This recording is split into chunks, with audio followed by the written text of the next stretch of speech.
Welcome, folks, to another exciting, explosive edition of the Voice of the Collar Nation radio show. Hello. Welcome to the show. I'm the Collar Genesis, and this is my Sunday night sermon.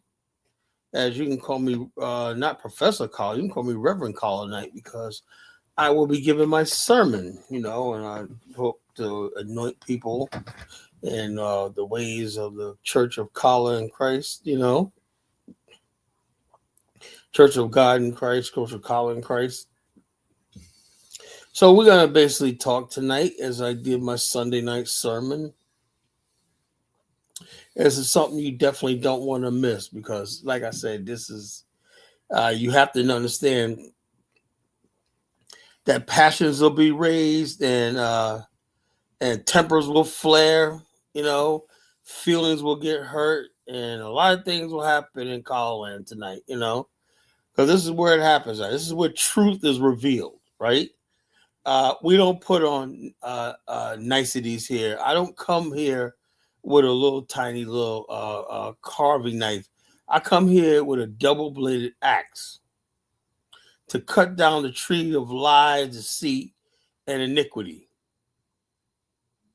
Now, if you want somebody that's going to tell you what you want to hear or tell you pretty lies, then you got to go someplace else.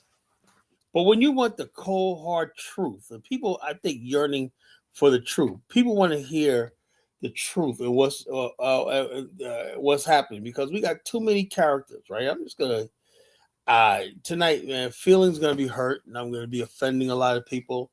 Like I said, some of your favorite gurus and everything like that we put on the chopping block tonight. But I just think it's time for just me. I'm just tired of people I think that are in my way. I thought about something, right? I said, look, every time I look around, right, someone's always telling me about some guru that lived back in the 1960s, 70s, whatever like that, that had some lecture. And also, I didn't realize today, I thought of today, every one of these so-called gurus, the reason why they were gurus and they had VHS tapes and whatnot that spread around and whatnot, because all these guys lived on the system. You think about that, right?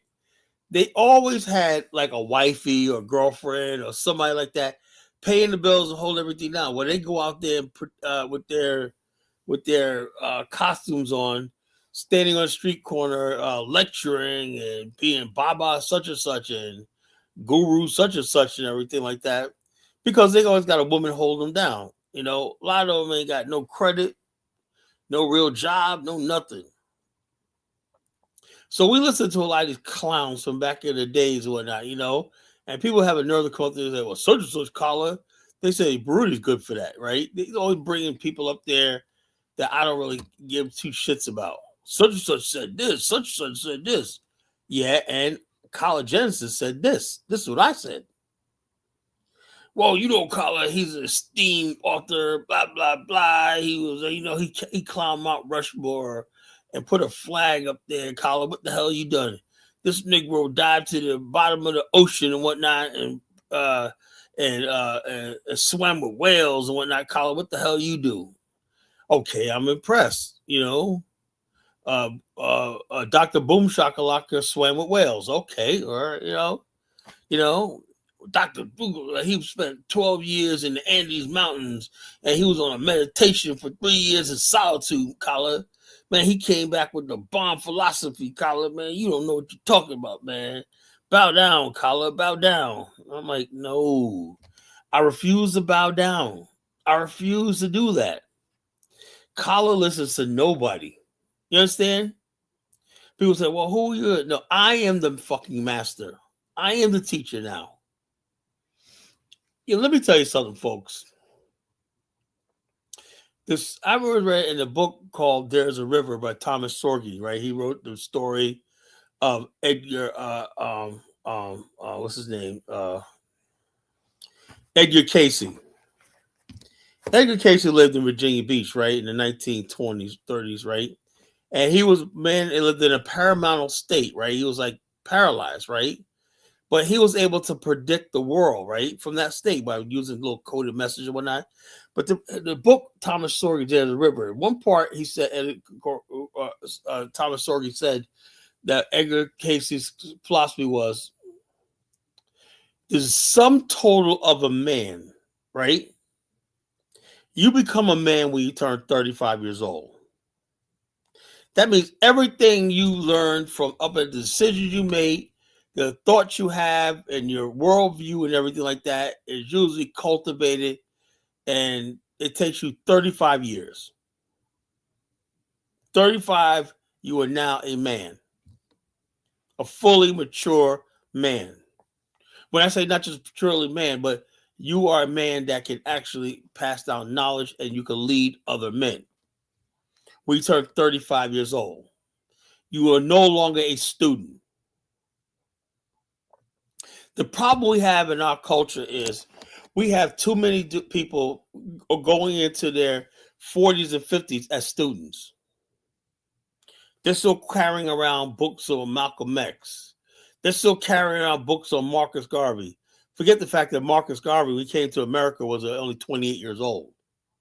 Malcolm X, when he died, was only 39 years old. You got people twice these guys' age. You got people out here quoting Fred Hampton. Fred Hampton was a 21-year-old boy.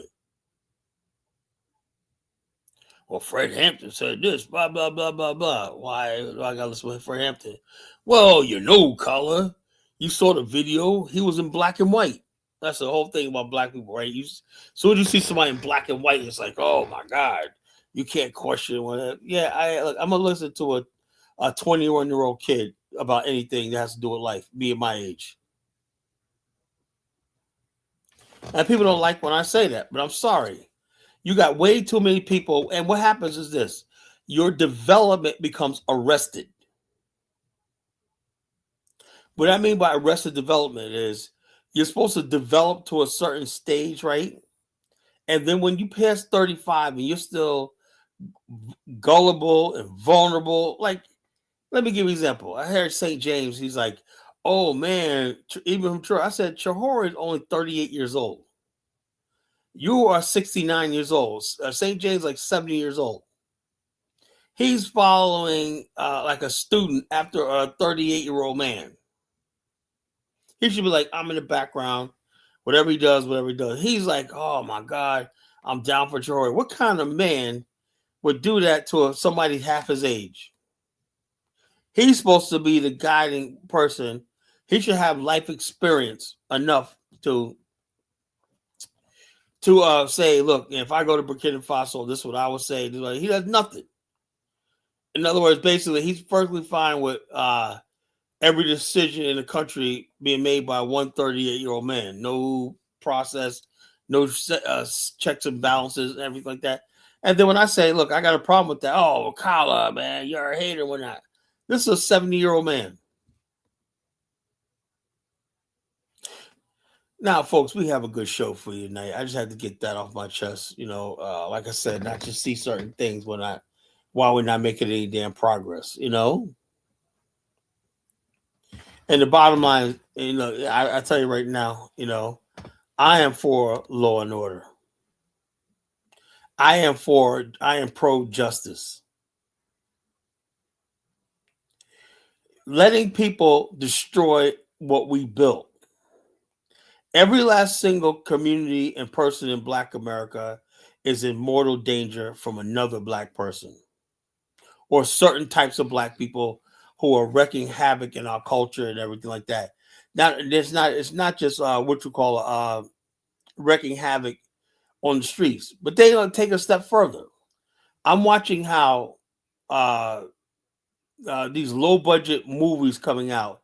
Everybody's in the drug trade. It's like if you look at Tubi and a lot of these little Netflix films and everything, like these low budget Netflix films, you would think Black America, females, everybody's some sort of thug. And I'm saying to myself, these actors and whatnot, they look like they could basically be doing something better. It's like they're talented, right? You got people, and I look at some of these people doing these roles. You could tell these are middle class suburban Black people. And they're trying to fucking think, yeah. So, sex movies and drug movies. They're making our women look provocative. They're making our men look like thugs. And somebody's financing this. And I'm the only one, because they call me Carl Thanos, I'm the only one that I'll say it. Nobody else will talk about this.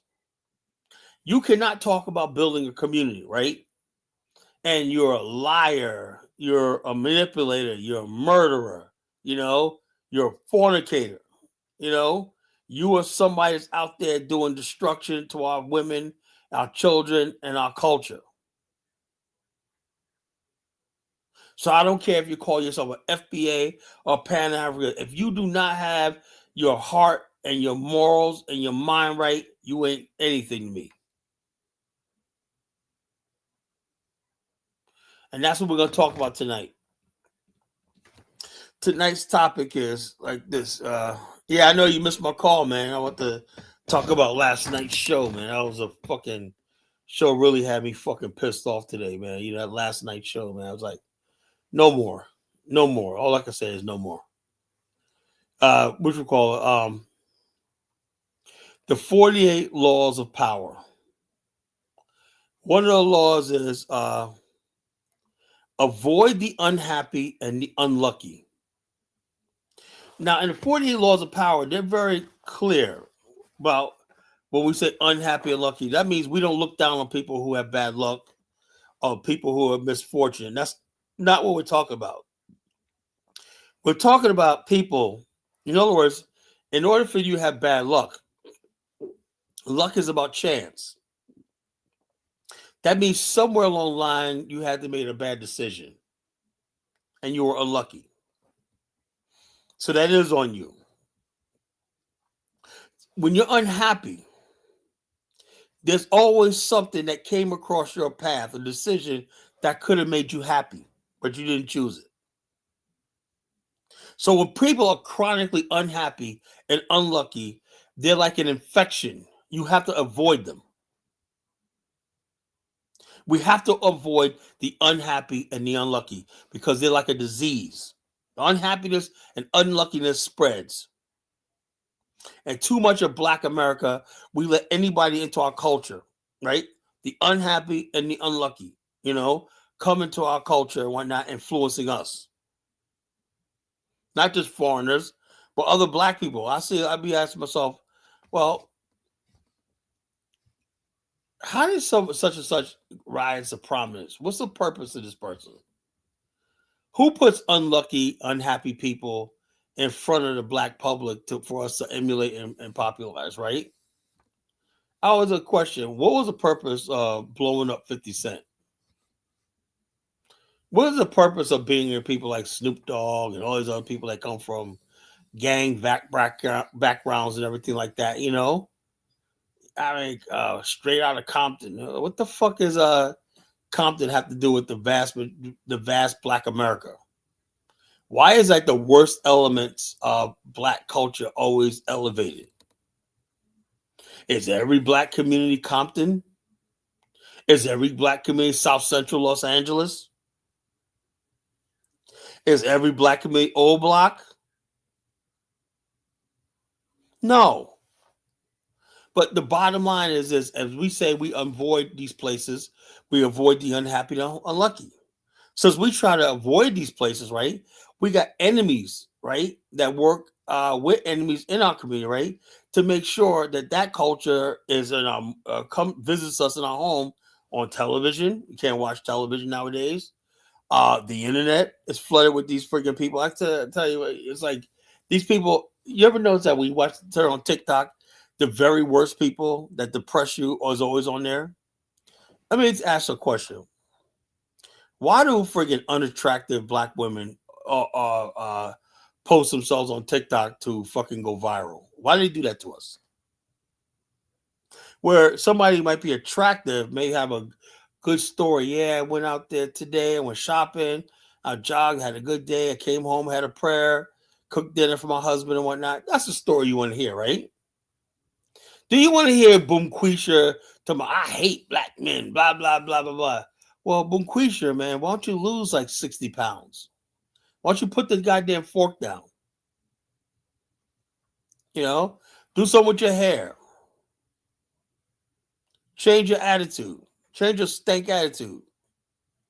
But those people gladly go. Like you have, there's one lady going around TikTok, right?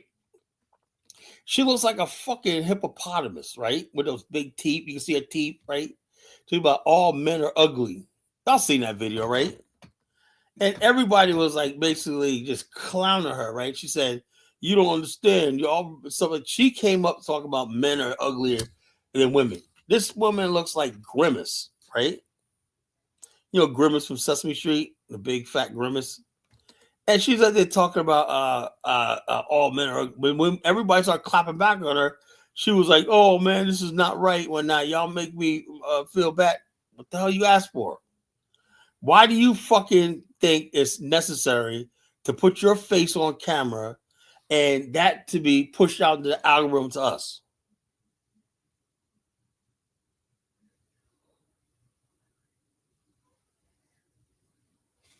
Why do you think that is necessary for that? What do you think we're gonna do?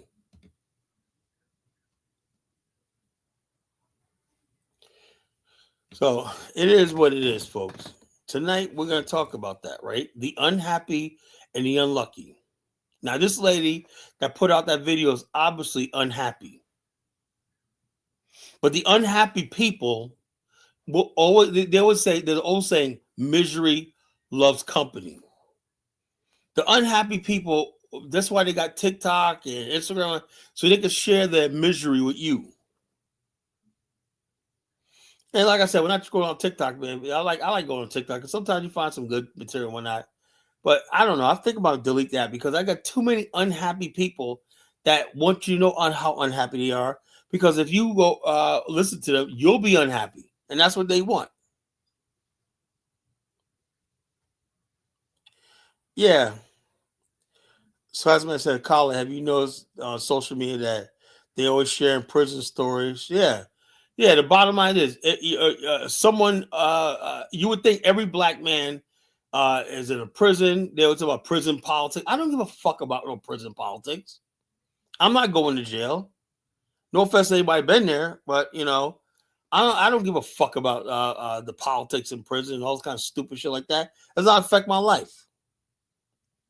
And everybody basically what they do is everybody in the black community gotta be somehow tied into the court system, crime, like that. It's like we can't just there's no such thing as a black person just, wait a minute here, wake up in the morning, something, yeah, I studied hard, I got my certificate and a degree, when I got that good job, I got savings, I got me a little investment portfolio, I could take trips, whatnot, whatnot.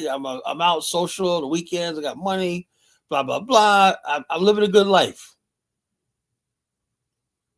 but some people know that, right? And they said no, and it's almost the point where black people feel guilty about having a normal life. You feel guilty, like people. Umar Johnson, how dare you, Dark Migo, have a good life, whatnot? That you got money, you got different women, whatnot. You should be Dark Migo. You should be at Bonquisha's house taking her sons out in your spare time. Your life is not yours. You didn't work for it. How dare you be happy? Because Umar Johnson is not happy. So if Umar Johnson is not happy, he don't want Dark Migo to be happy. Yeah, but keep listening to Umar enough, man. You'll crack, You're like, okay, Dr. Umar. And then you see Dark Migo up there. Okay, Boomquisha. Let me take Pookie and Ray Ray and Bill out and whatnot, to Chuck E. Cheese and whatnot, and take some pictures and whatnot and post it online, and whatnot, and while you can go out to the club, whatnot, and if I'll help you out with some bills too,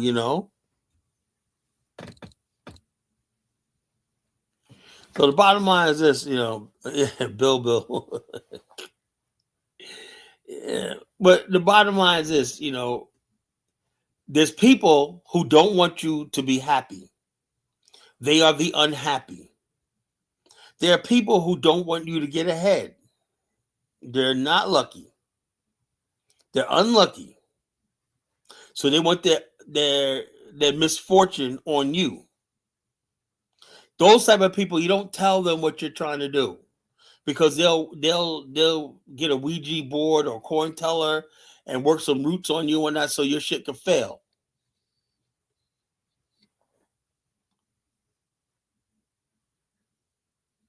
You know what?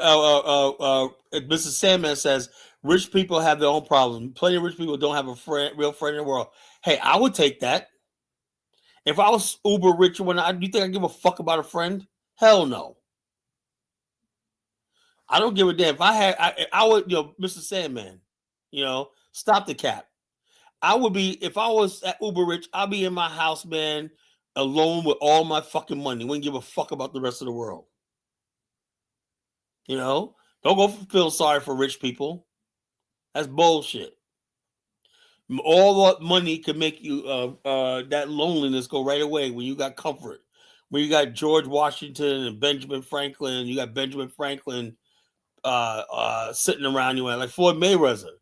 He has a whole table of nothing but stacks of hundreds of thousands of dollars, millions of dollars, right? You think Floyd Mayweather is unhappy? No, he got money, Don't buy that crap and whatnot, It's always the unhappy and the unlucky telling you, oh, no, you can't possibly be happy with money. Yeah, give me a chance, right? Let me have $20 million in the bank. I'll show you how happy the fuck I am, So this another thing, we got to get rid of that nonsense. Money don't make you happy. Well, get the fuck out of here, Get the entire fuck out of here. It's always the unhappy and the unlucky telling you that. Money don't make you happy. This one, that. What the fuck does? Money allows you to do stuff. Money is power. You could change things. You can help people. You can make a difference with money. You cannot do shit when you're broke. So enough of the broke talk.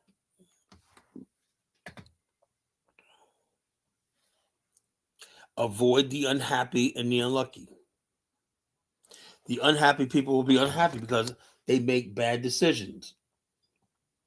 They didn't go do the things that could have made them happy.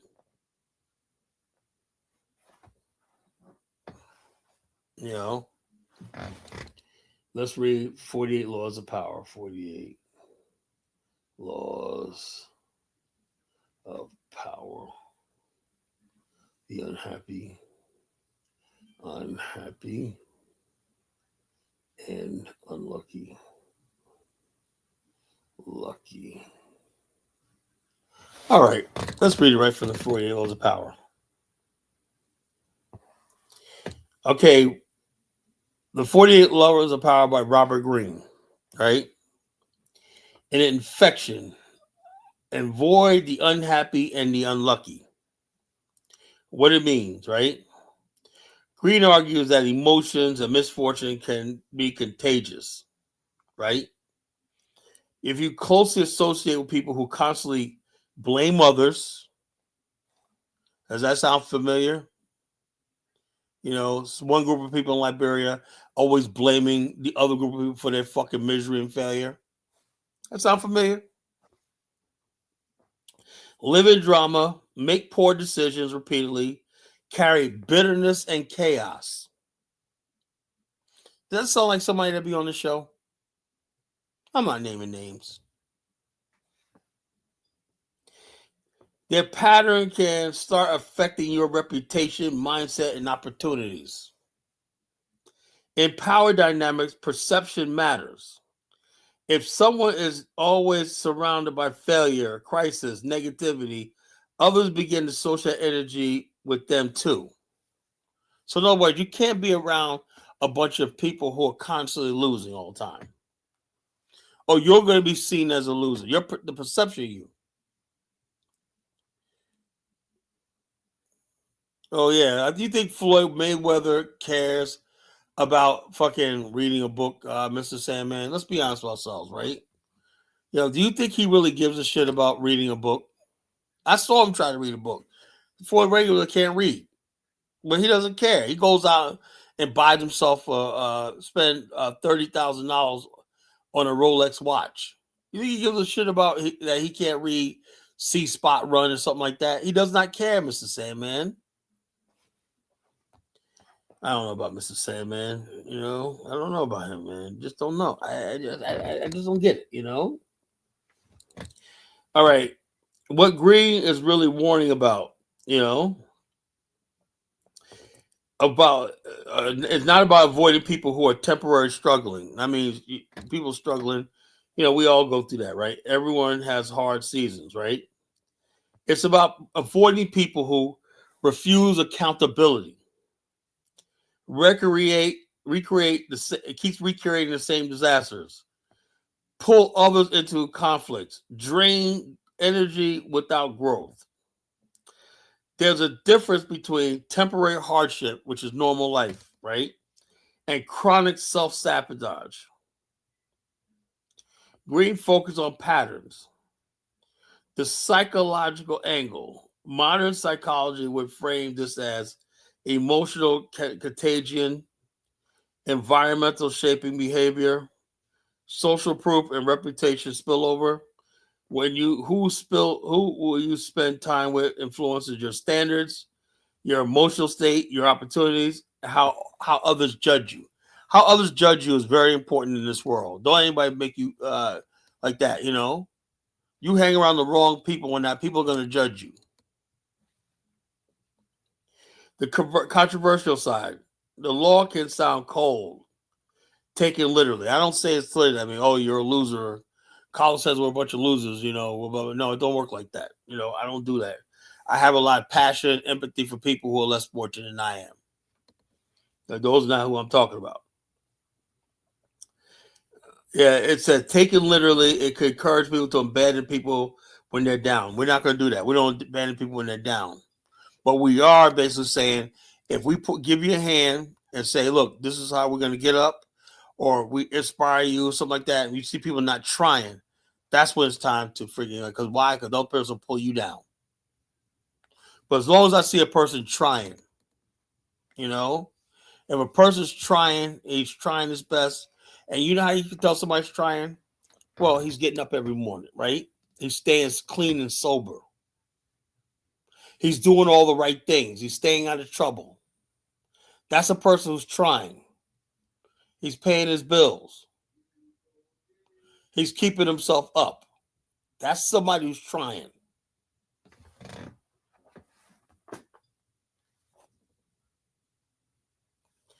Taking a moral balance interpretation help when you can, but you don't tie your destiny to someone who refuses to grow.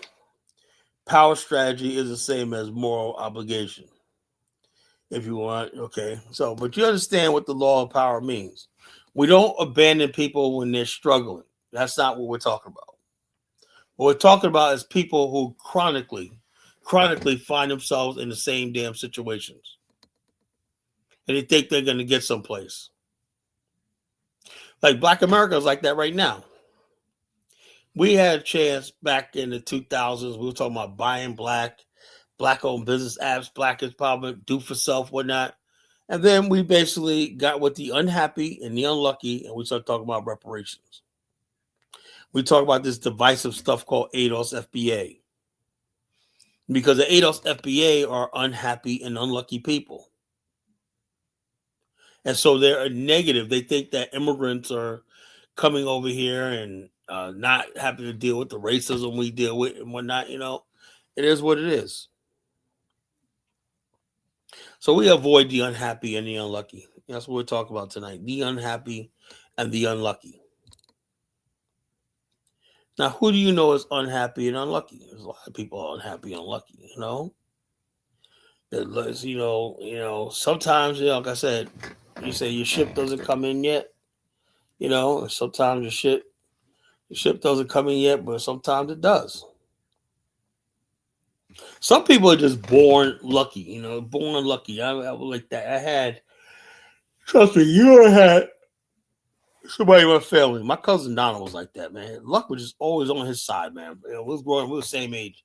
Bro, man, I remember every turn of event, everything that happened growing up, whatnot, he always was the one that always came up on top. Things just worked this way. It's like there was like this unforeseen for it got to the point with teenagers, whatever happened, I expected him always to win. And he expected it was like the natural order of things, That's how I was. Maybe I was like that to somebody else. I think I know I was like that maybe to one of my other cousins. Like I looked like I was winning all the time. I was favored, whatever. It's always like that. You always measure yourself against somebody who's more lucky than you are. But if somebody's in there judging you, like you're more lucky than they are.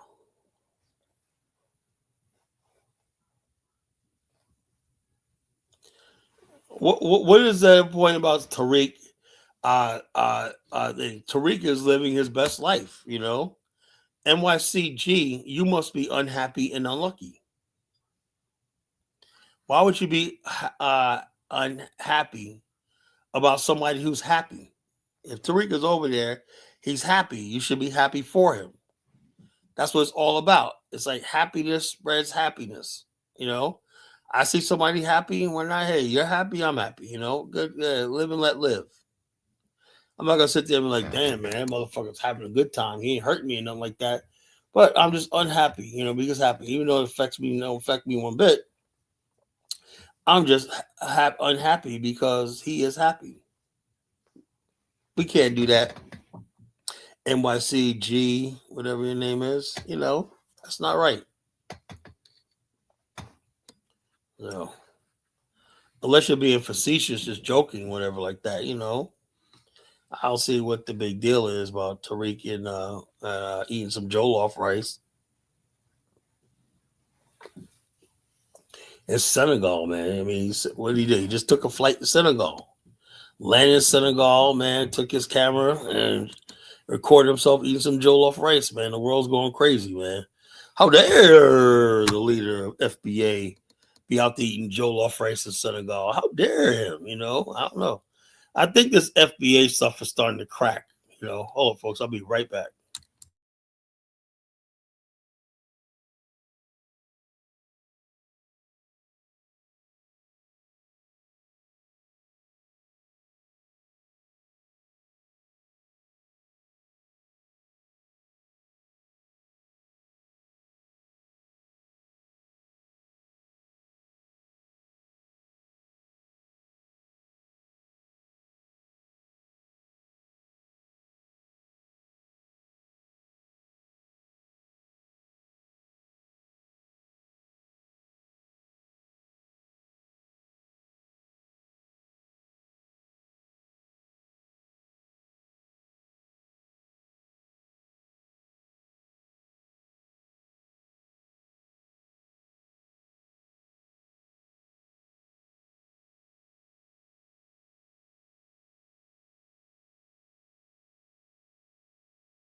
I'm back, folks.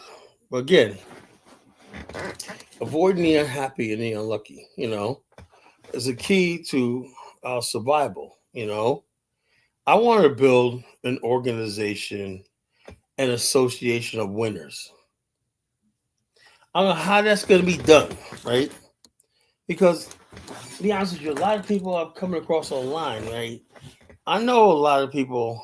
I mean, let me say something. I want to offend people. I know a lot of people ain't gonna mount the shit. I just came to that realization, man. Most people ain't gonna mount the shit. With the age of technology and stuff like that, everybody gets online and pretend like they got some technology job or they got. And I can tell. Look, I know when somebody's doing well in life. People who are doing well in life tend to be optimistic. They tend to give you the benefit of the doubt. Okay, winners can recognize winners.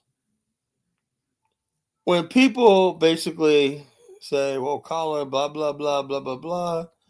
And I'm saying to myself, why are you projecting yourself onto me? I remember for years, people were saying, Colin, Give me 1 second, folks.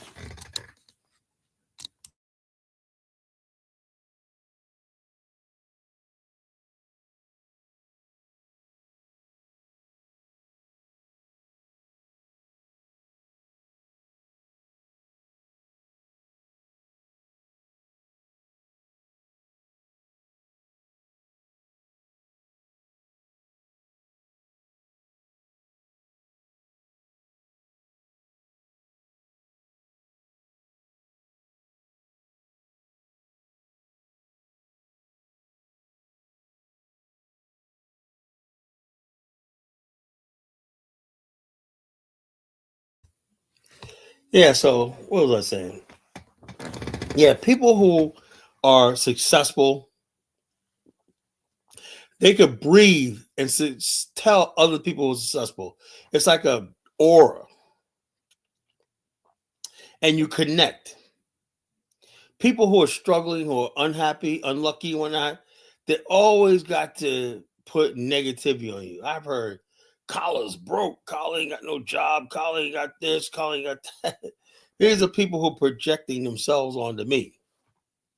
These are unhappy people. These are miserable people. For years, they're like, Collar can't go to no Africa. He ain't got no money to go to fly out. Then when I go, when I said we were going to do a tour in 2023, we want to do it for 2024. No, actually, I started planning the trip for my library tour in 2021. You know, what's my definition of successful? Me, I'm successful. You know, it's just obvious. You know, are you happy? You got everything you taken care of? Is there anything you want? You know, there's nothing I need right now. I want to get to the next level, hopefully. You know, but I am successful. Why? Because I have the means to constantly grow and make it. Some people, when they're not successful, they're locked into a certain wage or a certain area. They can't move up on that. Me, my profession I'm in, I'm constantly moving up. There's nothing but growth from here. There's no only one way but up with me. Yeah, that's successful. I reach the top. I reach the pinnacle. That's success to me. Success to me is not answering to nobody. I have no bosses. I don't earn a wage. That's successful. I could leave. I could go to Africa every year and come back. You know, take 2 months off every year of not working or not doing anything. Pretty soon, it's going to be a point where I could work for myself, where I don't have to even. I could walk away from my business. The business will be operating by itself. All I be doing, like the Kimballs, right? All they do is sit on their yacht with their laptops, looking at their bank account grow. Blip, blip, blip, blip, blip. You see this every day in real time. They see zeros being added to their bank account, and they be saying the financial accountant puts it in another account to make more money. Blip, blip, blip, blip, blip, blip, blip, blip, blip, blip, blip, blip. In real time. That's the life I want. You know, when I get to that level, hopefully in 2 years, you know, then it's all really all over with. You know. And I can freaking probably build this African because I have all the time. I have I have all the time to myself. It's all about time, mastering time. If you don't control time, if somebody has to, if you got to give 40 hours a week of your time to somebody else to earn a paycheck, you know, for a living, that's not successful.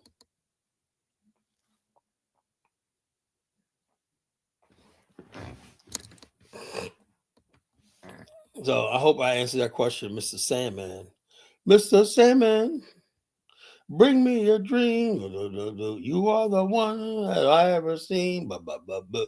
Mr. Sandman, wake me up, man. You know the song. Mr. Sandman. Mhm. But yeah, so that's what it is, folks. Those of us who are moving past the struggling, wage earning, And nothing against that, man. You gotta go and do what you gotta do, right? But I cannot listen to people, right, who they can't see what 20 years from now. I mean, Warren Buffett, he said nothing. He did nothing but work, but because investing was the only thing I was good at. Well, yeah. He could do that. He made his money. He made his money late in life, but he made his money. I have nothing against Warren Buffett. There's nothing wrong working. But I'm basically saying like this: there's people who earn wages, and the people who make their money through wealth and dividends and and and interest off everybody else's principal. I want to be in that position.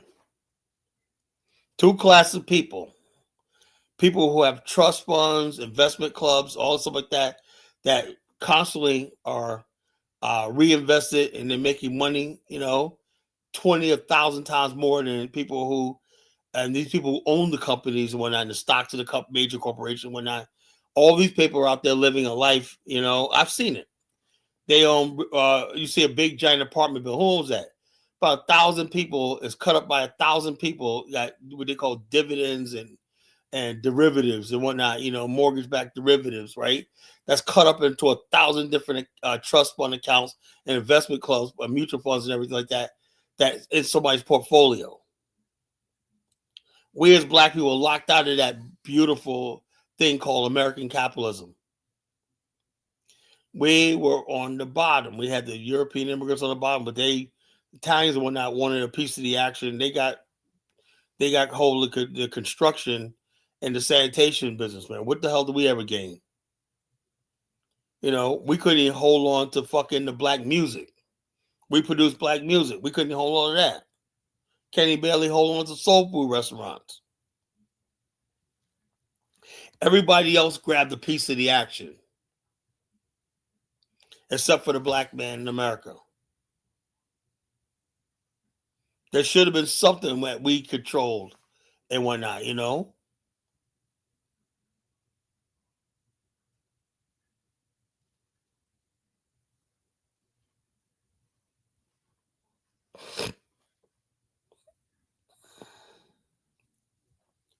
Avoid the unhappy, agree, but the unlucky.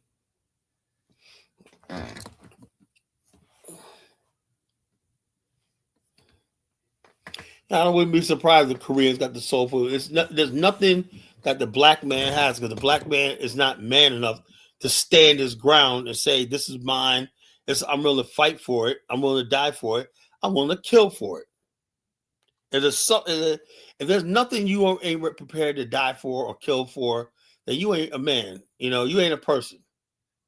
There's always got to be something that you're ready to put your life on the line or take a life for.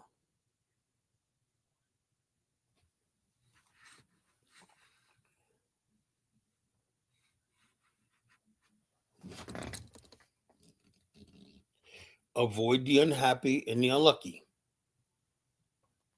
Going forward, right? The people that we talk to in the community or not, if they seem like they're unhappy, if it seems like they're chronically unlucky, not struggling, but just people who just chronically unlucky, like Umar Johnson. He's unhappy and he's chronically unlucky. I don't know what the hell to tell you, man. The man's unlucky. Every turn of event, school keeps, delays, and the man has no luck. You got to avoid Umar Johnson right now till his luck changes. It's a sad thing to say, man, but you got to avoid the unhappy and the unlucky. That goes to groups of people, right?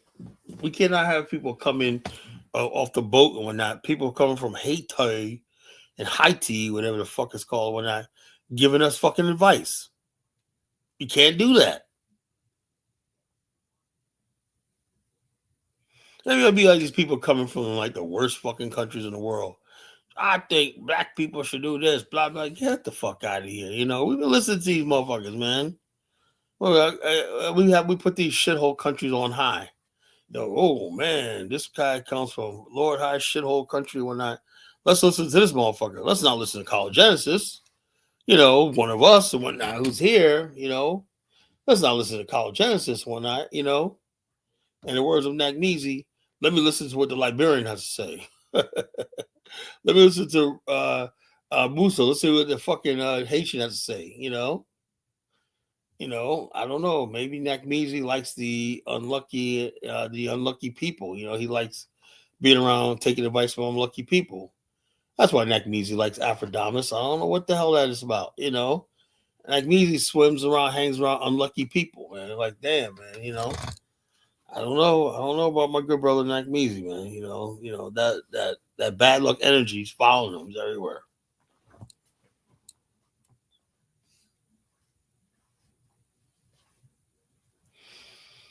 Avoid the unhappy and the unlucky.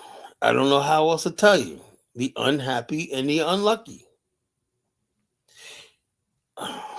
Let's see. I had some videos. Like I said, sometimes I don't know how to set these up because I be putting videos that I want to play on the show.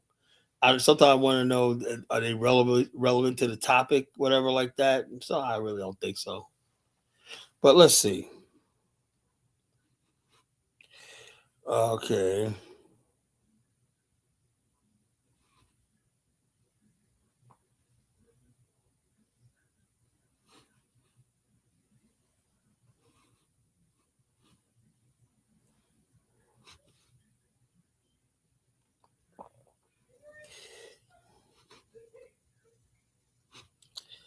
Oh, I thought I sent some fucking videos out. What the hell? Oh yeah, there's one right here. I think you guys all like. This is General Sarah Susan Seti. Now I used to call him Sarah Susan Petty. But Sarah is a good guy. Man.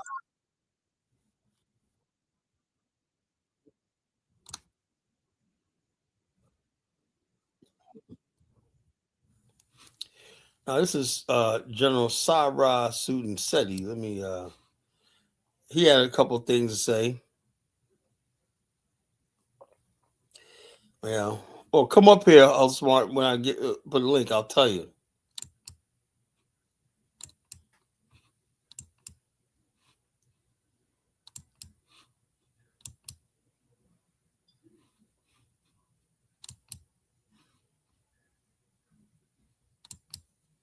See what I'm saying? Y'all niggas is report. Put your flag on, nigga, and put some work in. Then you putting some work in, nigga, or you just a reporter ass nigga? You see what I'm saying? Y'all niggas is reporters, man. That's all the fuck y'all do. You see what I'm saying? If you're gonna speak, nigga, speak. But don't be no punk ass nigga. But see the same thing. Y'all niggas rocking all this red, white, and blue shit. See, y'all niggas y'all motherfuckers is in a state of confusion.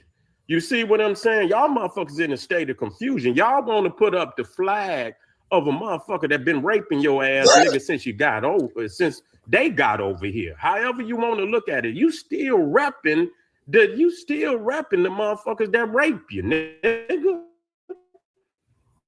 You see what I'm saying? You still red, white, and blue, nigga. You in a state of confusion, nigga. Put your flag on, nigga, and put some work in. Then you putting some work in, nigga, or you just a reporter ass nigga? You see what I'm saying? Y'all niggas are reporters, man. That's all the fuck y'all do. You see what I'm saying? If you're gonna speak, nigga, speak. But don't be no punk ass nigga. But see the same thing. Y'all niggas rocking all this red. What you talking about, man? Niggas out here talk about fucking FBA and these people, like Bantu Mandinka, people rocking the red, white, and blue. He said, Cyrus, like, man, y'all niggas crazy, Sour's a real one, man. He's a real one. Thank you. Shout out to Cyrus Sudasetti, my brother Cyrus Sudasetti. That brother's for real. That's a real nigga right there. Biggie Smalls had his shirt off, but he was a rapper. What the fuck does that got to do with anything? The fuck does Biggie Smalls have to do with a conversation I'm having? Biggie Smalls. Biggie Smalls, Ben Samuel was like 22 years old. What does a fucking 22-year-old fat kid from Brooklyn have to do with College Genesis? That little fat nigga from Brooklyn, 22 years old, a child.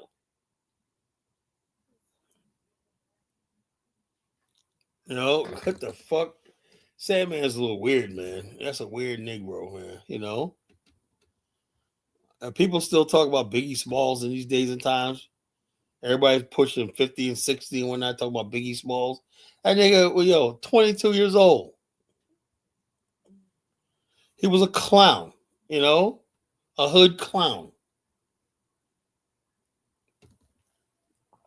No, he was a gangster, Carla. He was a gangster. Just shut the fuck up.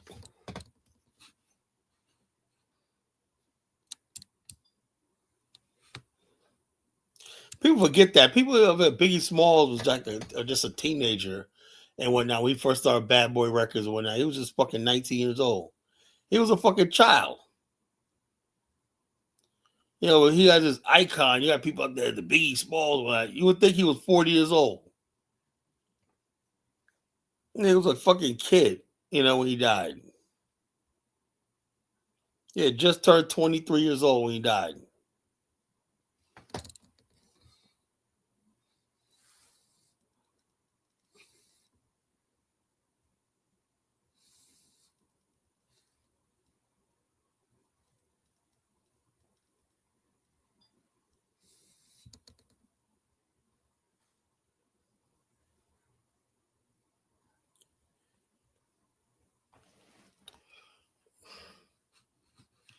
Sarasuda Seti is the man. That's the man right the fuck there.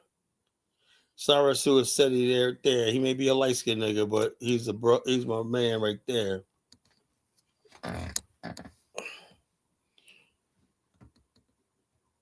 Sarasuda Seti, you know. Yeah, so I had that video, man. Let's see if I got another one to play y'all to play. Let me see. Stop sharing.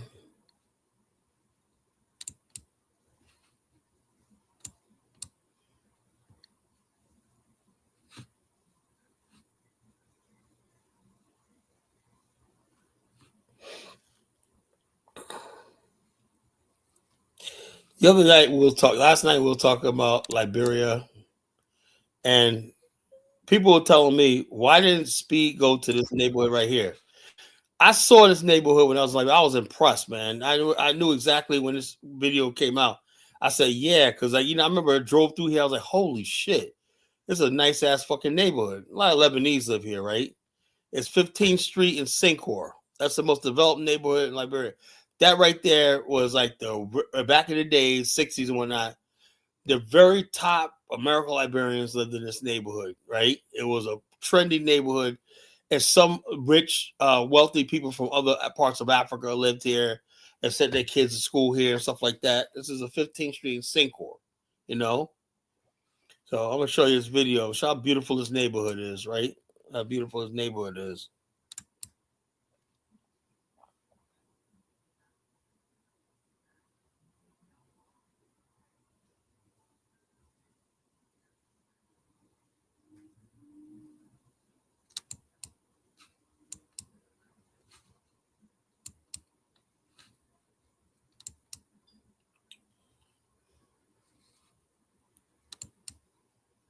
What's up? What's up? What's up? Your morning, your hello, you're sleepy, you're better wake up, you're dinner break. Welcome back to Delisha Life and Travel. Welcome back to Delisha TV, all things Liberian. If it is the first time here, I just want to say welcome and please hit the subscribe button to get notified every time we put up a video. And if you've been with me on this journey, I just want to say thank you. So today I took a ride around the Sincor Belt in Monrovia, Liberia. Now, this community or this side of Monrovia, one would say is the rich people area or community. But anyways, take a ride with me as we go along in Sincor.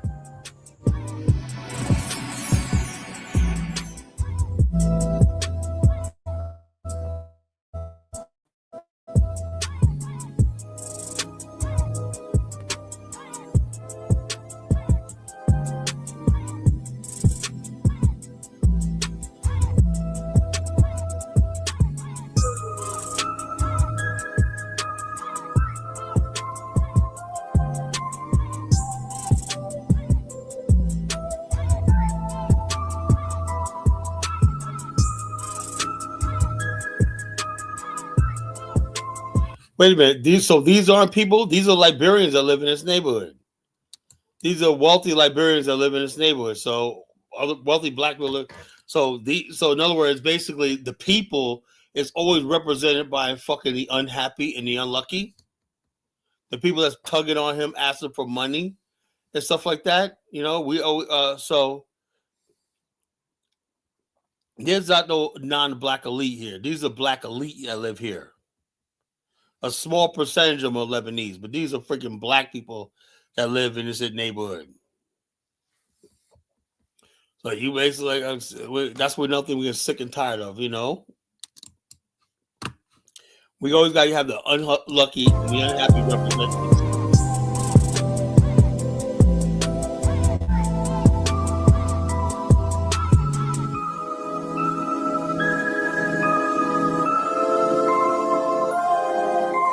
No, but they took him to West Point, the worst fucking slum in West Africa.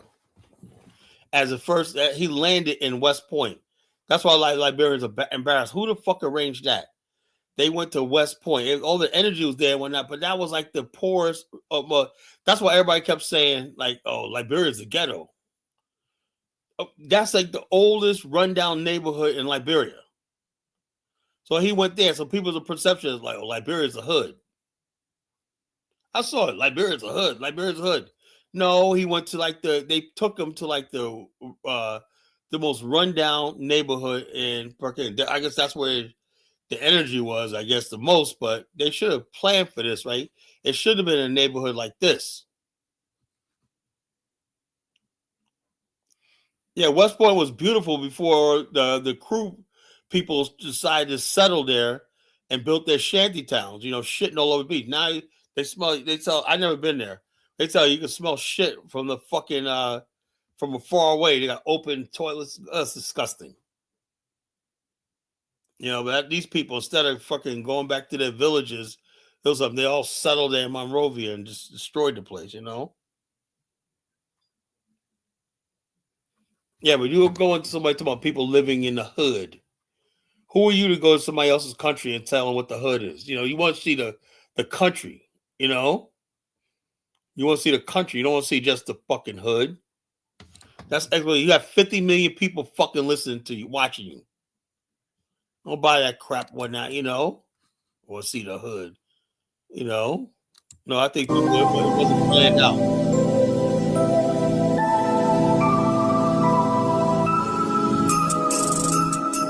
They could have made this one of the routes where they could have people lined up all throughout this neighborhood and it would look nice.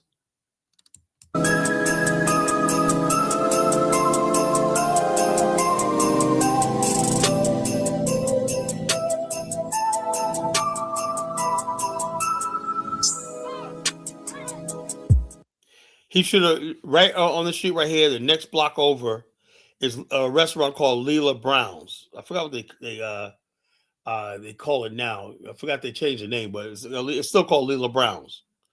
It's a restaurant that was there since like the 1960s. Real nice, open air, open canopy, and there's a restaurant inside and a canopy outside. You know, your canopy with tropical.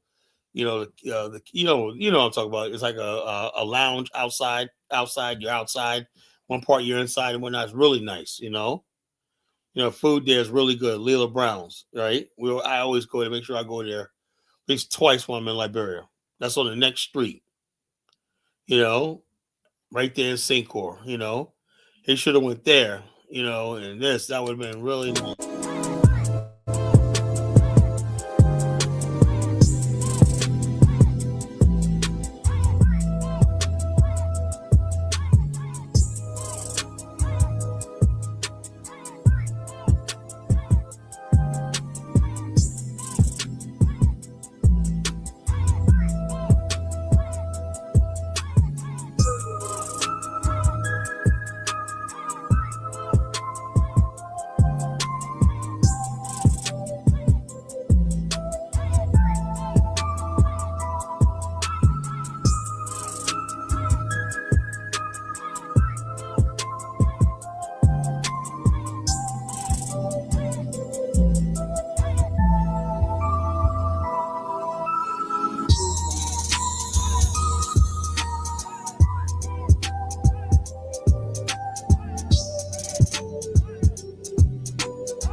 too young. You a fool for this one.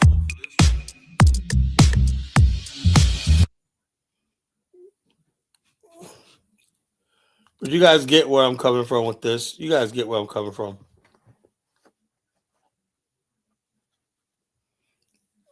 No, the area he first went to was West Point. That was the worst slum in West Africa, not just Liberia, right? He should have went to Sincor or Congo Town, as his first thing. He should have went here, showing the progress of the country.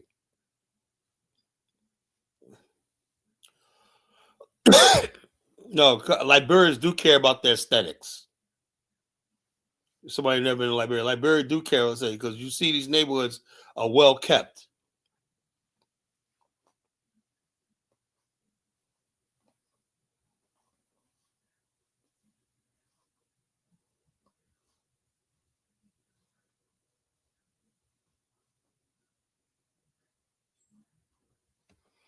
So let me I guess Hustle the Smart wants to ask me about what happened last night. Discuss last night's show. So let's discuss it. What happened last night?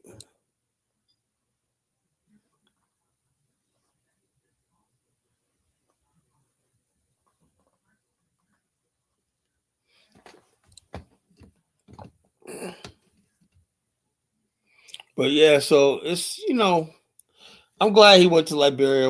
Hopefully people dig deeper for themselves and find out other things, and stuff like that. We can't expect, so much a miracle on what you call it. On the whole, the main thing is the people were like incredible. Look at this, you don't know how it's going to go in Ghana. We don't know how exactly it's going to go in Ghana. You just don't know. I seriously doubt Ghana is going to match this sort of energy you saw in Liberia. Ghana is a really nice country. It's a really nice country, really going someplace. But I don't know, as far as like this, I think Ghana is a little wary. See, the thing is, Ghana is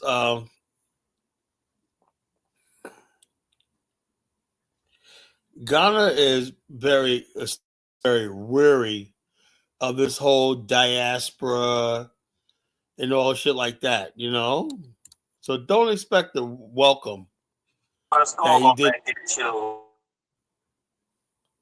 Hey, what's up, Hustle Smart?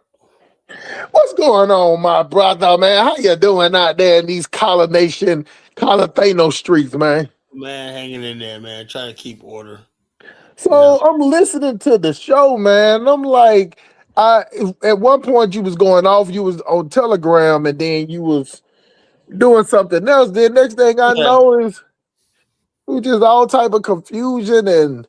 I had seen. As a matter of fact, when that all went down, I was muted. I didn't even hear it. I didn't even hear it. So I got back on, and Dave and Elvis were like, my whole thing is, I don't know what the fuck you never talk about somebody's mother. Yeah. Rule number one: you don't talk about somebody's wife. You don't talk about their mother. That when you do that, man, the laws of have marriage, even in the streets, right? You leave your parents and family out of it. But what I'm saying is that's the one thing that I tell you, man, that what I'm saying, he's gonna be who he is. So what I'm saying. So I didn't hear it because I was muted. I was on Telegram. About Telegram. So but like I tell you, man, this is the same guy that sit up and always talk about Moors and how he protect black women, all that stuff shit, all that sucker shit. And then go to talk the same way when he started talking about he'll kill and eat the other chick. And then, okay, now he talking about this dude mama, you know what I'm saying? Then all of a sudden, like sometimes, I had a bad day or I was out of character. No, that's just who you are. Yeah. You get what I'm saying? Now the difference between me. I realize that because his whole philosophy is lying and being wicked. Right. So why you think I call him Elvira the Lion Liberian? Because his whole thing is to be disingenuous. So you get what I'm saying? So like he was on Donnie Show. He like, yeah, man, that's everything I do. I say I try to protect black women, but every time, you know what I'm saying? If you get a chance to dog one, you will. So you say you protect the ones except for the ones you don't like. You get what I'm saying? Except for the Yeah. one that get on your nerve or somebody you don't like. You get what I'm saying? Like I mean, as much as I talk shit, I would never say that about nobody's mom. You get what I'm saying? Because that shit is not even your mothers and aunties yeah. and sisters out of it, man. You just don't fucking say shit. Yeah, it just got to be feminine on his part. And you know what I'm saying? And the thing about it with Dave, man, me and Dave talked, and I told him, I don't know if we was on the back channel, he was on my show. And I told him, man, I said he's a snake. I said he's a snake, and if you allow him to snake around and sit around, all he gonna do is sit around and try to pump you for information. He want to be a Black American, so like think about it like this: on the show, he says the word nigga more than Black Americans say the word nigga. He cosplaying. You get what I'm saying? But he can't never do it because he got that funny ass goddamn Gonzo from goddamn Sesame Street voice that just throws him out. So people hear him talk, they can tell he ain't Black American. But what I'm saying is he coming to these spaces because nobody else don't even acknowledge him. Afro Dumbers kicked him off the show. The other people that they don't engage with him. If he go on Dinah's show, Dinah sit up there and let him talk, and then nobody engaged with Dinah. Like, just go to the next person. No engagement, no nothing. You know what I'm saying? The only person that did say something back to her was Brandon when Brandon wanted to correct them on something, and then he get up here talking about some goddamn Democrat shit, and then ask stupid questions as if like some type of. What gets me is my cousin is. All right, you last night it was clear he brags about fucking up his country, Liberia, right? But now he's in America advising us who to fucking vote for to fuck up this country. Get the fuck out of here. Yeah. If I have to side with, I'm gonna side with law enforcement. I'm gonna side with ICE. I'm sorry, it is what it is. Hey, Dave. Whatever we got in America, right? We don't want to lose and be fucking homeless. What's good, hustle? One thing that I told you, I said, if you let him talk enough, he'll show you who he really is and what he really think about. Hustle, he been doing that to me for over a year, talking about my moms, yo. I just had to go off, man. He been doing that. Yeah, I never heard that. He's been doing that over a year, calling my moms a slave and a servant. And I just flipped it around, and I'll flip it around. I'll let it roll over. I'll flip it around, be like, all right, so what if my mom did start out as a servant? She went to school, got a college education, came to America, became a fashion designer and a professional in culinary arts. And she's grateful for the fact she never was a servant, Lord. She was never a servant or a slave. What's the problem with humble beginnings? That's just like me. Exactly. That's just like me when I was staying out and sleeping on the streets. Like, what they got to do with anything? You get what I'm saying? But what I'm saying is, it's just a knock. It's just something that they use to try to get at you or whatever like that. Like me, I'm just not emotional like that. So it definitely wouldn't bother me. But I can understand how it. Guys, a question: you guys want him to come up here? He's trying to get up. Do you guys want to engage him? I don't engage with him at all because I think he's a sucker. Right. That's y'all that engage with him. I'm done. My hands are washed. I'll let Dave have a conversation with him. Yeah, I don't have no conversation with disingenuous lying niggas. You know what I'm saying? So, all right, Elvis. Just lying to me, see, I'm gonna lose about 14 points. But at the end of the day, you know what I'm saying?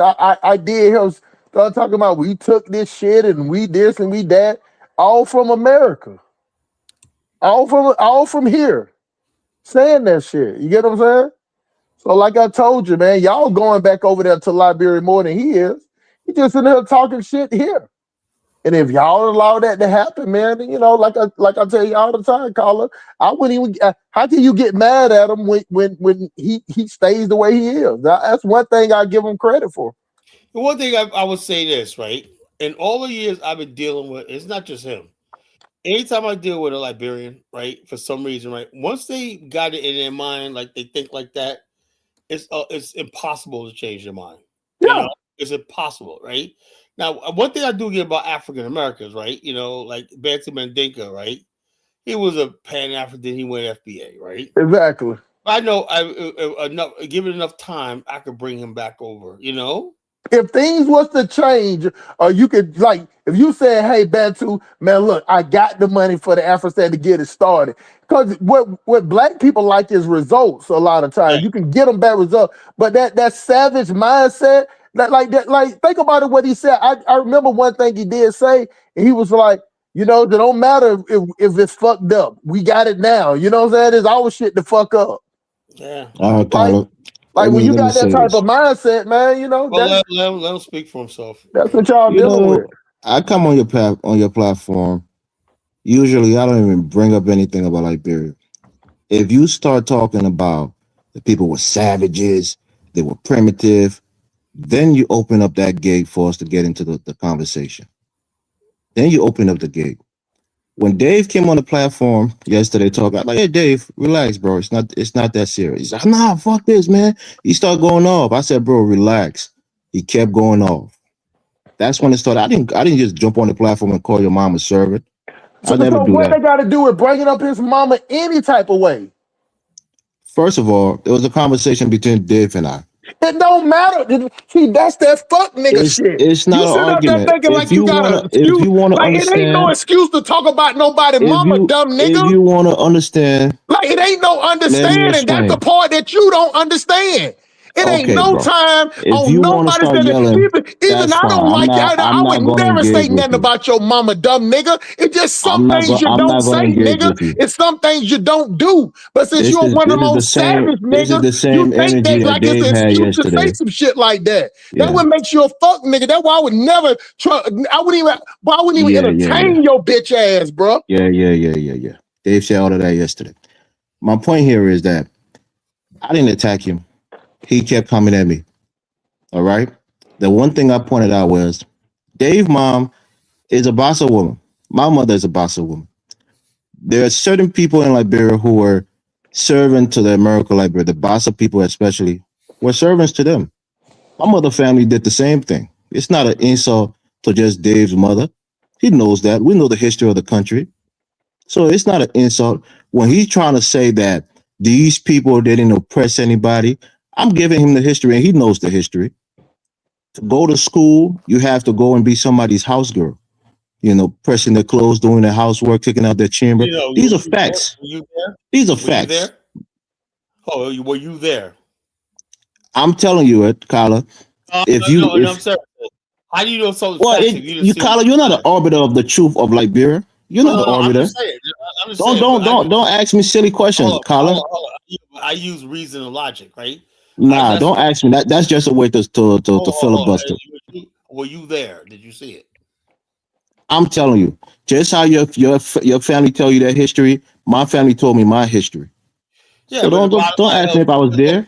So I guess everything your family told you since you wasn't there to witness it, you just got to throw it out the window. In America, we have documents. Okay, Kyla. Show me a documented proof of that. All right, in Liberia, I guess we don't have document. We go by what our family tell us, Kyla. Where the documents at? What did I just say? Well, you had people who could write, didn't you? Okay, all right, Kyla. You just want to filibuster. But Dave, I told Dave before yesterday, me and Dave was cool. We ain't had no issues. Oh, let me ask you a question. When he started going off, that's when it got into a problem. I didn't come here fighting Dave. Hold on. I never come on your platform fighting you. You're the one that started talking about my people and calling them savages and primitive, looking for a fight. Let me say it put it to you like this, right? In America, right? Not my family, right? Thank God, right? There was always black women, right? That whatever you think your ancestors did as far as housemaids and whatnot, that's how we hold down the fucking whole community in Black America. Our women, our sisters and mothers and whatnot had to get out there to wash white kids' babies' ass and shit like that. But that's what they had to do to put on tail. It's a world we lived in, world we lived in, right? But the difference between you and us is right now, the same black people, right? You tell them right now, what do you think? Well, we moved on, whatever like that, because we bettered ourselves. We got into a position of luck, I guess, circumstance change like that. And we don't look back. I look at the communities we built past that. Yeah, in the 1920s, 30s, we had to do that. We had to friggin' be their nannies when by the 1950s and 60s, a black woman, she was a housewife in her own family. You know? So therefore, we understood that our ancestors may have had to do some things that wasn't fine. Well, will you say that Elvis, right? My grandfather had to be called boy by somebody who was half his age. I get out of that. Hold on. The difference is, you know, my grandfather always told me, my parents always told me, you never, I don't want to ever hear you say blame the white man or say something like that towards white people. The stuff you hear me say right now, I know my parents, my family's looking down on me in shame, right? Because they said you will never blame another man for your shortcomings in life, right?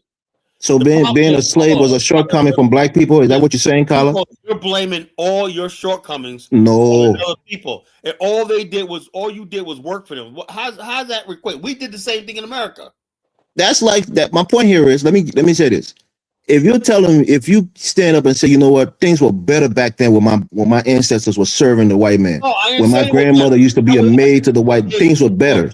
Hold up, they did what they dealt with the light. Yeah, they dealt with it, but that don't mean their lives were better. So to say that things were better, then we should go back under the rule of those people.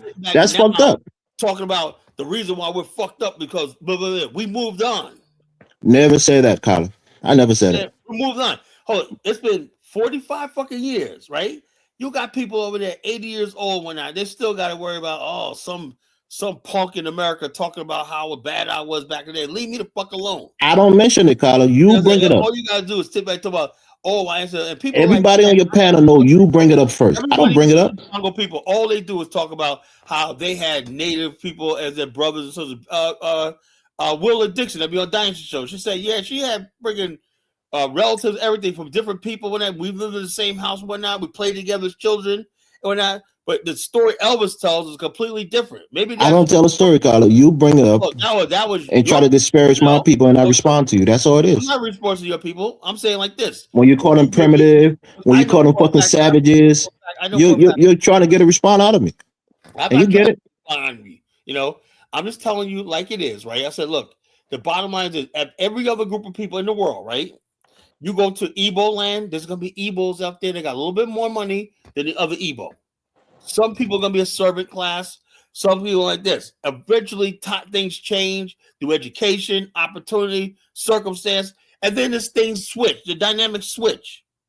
You know? Carla, you're right on that point, right? You're right.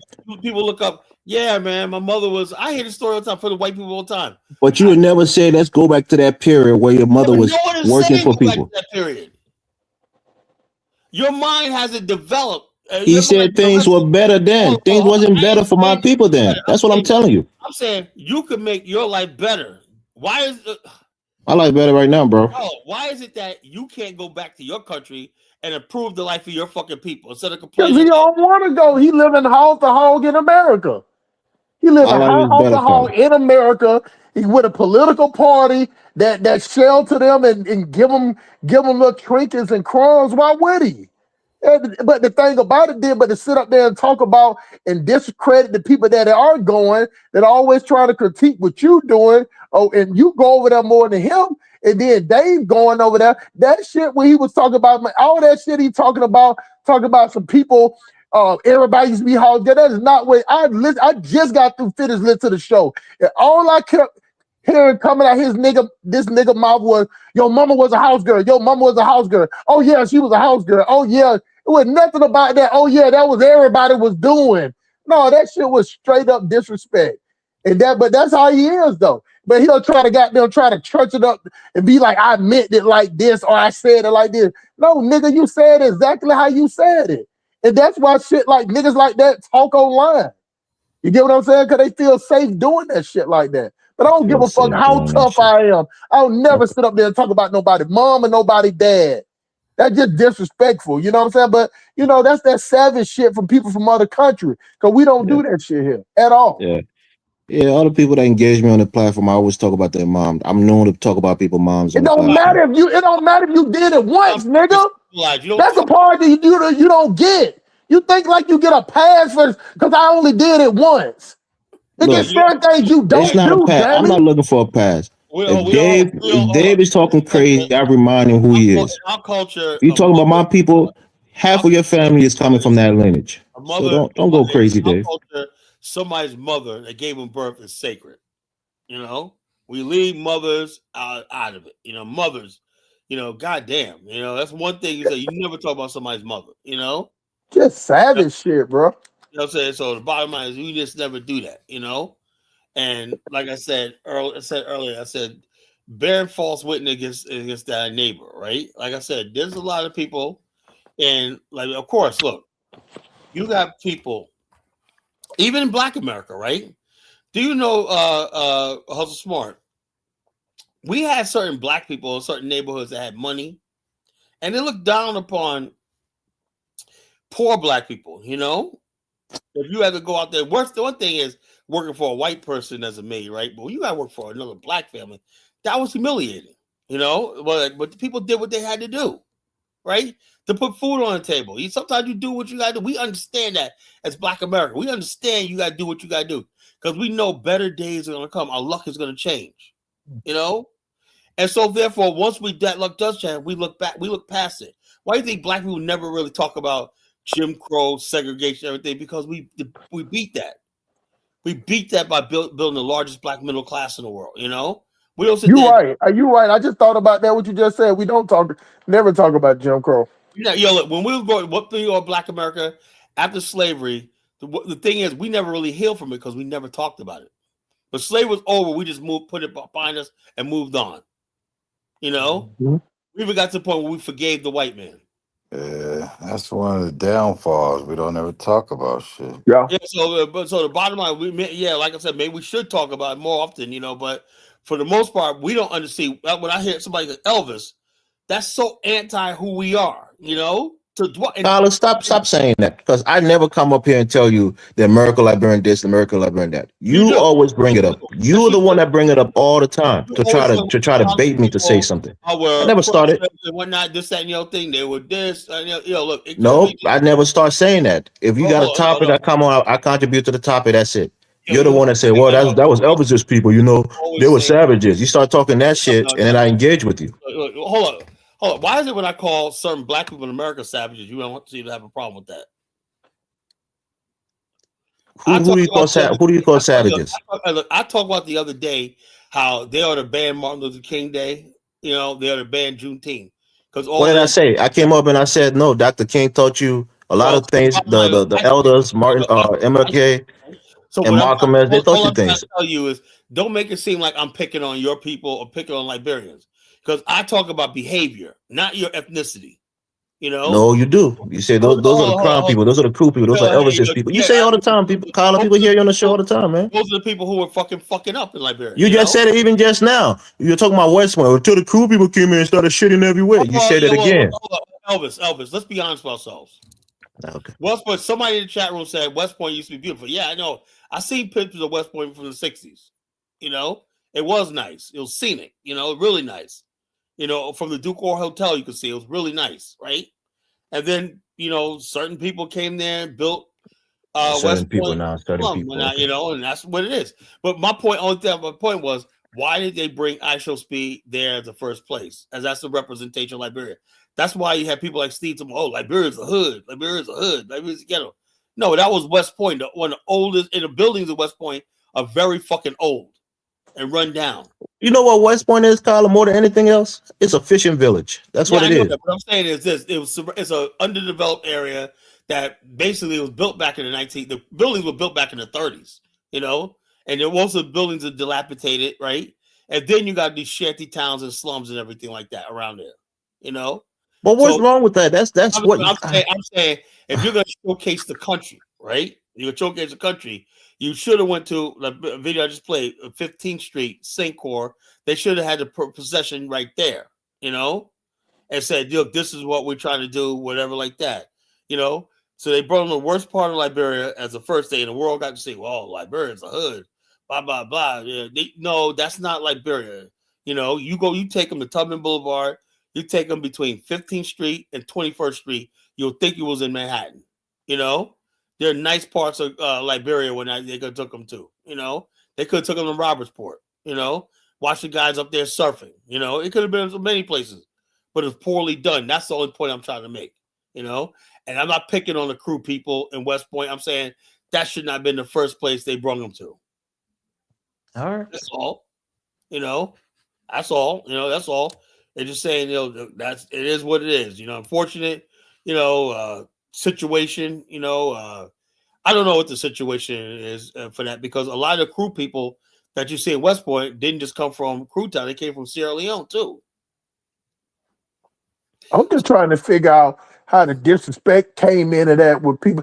Bantu, you was up here, so I got in here late. I mean, I started watching late. I'm just Yeah, trying to find out I'm trying to remember, like, how the fuck did all this shit how that happen? shit go But from talking about somebody's mom. That's just like if Bantu, if I hear something about your mom, and you know what I'm yeah, saying, on another show, and then we get to yeah, arguing, you know and how then I that shit bring that go. shit up. You Like, we know, don't do shit like yeah, you that. know how that shit go. That's like a ultimate sin, shit. Yeah, but that's what I'm saying. That's how you But know the mentality. It just Yeah, don't matter what I nobody don't know say. what happened last night. Yeah, but you keep Shit. that shit between y'all two. I How was the good. hell you bringing up people parents and this shit? I just don't Well, understand that you shit. know, I don't Elvis understand that at always all. tell, like Dave said, Elvis been saying that for the last year. He keeps saying it over and over again. But Yeah, I he guess shows that's how he something. is, man. Well, hey, Yeah. if he been doing it, if Yo, he's doing it for a year, at least he being consistent in. here's my take on it, right? Yeah, I I don't get that I shit. think that just Like some this. bossa people stuff. I don't know. No, I just think Uh-uh. I think what it is this. All right.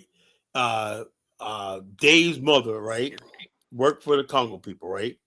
She benefited, and what Elvis represents is because they seem grateful, and that discredits Elvis' argument that these people was horrible people. You know, the tension in Liberia. No, that discredit his argument that they was oppressed. That's what. Right. That's what I'm saying, right? Yeah. So therefore, the biggest tension in Liberia right now is because the people who kept with the whole their oppressed thing, right? They're mostly Liberians living around. I talked to Val Thomas, right? Did you talk to Val yet, Dave? Dave Nah, I didn't talk to him yet. I'm gonna go see him on I talked to Tuesday. him. We had a candid conversation about this, right?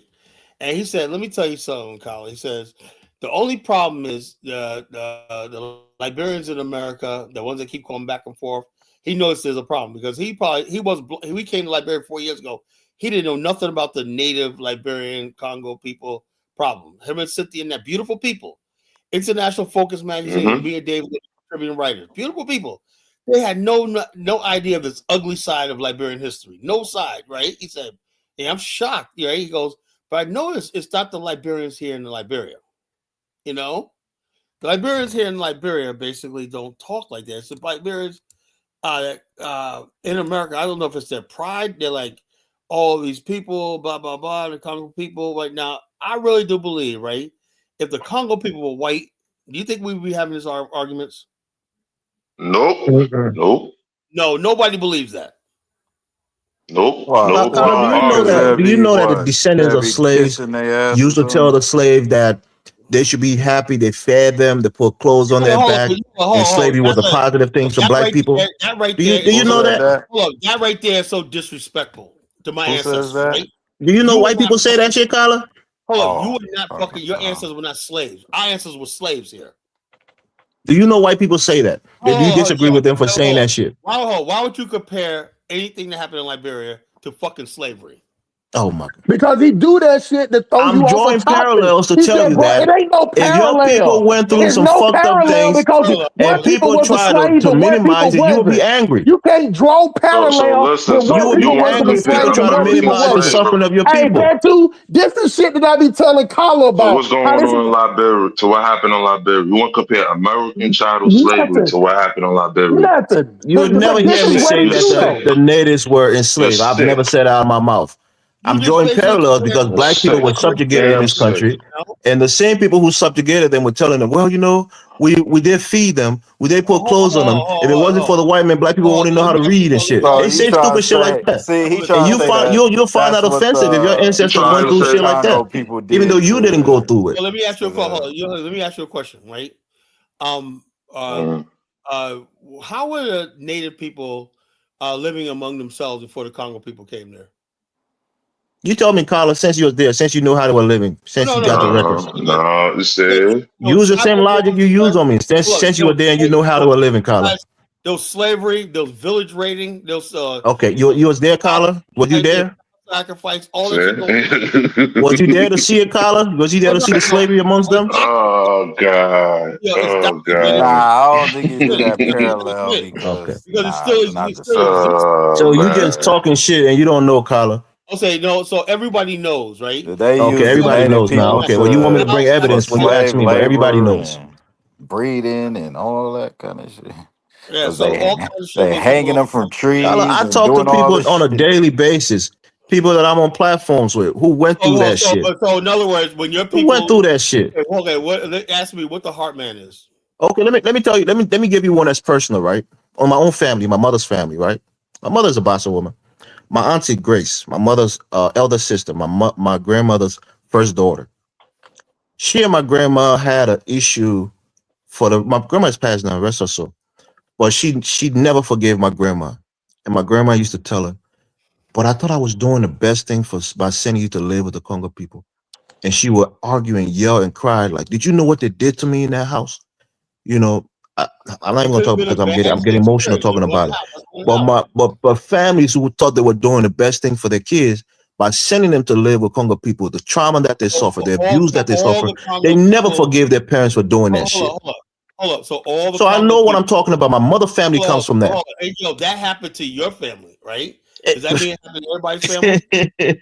That's what I said. You don't know, Carla. You don't know.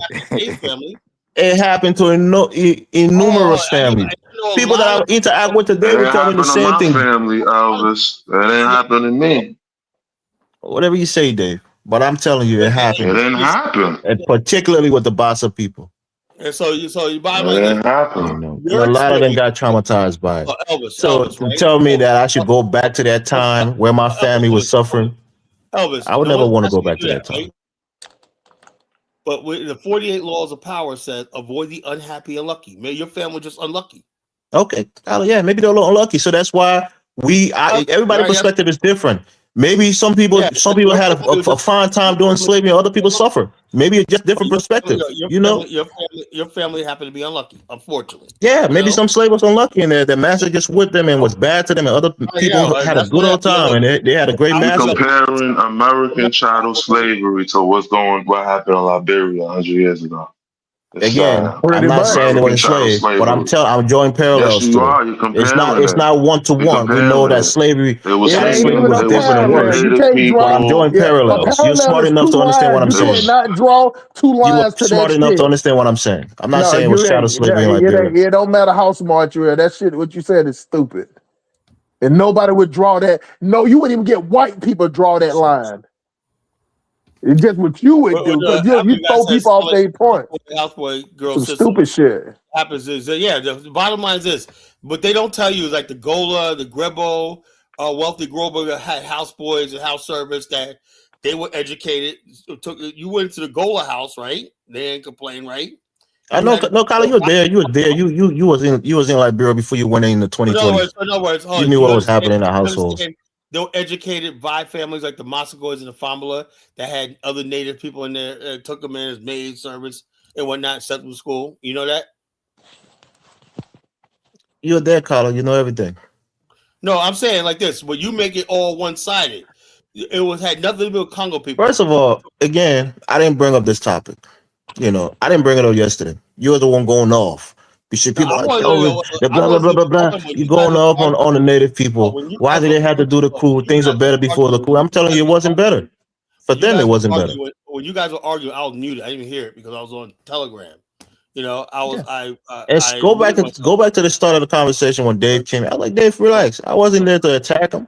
He kept going off, saying fuck me and fuck this and fuck that. Elvis, go to hell, nigga. You kept going there. I was like, bro, relax. It's not even that big of a deal. I don't care about you. I'm keeping silent. I'll go to hell. If you start a fight with me, because he went fine, there, that's what you want. Just because he went there, just because he talked shit about you, that means you talk about his mama.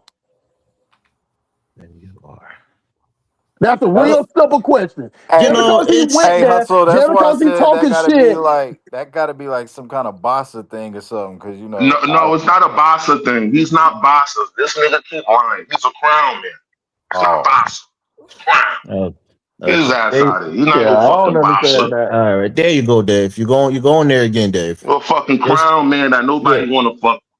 Yeah, Dave. Hey, Don't go there Hey, again, Dave. how many Because you'll get arguments you I'm gonna done go emotional. heard there again. on I don't give a Dinah fuck Show? about you. Niggas go You'll to get hell. emotional and get on the Wait, verge of say it tears again? again. Don't go there. Hey, Just leave it, bro. He's a crown Hey, man. hold on, Dave. And probably so, Dave. Probably Dave, so. All right, hold I'm on not for a afraid second. of my Hey, ancestry, how many Dave. arguments you don't heard on Dinah's show or a college show? How many arguments you don't heard? Full-fledged arguments.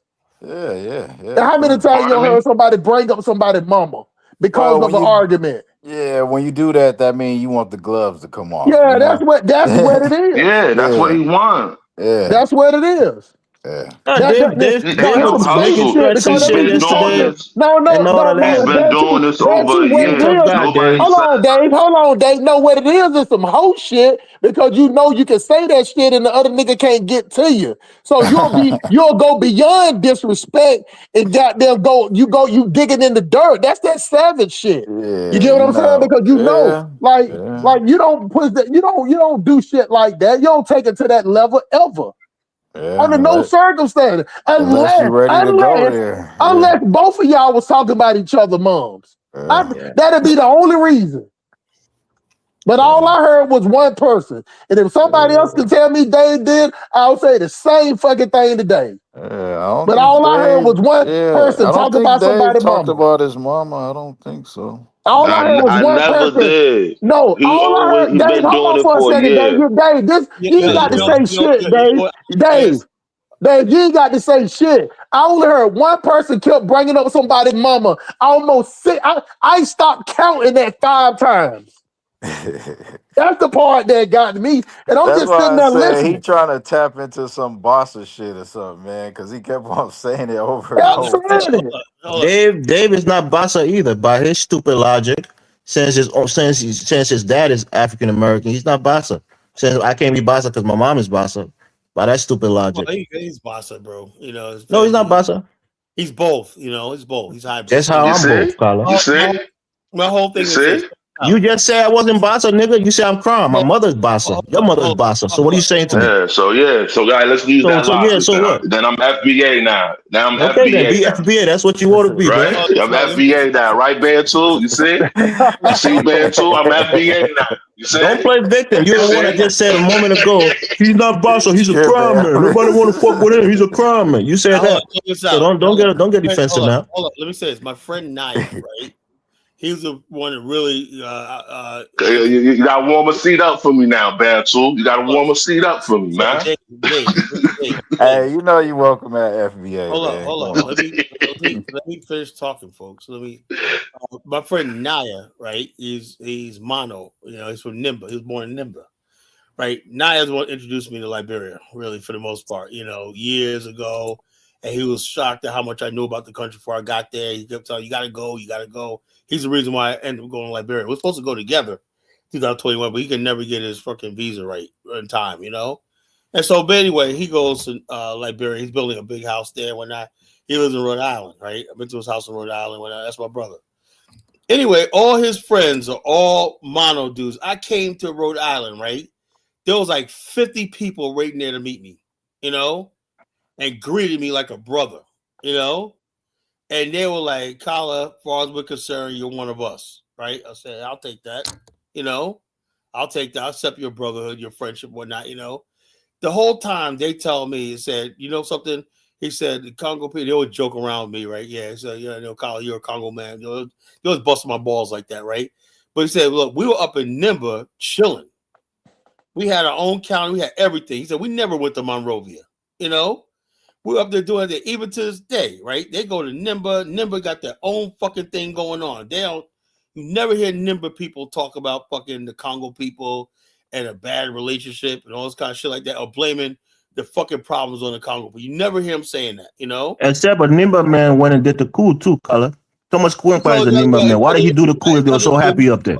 That was a Gil man. He wasn't a mono. Well, is he from Nimba County? So it doesn't matter. You know what I'm saying? Okay, all right. I'm They were so saying, happy up there. He went and did a coup too. I'm saying like this: the freaking Samuel Doe, right? He went up there and massacred lots of them, right?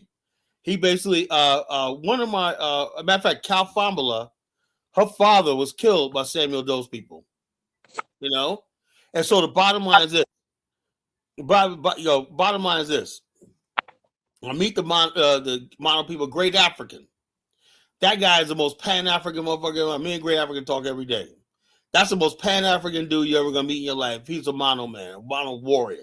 You know, he basically went up to Nimba, saw his farm, everything like that. His crew showed me around, and they gave me like it was like a state visit. They toured me to his farm one night, showed me all the operations facility. I felt like I was an ambassador or something. You know. It was real nice, how the hospitality I showed when I went up to Nimba, right? And they always talked about, yeah, you know, man, we're so grateful for this republic. We're so grateful that our ancestors came from America. They consider African-American ancestors as their ancestors, you know? That's a far cry from what I hear from Elvis. You know? I'm just going to say, so when Elvis... Tyler, that's all nice. Ask who Thomas Quinpah was. That's what I know. If he didn't go there and took your people out. Also, I noticed too, when I see Mono people or Nimba people in America, they're very successful. They can invite you to their house and they'll show you their success in America. Their kids going out to school, off to college, all Great African and NIAS kids. They go to HBCUs. They pledge black fraternities. They're integrated fully into Black American society. And they're going to be a credit to us and the future of Liberia. They're not worried about what happened in the past. They're worried about the damn future. Because they have one. Not worried about what happened in the past, Carla. You don't want to bring it up. Oh, no. You guys, you keep holding on to the past. I'm not holding on. I've never mentioned it unless you mention it, Carla. I will be there in 5 weeks, right? Nobody in Liberia talks, but when you're talking, nobody wants to talk about that stupid shit you talk about. The Congo people. Nobody mentions Congo people native on it.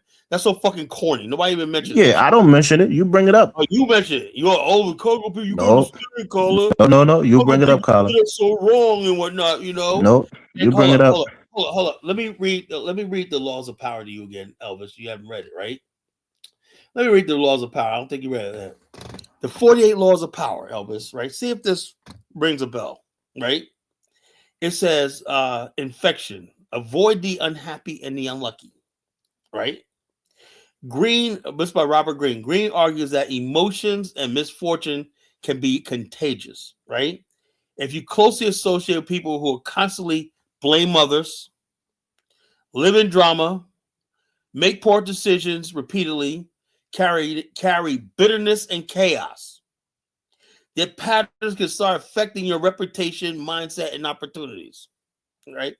In power dynamic, perception matters. It does. If someone is always surrounded by failure, crisis, or negativities, others begin to associate that energy with them too. That's why we cannot let your CDC people and your people that think like you ever gain power in the library again. Because perception is everything. Negativity and stuff like that. The people with negativity, a lot of people like you put out a lot of negative energy when that, and that does the country no good, the civilization no good. What Greene is really warning about is not about avoiding people who are temporarily struggling. Hey, look, everybody struggles. I struggle, right? We don't want to turn the back on people who are struggling, people who are trying, right? Dave will tell you, man, our good partner Ross, we helped him out. He now got a place to live for him and his family. We came together, helped out. But that's what brothers do. You know, that's what brothers who love each other and got each other's back do. Dave and Ross knows I'll go to war for them. I know they got my back. They have my back too. That's what brotherhood's about. Carla, what that shows you is that, that what I be talking about, that rugged individualist shit. You know what I'm saying? Some people, they talk with a message, trying to help people, and then there's some people just sit up there and they just happy. They happy living up like the white man can't do no wrong. You get what I'm saying? So, when they living like that and knowing what type of conditions, just certain type of people like that when they come from Africa. But they get away from that. They got running water. They got 24-hour electricity, Bantu. You get what I'm saying? They can go to the grocery store. The grocery store already filled. The rose is Yeah, I good. hear you. They ain't fuck Africa. Fuck Liberia. I'm living goddamn with all these good white people and coming up off their goods and services and all that. You should be grateful. And that's the thing that I understand by the LBA people when those immigrants come over here like that. The only thing I don't agree with Bantu is that they need to pay some type of homage. Because black people ain't shit either. Yeah, I mean, I don't think they need to pay no homage, but you don't have to be, blatantly disrespectful at the same time. Why? You know what I mean? Listen. Why would they not? When they see that a political party is favoring them more than they favoring you. Well, that's why they go. They get what they get after that. You know what I'm saying? If something happened to one of them, they get front page news, everything.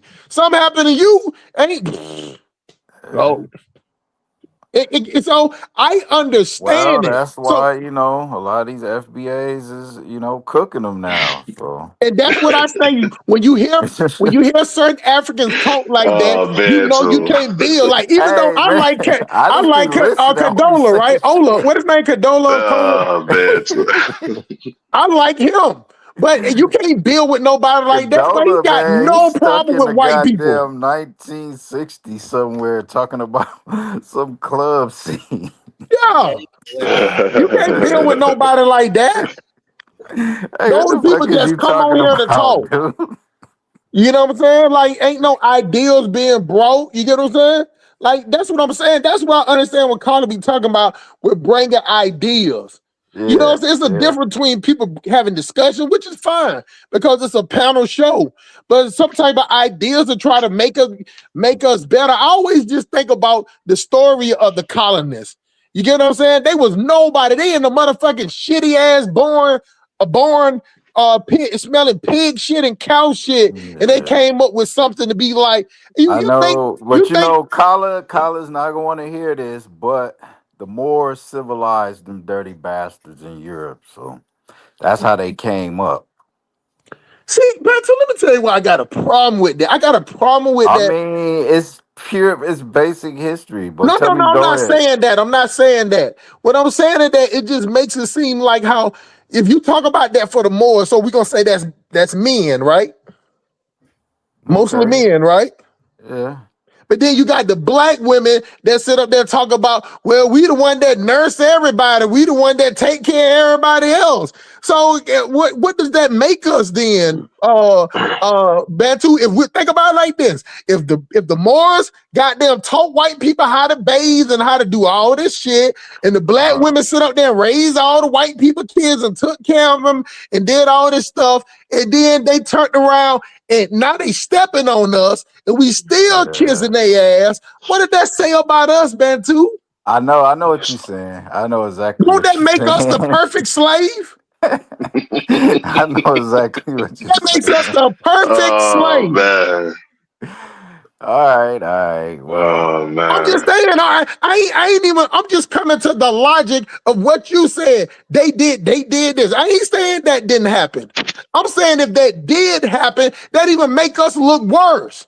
So that means that the alligator that was hunting us was hurt, and we went out there and nursed the alligator back to health. And when that alligator got strong, he sit up there and killed the people that helped him.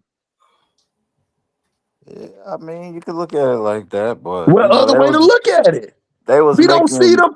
We don't see them as a predator. They see us as slave. Do you see the difference, Bantu? I'm just a street nigga, bro. I'm just a dumb street nigga from Atlanta. No. Yeah. I like to look at different people's perspective because it's gonna bring more nuance to it. But how else can you look at it? You helped them survive. The Indians helped them from dying. Yeah. Everybody helped them, and they turned around and shitted on everybody, and ain't nobody grouping together to fight them. That's why I'm looking at it like is black people like just really using this motherfucker like a scapegoat or something? Because everywhere you help them to get back up, you help them to get back up. Right. I don't know. Hold up, Bantu. Did you see my video of Sarah Sudaseti on? Ah, man, I'm about to slap you in, Sarah. Oh, when yo, I come see. on, Bantu, man. Come on, Bantu, man. It's so cold, man. When I saw that, I said, I gotta play it just for Bantu Mandinka. You know, that video is just tailor made for you, bro. I used to listen to General Sarah though, but Yeah, he he's full like, of man, you got shit, the man. American flag, the same flag that He oppressed. full of shit, man. Yeah, y'all gotta come up with something, man. He ain't no fucking general or shit. Where's his army at? Fuck Sarah Seti. Yeah, so the bottom line, General Sarah Sudaseti has spoken, man. Who am I to argue with Sarah Sudaseti, man? Who am I to argue, man? He be talking that What shit. fight? What he do? What he do? He said he's trying to talk about the FBA's got a red, white, and blue flag. Y'all niggas waving the red, white, and blue flag. Yeah, I'll play it for you. Yeah, go ahead, play Man. It's funny. it. Sarah Pseudo Seti. Okay. There we go, man. Yeah, I used to think Seti was gonna be that guy though, but it He is that guy, man. Nah, he's a stupid ass motherfucker.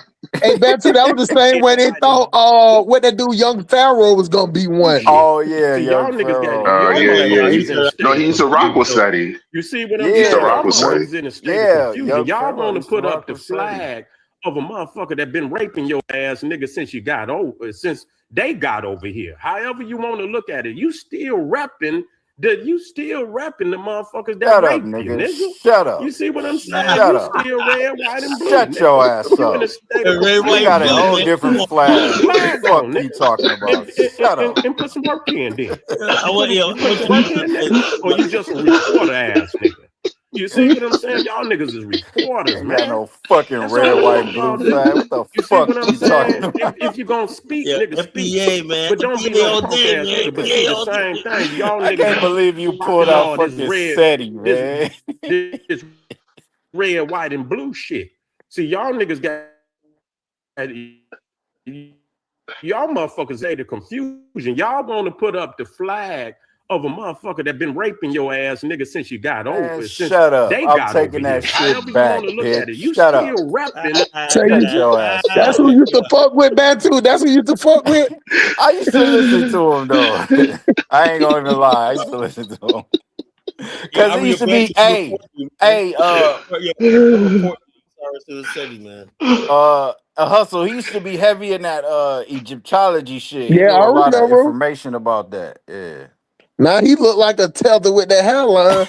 You know what I'm saying? Trying to hide that shit. You should have dropped that camera down a little bit. It look Nigga, I like he got a ain't got tether nothing of it. hairline. Look like he got that George Jefferson. Look like he got that George Jefferson going on. You know what I'm saying?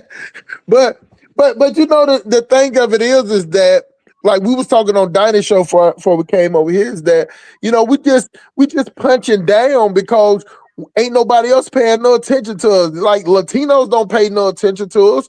White people, we claim that white people watching everything. The white people ain't studying us. And white people are going out there, getting their boats ready for the spring, so you can go out boating. That's like they're booking their trips to Maine and Rhode Island and all that shit, and they're gonna be out there to the lake putting the boat in the water. You know what I saw? They out there getting shot down by ice. That's what they are. They treating white people in Minnesota like niggas. Also, I went to they treating them like niggas over there, man. Hold up, everybody, look. Also, I went to friggin' Rhode Island back in 2021. That was in July. My guy Naya, his daughter. Was it Providence? The beach area. Rhode Island, right? Yeah. His daughter. But everybody was supposed to be there. Everybody came to see me. It was like, God, Kyle's coming here. So the whole Liberian community came there to see me, right? We had a fucking party like you won't believe, man. Naya, man. Anyway, when I was coming back, right, and I drive to Connecticut, right? So it shocked me, right? I go on the one highway, right, to go to the one part we go to New York, right? Mm-hmm. Monroe, Connecticut. There was the dam, right? You know, dam that you cross over, hydro dam, right? Right. There was a catch in the dam, right? I seen fucking guys out there. This was a Tuesday afternoon. Tell me why I see guys jet skiing fucking on a Tuesday, right? Mm-hmm. right? Then on that river right there in Connecticut, right there, all you see is beachfront housing, boating. Everybody's out there boating. Yep. I'm like, that's what it dawned on me. Fucking these people got a life. These are the people that probably work on Wall Street, that got all kinds of trust. You know, the people of New England. Are they trust fund babies? And people in New England own most of the country. You know, they own the railways. They own. Man, that come from that old slave money, nigga. Whatever, however they got it, you know. But the bottom line, they got money on top of Greenwich, Connecticut. Have you been to Greenwich, Connecticut, Hustle Smart? Yeah. Holy shit! All you see is a city with nothing but fucking mansions, you know. And so they're out there on the fucking water and everything. Like, then it dawned on me, they ain't. I didn't realize they ain't thinking about my black ass, you know. Paula. Not only that, when you see them out there on their boats, they ain't got not one cell phone in their hand. They're out there just chilling, man. I'm like, damn, man, what the fuck am I doing wrong? You know? Like we got like it kills me when I hear black people always talk about white people watching us, watching everything they do. That's why you gotta kill that sacred cow. Hey, Bantu, what they do is they'll say, Bantu, you got a nice flow for us rapping. They'll be like, oh yeah, you heard that flow? Find little Timmy over there can do a flow to that or a little dance to that, and we can make it go popular. What they do is they do like what the Chinese do. The Chinese they like hip hop. They don't want black hip hop artists over there. They like they hip hop with they people. So they'll take that style. Break dances in China and Korea, Bantu are rich. Oh yeah. Didn't they put it like on the Olympics or some shit? Like they was talking about putting it. They made a trend. Yeah. They made it a trend. Yeah. And our goddamn and see with us, with black people, we always got this thing Bantu. Who's the best? Who's the best? You don't never hear Guns. We always competing. How many times you ever heard Guns and Roses and Metallica talking about who's the best, who's the top?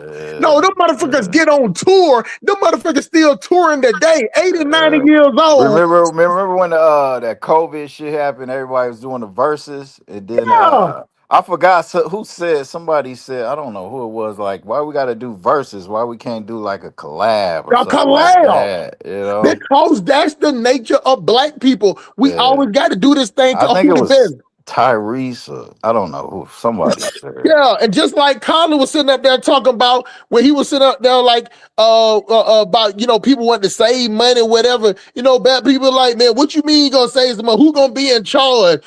Black people be worrying about who gonna get the most chicks. Like we're hypersexual, and the black women drive that. You know what I'm saying? Because we like competition on the entertainment level. We don't compete on an intellectual level. We compete on an intellectual level and a physical level, but not intellectual. Matter of fact, the intellectual, we look at them as lames. White people, them rednecks, race car, they don't look at their intellects as lame. Them white boys come out there talking about different type of formula of gas and different type of oil. You know what them rednecks do? Man, can you give us a couple of samples? We'll put that in our truck. Let's try. They work with their lame white dudes. They send out there. I'm telling you, Bantu, you ought to see Talladega. They got the side. They got a whole side about the size of a stadium. Nothing but white people in trailers. And then they got the other side. I'm talking about low budget trailers. Then they got the other side of the rich people in their RVs. They all come together and eat together and form things up and come up with another plan because they support each other. We don't support each other. We always trying to figure out who got the best chick, who got the finest chick, who got the best car, who got the best clothes. That's why none of our stuff that we do lasts. But Gucci is timeless. Louis Vuitton is timeless. Christian Dior is timeless. MCM is timeless. You get what I'm saying? Yeah, these old faggot designers, niggas out here killing to buy them. Niggas out here killing each other to buy faggot white people designers. Real talk.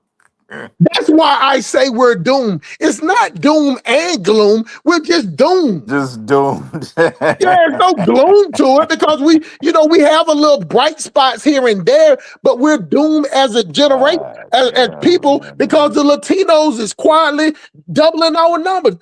By the end of this year, Latinos will damn near them the double number. They'll be at 80. If when they all come out, it's gonna come out to be like 80 some million. Well, yeah, well, they, I don't know, they might be in trouble now with this deportation shit. But they only can get rid of 11. They can only get rid of 11 to 20. You only can get rid of one. They can't even get rid of how many they brought in. So he only can do so much in 4 years. In 4 years, he can get rid of 6 million max. Think that's it? 6 million? Yeah, it's still 6 mil, maybe 7. By the mouth. He only can get rid of and that's even with self-deportation. 6 million max.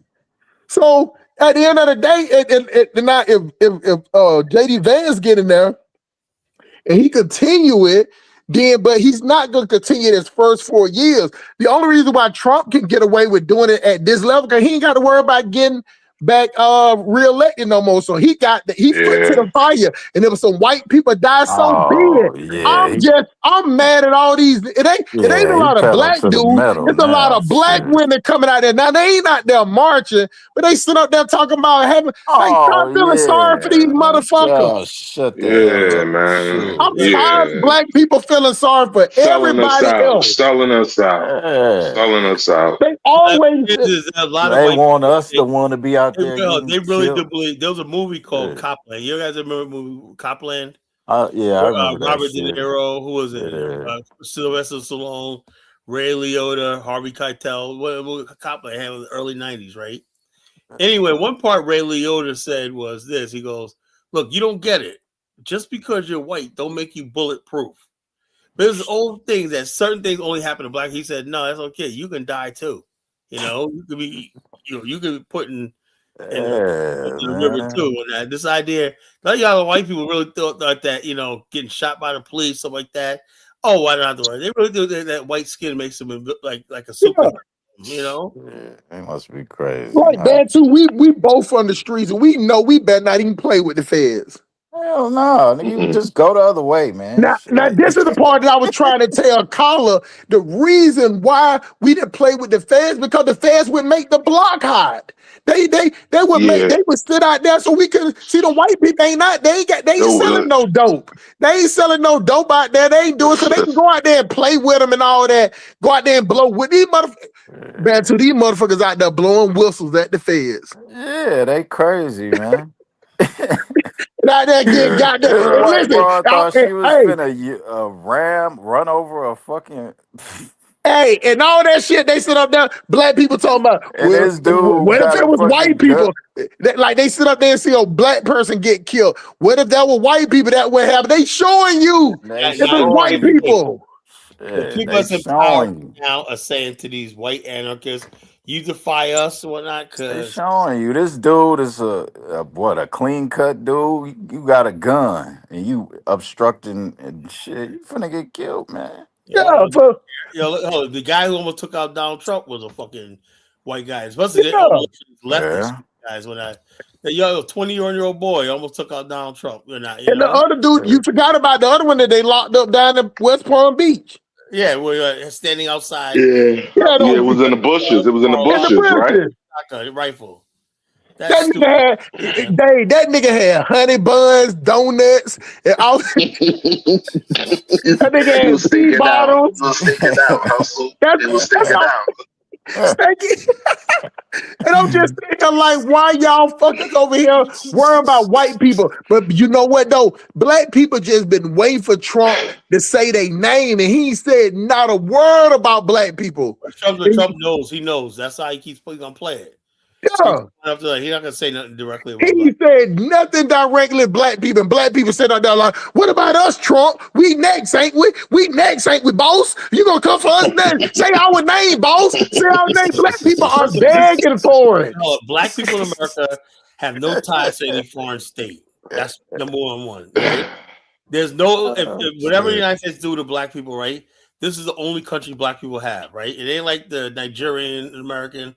Could talk to Nigeria, that could cause a little grumble, how much, whoever knows. The Liberian could be like, "Hey, look, my government in Liberia is saying this." Ghanaians like this. Everybody has something, Right. The Black African American, what are you going to do? Go to Jesse Jackson?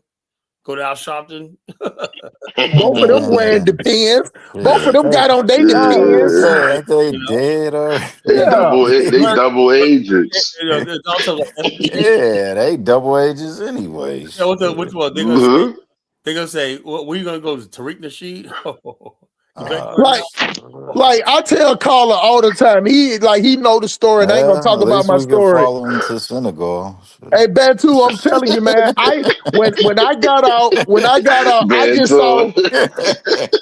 I saw the only thing that can help black men out was to be entrepreneurs, to get out of this perpetual, being a 30-year employee. You know what I'm saying? Like I said at the top of the show, I was smart. Yeah. I said I'm good for that. I'm a commission person. I'm not that well. I want to get to the point where my commission is turning into investment. Well, my investments equal my money I make. I was free.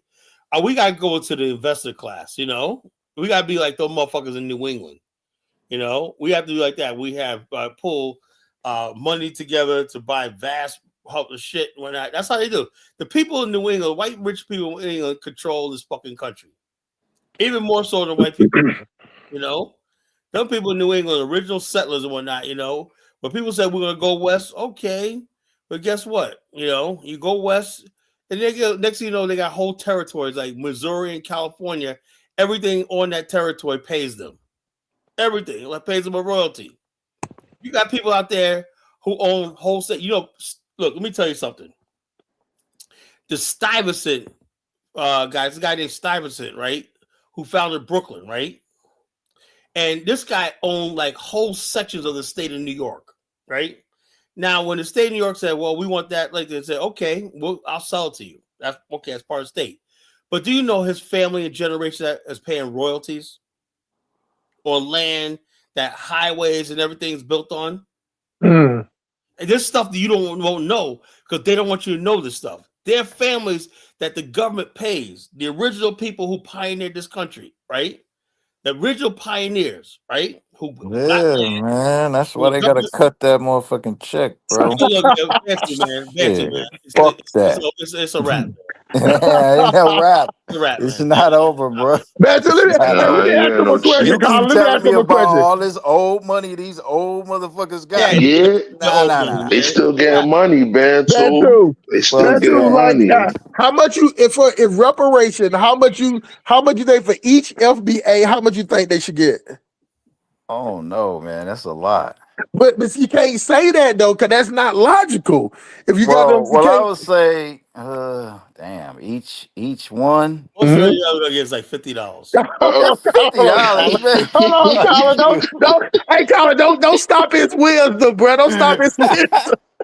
That's what I just say, just give everybody a ticket, man. What's the ticket? You talking about a milli? Yeah, just give everybody a ticket, man. Nah. Do you? Hey, Bantu. I ain't gonna do that. For 45 million people, give 45 million a million. Yeah, put it in a trust fund or something, man. You know what I'm saying? Let me ask you something. Hold on, Colin. Let me ask you one thing. Bantu, you know if they did that, you know how much a cost of a water bottle would be the next day? I know. I heard you explain the inflation shit before. I'm just saying. Do you not think about it like this? I think you said it'd be like $100. It'll be like $150. You'll give it to Naira. It's like $150. That's water now. It's not even talking about gas. Hey man, it's a way. Listen. It's a way we could do that shit where it won't have inflation that much. They'll give it to Naira, man. Nah. Give it to you in Gabby and Delassie. Give it to you in Gabby and Delassie. That shit ain't nothing like $1,000. Oh my god. No, that shit's $700. Yeah, it's $700. It ain't even $1,000. Give it to Naira. $1,000 would be 1.5 million. You see Bantu Mandinka with his monies right now. I tell you, babies, I'm the man when I see that $1 million. I got deposit in Nigeria. Bantu Mandinka go over to Nigeria, try to get his. I think I had him a check for like $25. Like, Bantu, you got me. It's a way mathematically we could do that shit, hustle, where it won't make the inflation go up that high, man. The only way you can do that if you pick out 1,000 people every year get $1 million. 1,000 people. That's it. That's the only thing that's logical. That's about 1 billion. I think Donald Trump could put like half of that tariff money, like maybe 10, 15 trillion in on the It's not that much. It's not that much in tariff money. Now let me ask you, No, he says he's getting like 18 trillion or something. No, the Crazy. tariff money is in the billions. hold on. Bantu, let me ask you a question. It's not in the trillions yet. The white man is fair and just. Man, I'm not asking him to be fair, nigga. I'm coming with a machete or something, man. A machete? Axe. He said he coming with a machete. Yeah, they gonna give you your money in dollars. They definitely gonna give you their money in dollars. He coming with a machete. Coming with yak-ass Colax. He's coming with yak-ass Colax. That's the only way. Hold on, that might just work. When they see Bantu coming, that's the only fucking way, man. You got to he's gonna come with yak-ass Colax. He's gonna get yak-ass Colax. But you know what? The best thing for it to happen, like Bantu, it would have to be for something drastic to happen. Blood would have to be shed. Well. So which FBA is gonna die for the other people to get the check? I will, man. I'll do it for y'all, man. You'll do it. You're gonna do it, man. Go get a machete. Go down. Hey, I'm gonna put in an order. I'm gonna put. Hey, Colin, I'm gonna put a wheel call pickup order at Lowe's and Home Depot. You can pick up a machete from both of them. So I'm not dying in vain, man. You gonna see y'all not gonna make no fucking meme and joke at me. Crazy nigga up here with a machete. Yeah. Your ass right to Pennsylvania Avenue. You know what I'm saying? With your machete. Talk about LBA all day. FBA all day. Hey, Colin, the funny thing about it, after they kill it, after they take Bantu out, they gonna be like, now who else know him? Who's associated with him? They're gonna be like, no. To get all y'all niggas, y'all know. Y'all's over here on College Genesis plotting with Bantu. They gonna like, look at his internet history. Look at his internet history. Not supporting man. Hey, just like Diners, when I come on this show and talk, the views and the sayings of Bantu does not reflect the Colin Nation. Hey, I've been dealing with this all my life, Hustle. All right, ain't that dude. Now listen, Bantu, I think it's a. I can't even go on Diners show. Shit. I think they should do something like just as far as like economic zones, and you know what I'm saying, make some loans that 100% for some loan forgiveness. If you could show a profit, even tax breaks, hustle smart tax breaks are good too. I think personally, you should start with the black people in the Deep South. Yeah, motherfuckers never been. Yeah, they need the most help. They need the most help. I mean, I'm not looking for no so-called white tea person to be fair, because I mean they didn't even give the money to the descendants of the Tulsa. They still alive. Yeah, they're not gonna give you shit. No, look what they did with it. Look what they did to the Indians. Yeah, put them on a reservation. But Bantu. Word on the street is they about to give the people in Greenland some reparations, man. What you gotta say about that? If Trump take on Greenland, they're gonna get them $250,000 each. You know what gets me as Dave? What? When I talk about Africa, your show, that's right? Crazy. Because the United States is not gonna have the whole island Greenland. They're gonna have special enterprise zones, like autonomous zones, right? Like microstates. Colin, hold on. What's that place in Africa they do like that, where they all got these little zones and they military zones? Is it Djibouti?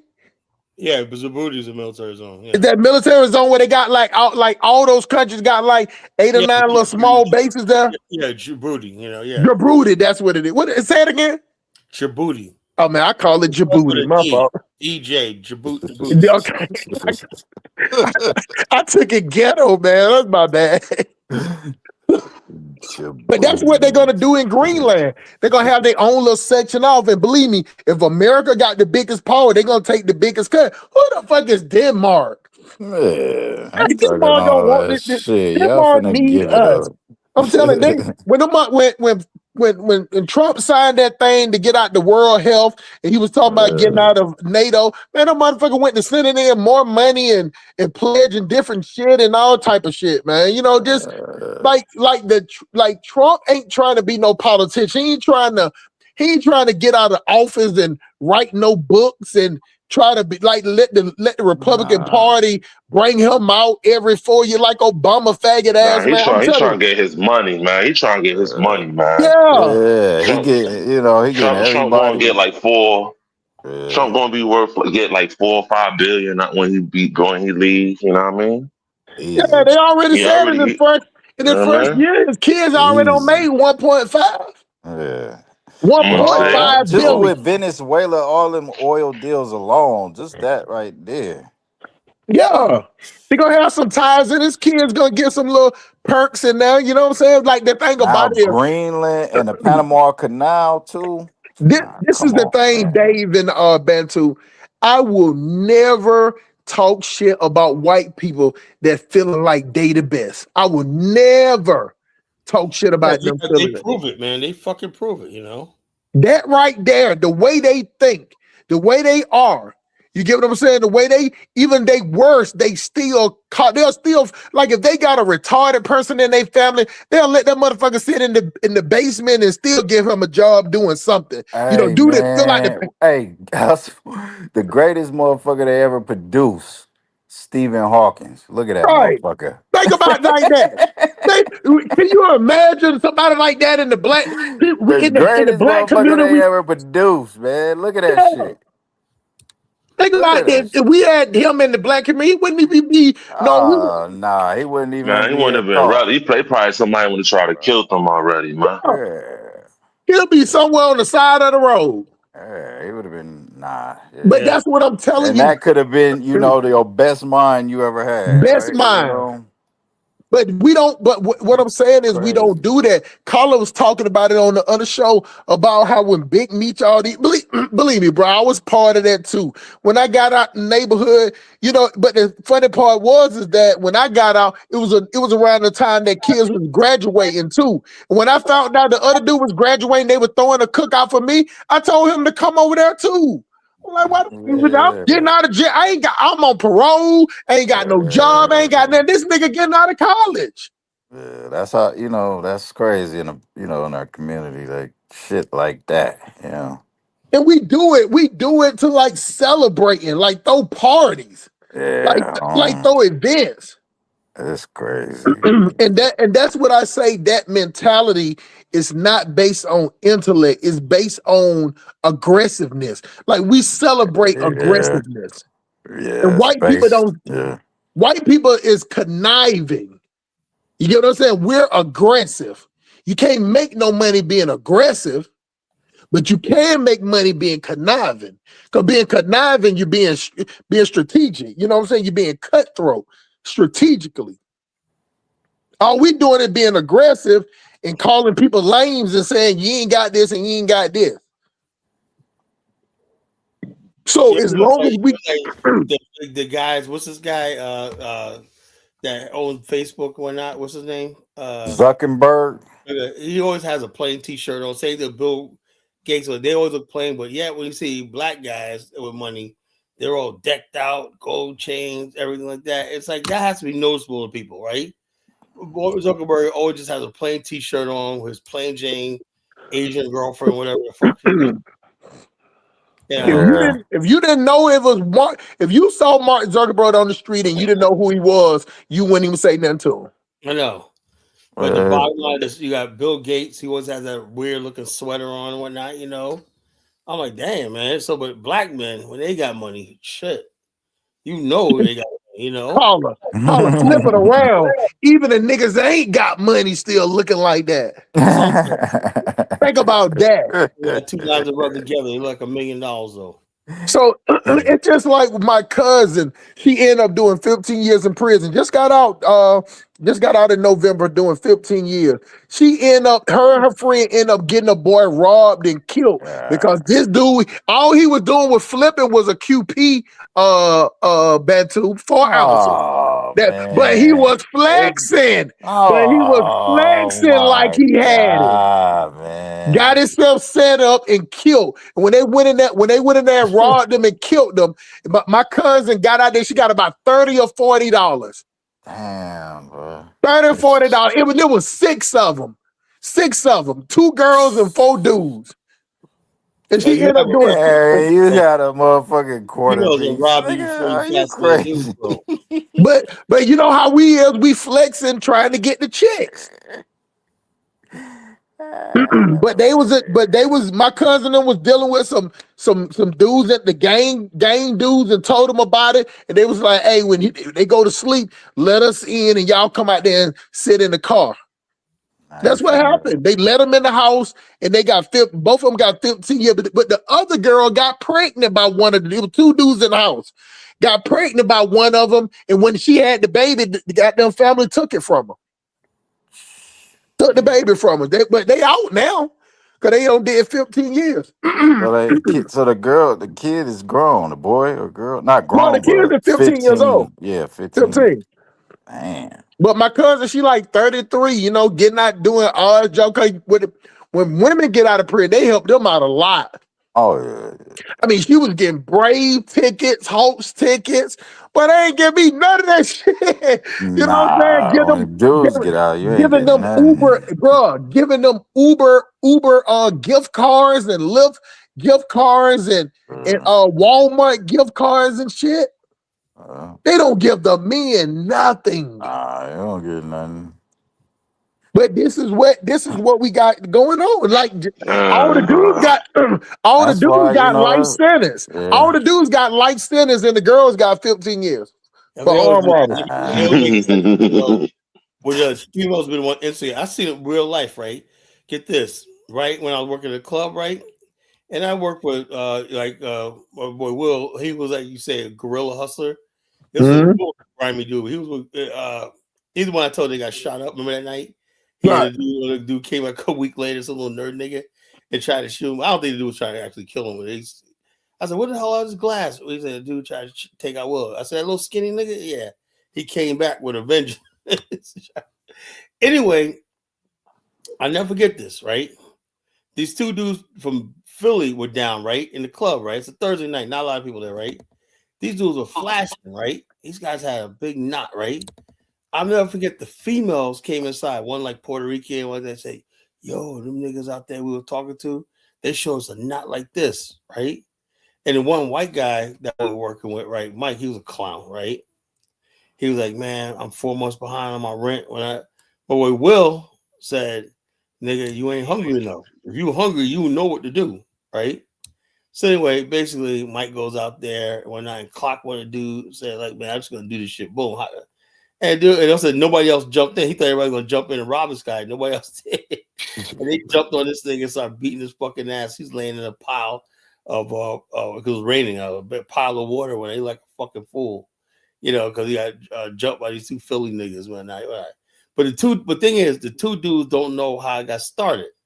They don't know that Mike was what the fuck this nigga hit me for? They didn't know. They thought he was just just looking bad, just hit him. They don't know they're being set up to be robbed. I watched the whole thing, These girls came in the club one night, so we had some grimy dudes working. I used to have like grimy niggas doing security with me and whatnot, hire them $50 a night, man. They're muscle, but they're in the streets. So, so anyway, they were like, yo, man, she goes, this dude must have like 10 racks on him in his pocket, man. He had like, nothing but hundreds, both of them have like this, and they were like, yeah, we're gonna rob these niggas, just that quick, man, like that. Females, yeah, just that quick. Gotta be careful, man. So I know, man. You didn't taught me right then. Don't ever be flashing, females. You don't know. Always play the cool role. Whenever you think you got money, whatever like that, because females can overestimate you. They think you got more money than you do.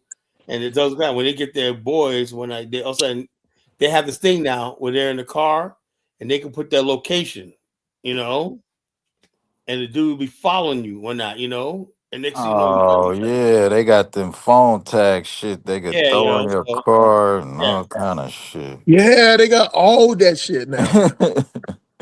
Yeah, you gotta be Mm-hmm. careful out here. They'll drop Shit. that Apple tag right up under your car seat.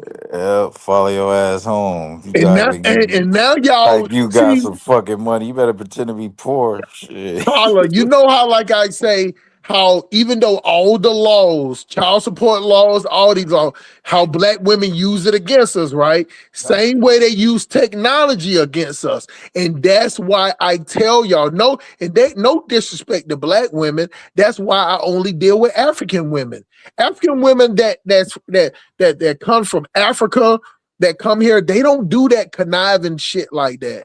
Like I ain't heard of not one African chick setting up a black American dude. yeah. Now Brazilian chicks will set you up, you know. Brazilian chicks will get your ass yoked up. They will drug you. Only reason That's they a- won't do it, Hustle, is because they don't want to go back to Africa. But That's the me only reason. and 'Cause them Carla always motherfuckers- talk about this, Bantu. We always talk about this leverage. For some reason, Yeah, women play their leverage. For some reason, black men don't been taught not to play their leverage. Do the right thing. You know, you should you should use your leverage. Stop going in there laying your being on the knee like you finna get knighted by the queen of hood rats or husky hyenas. You get what I'm saying? Like use your leverage. That's why why you think gets me is a nigga being set up by a big girl. No, don't let that happen to you. Yeah, don't have a Big Bertha set you up.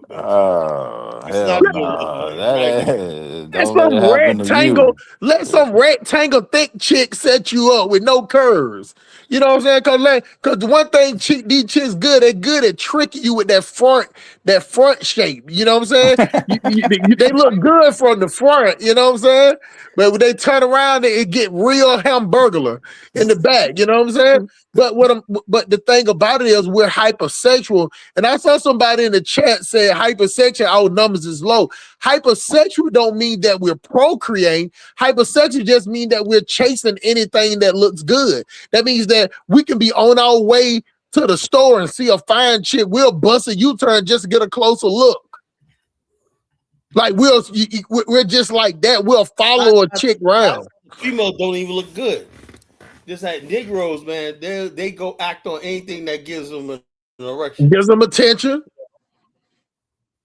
And that's what I'm saying. And Bantu, now, you know, you're young, Bantu, so you might not have no issues or whatever, but you know what I'm saying? Like, I'm just being honest with you, and this ain't no knock the black women, it's just the way they is. They just hard to talk to, bro. And they emotional. I mean, you know, the black American woman, you know, is something else. They hard to talk to. You get what I'm saying? Like they take care. Even my daughter, I deal with that with my daughter living with me, Carla. Like certain things, like I say today, she would laugh about. The next day, she'll get offended about. Like, what the fuck is wrong with you? You get what I'm saying? So you know, you deal with that. But as a father, I talked to my daughter, and I let my daughter know. I said, for some guy, you're gonna end up being with a guy that's gonna chase you, and you're gonna end up not liking him. I teach my daughter not to go for the simps. I said, you're gonna eventually not like the simp. Because you don't want no man that's gonna sit up there and make it like everything you do is right when you know you wrong at something. If you know you wrong and he's still telling you right, you need to stay clear of him. Because that type of guy right there will hurt you. Soon as you hurt his feelings, soon as you disrespect him, he's gonna feel like all he did was support you and did everything you want to do, and now he's gonna goddamn be out for blood. Yeah, some type of niggas they gotta worry about, you know. That's the one they have to worry about. Loyal ass, well, because they snap, you know. I did all this shit, whatnot, you know, and they hold that in them. Females know that, you know. And that's why they like bad boys, because they know there's no love lost if something breaks up. When you're like, okay, yeah, you know, he wasn't shit, I wasn't shit. But them loyal ass niggas scares them because they know they gotta be obligated. They know that when he comes to beat your ass, he's justified, you know. Mm-hmm. That's how it is. Go ahead, Dark Migo. Yo, what's going on, Carlo? What's up, Hustle Hold on, Smart? What's going on, Migo? Hey, man, I had to disagree with you for a little bit about Oh, the which Black one? Tell me American, which one. because you said the African shorties be cool. Man, I done ran into some Yeah, crazy that's ones what when I I went was to kind of Arizona, disagreeing a little man. bit too. I was like, Th- listen, Now hold on, let me just finish Ben too, bro. Listen, they called the cops, bro. Did the threatening for my life stuff, like you know what I'm saying? Like I ain't never had no black women do that before, you know, and What they you was trying say to they put did? hands What on now? me, man. damn. What they It was do? crazy. They was trying to put hands on your boy, like they was trying to, you know, like it was a, you know, Trying night to out. fight you? Yeah, Hey, man. hey, Domingo, how tall are you? Man, I'm 5'9". That's why I Okay, told you, maybe that's Hustle what it is, Smart. bro. These Cause them motherfuckers, Nah, I African was not chicks listen, kind of. nah. I Hey, was sending them back. I got the video proof. I they was trying sending to them back. I'm 6'3", and chicks just I'm Nah, 6'3". they was bully sized though. They was, they you feel trying to me? follow the Black American hustle. Oh, That's what, they was Americanized. nah, yeah, but Yeah. they was big though. You feel me? They Oh, they wasn't, you was know what I'm husky saying? hyenas. Negro. Yeah, like it wasn't, but I was sending them back, man. I got it on video. It was crazy, So bro. you was Damn, fighting some what the African fuck? chicks? Where they were from? Bro, they was from Arizona, bro. It was No, my no, I'm man's saying where they fault. were from in Africa. Oh, Sudanese. They was some honey Yeah, flappers. you That's know, why I'm Oh, like, Sudanese what? different chicks, bro. You know what I'm saying? I damn. was like, what's going on?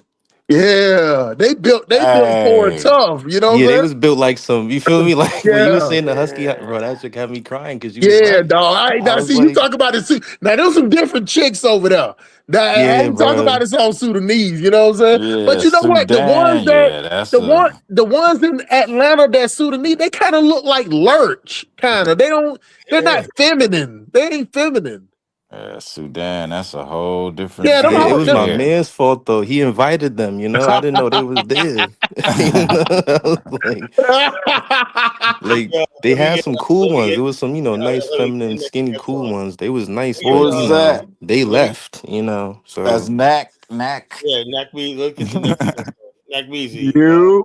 That man said some Sudanese. Y'all squared up with them.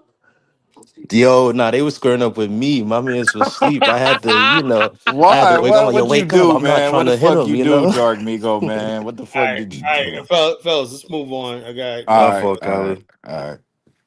Nack Measy. Yo, what's up, y'all? Yo, what is this clown Sarah Soon said he doing on your screen? Yo, man. Ah. He basically was talking to people like you, man. He was like basically saying, What? "What y'all Negroes are wearing the American flag and whatnot." I'm like, No, he man, said wrapped in American flag. the American flag, you know. Sarah Yo, all Susan. right. I used to Go call her on. Sarah. I used to call Sarah Susan Petty, but lately he's So, been, you co-sign? Yo, this dude is an Egyptomaniac. Yeah, we want to Khaled sign just that's what everybody's, co-signing right? him because he said that shit right hold there. up. That's That's what I used to call him, Sarah Susan Petty. You know, Was he one But of you them? know, lately And he's been. go ahead, Carla. I'm sorry. Let me. That's Khaled been. threw a shot at me. He threw a shot at me about the American flag. You know what I'm saying? Yeah. Like, yo, we laying in the same bed essentially. Pause. Different beds. And the American flag is my comforter. I'm sleeping comfortably. You in there having nightmares. Why don't you get out that nightmare and take your ass back to Liberia? No, see, it's not like that. It's not quite that simple. You know, it's not Yeah, quite you that like simple. that American money. That's why. No. Look, this is the whole thing. Let me break it down to you a little bit, right? Now, the whole time, right, when the American flag was raised in 1776, right? Well, actually, Mm-mm, not really wrong. 1776. Stop right there. That's not the same flag. It's not the 13 I know. colony flag. Okay. Yeah. I was getting to that. Getting to that, right? Okay.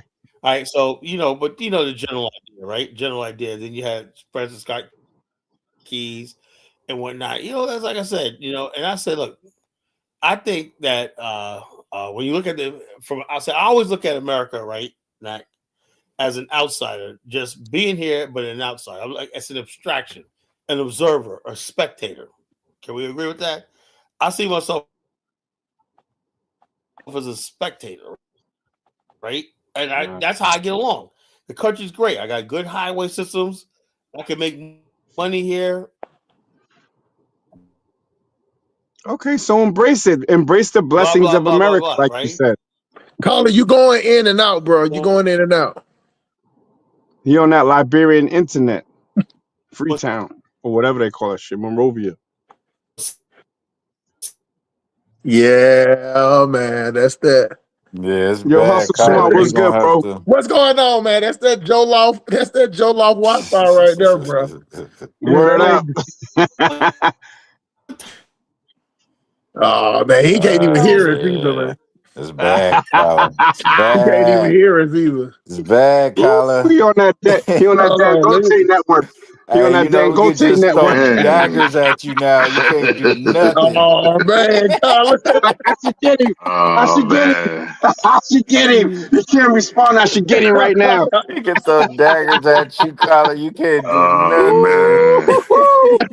I was living a constant nightmare. I hate America, but I love staying here. He's the original tether, like I said. He's tethered to America. He ain't free like me, you heard? Man, that's Yo, deep. call it a Pan-African tether. He hates America, but he won't leave it. Man, I Collar's like a fat bitch trying to sell fitness. Collar's like an ugly bitch trying to sell beauty. He's selling Africa from motherfucking Virginia where we Oh came off shit, the you gonna boats. get What's wrong with banned, this Nat. nigga? You gonna get banned when that nigga come back. Colin got to I'ma read. get him. I'ma get him. Colin got to turn off the. He got to turn off the computer, restart the modem. Oh shit. You He know what I'm saying? fuming right now. Golly, man. But That nigga sweating. now, means what you think about that I show speed shit though? I didn't see him in Liberia, but I like that he's out there, and it seems like he's getting embraced until he went to North Africa. But we should all know that, like out here in Europe, Moroccans and Tunisians, them motherfuckers are like dark skinned white people, bro. They do everything, they jump on our shit in terms of style and all of that, but they can't stand black people. But back to the black shit, he's I like it. I like I Show Speed out there. You know what I'm saying? He's a streamer. I like that he went to the continent, but I'm not putting nothing into it like it's some Pan African shit. It's just a popular dude getting embraced in Africa. That's it. Yeah. Yeah, what you think about that shit, Hustle? I just think that Yeah, like them he's just African a. niggas was attacking I them out think he's there. It just was a crazy. popular dude that getting treated like a celebrity. I don't want no black people. If somebody email me or something like that, I like don't let that shit let you Yeah, that's what I get was that trying to shit tell twisted. Like he got Kyler. he have two military, I'm like, two that's a two fucking police celebrity, cars man. following them, military people on bicycles, and 6 Yeah. bodyguards. You're not Yeah, I gonna get can't hear him treated for like shit. that, I bro. dropped down. Yeah. You're not gonna get treated like that. Like nobody's gonna run out there like Kyler people. trying to act like this some Yeah, now hold on Pan-African though. They will run out resurgence there. or some They shit. will run out there and beg you for some money, but ain't nobody trying to be. Nobody ain't trying to Oh be friends shit. with you. The Kyler's back. Don't add no African to your WhatsApp. Yeah, You gonna you gonna get requests for money every goddamn boy, week. you gonna get all type of. Oh You yeah. want me to tell you what the Hell most yeah. irritating about Hey. African people are been to? If you ever with that happy Monday, happy Oh Tuesday, yeah. happy Happy Saturday, new month. happy Happy Sunday, new happy day. new month. Happy Like, this. And this shit. Yeah, yeah, I I don't get know what down you're talking right about. there. Yo, Yeah. Hustle, I never had a request Hey, for money from an also, African female. It's only dudes Jonathan with their six one of his fucking girls dusty on me, hands out. man. The I had to dudes delete beg more that than the bitch. chicks, man. Yeah, the You know The what I'm dudes chicks saying? be out bag, there bro. hustling. The dudes They be out there bag. hustling smart. Dudes be out there trying to cozy up to a nigga for a Western Union. Like, nah. Oh yeah. And whatever you saying that the dude try to come into you, he try to Try get to Yo, in. invite Airbnb. himself to his fucking room and shit. Yo, son, I went back to the room. I had to look at my fit. Like, yo, son, is this shit a little too tight? Like, what's up? Pause. Pause. He Word, trying to get Ghanaian Diddy. Yeah. he Said trying to the get the Ghanaian African Diddy. connection, the physical connection. But you know what though? But you know what? The strange thing about them, man, they will like they'll talk about gay people in Atlanta, but they'll Yeah, be they gay be. for $30 too. You know what I'm saying? Yeah, they get down with Unless that shit. you know what I'm Sick, saying, like they just sick don't. ass motherfuckers. That's one thing Yo. what Carla's saying about their hands to mouth. And when you're dealing with people that's hands to mouth, they'll do anything for a check. Hands to mouth, meat to mouth, anything for some money. There was a program. It was like not even a documentary. It's called the 77 or some shit. They did a special on Gambia, like these beach. They call them bumpsters or whatever. Oh yeah, a black man had to be wearing Pampers because white tourists was running up in him. I think I seen that shit on YouTube, a documentary. And he was just standing there like, yeah, I'm waiting for the next vacation season. You know what I'm saying? Like, it's what we have to do. You know what I'm saying? And but you know the funny thing about that the chicks still deal with them dudes, bro. They like ain't got still no have choice, babies shit. and be sleeping out there on the beach and still having like that poverty.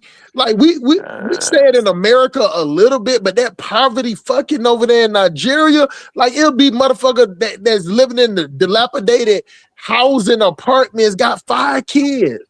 Yo, you ain't lying. You back now. You back now. Remember that time? I don't know if you was on the Dinosaur show yet. I think you might was. That fat dude, Black Lion, right? Him and Dinas were just trying to say that black people have a better chance to make a living in the streets of Lagos than when Oh man, you know they was lying.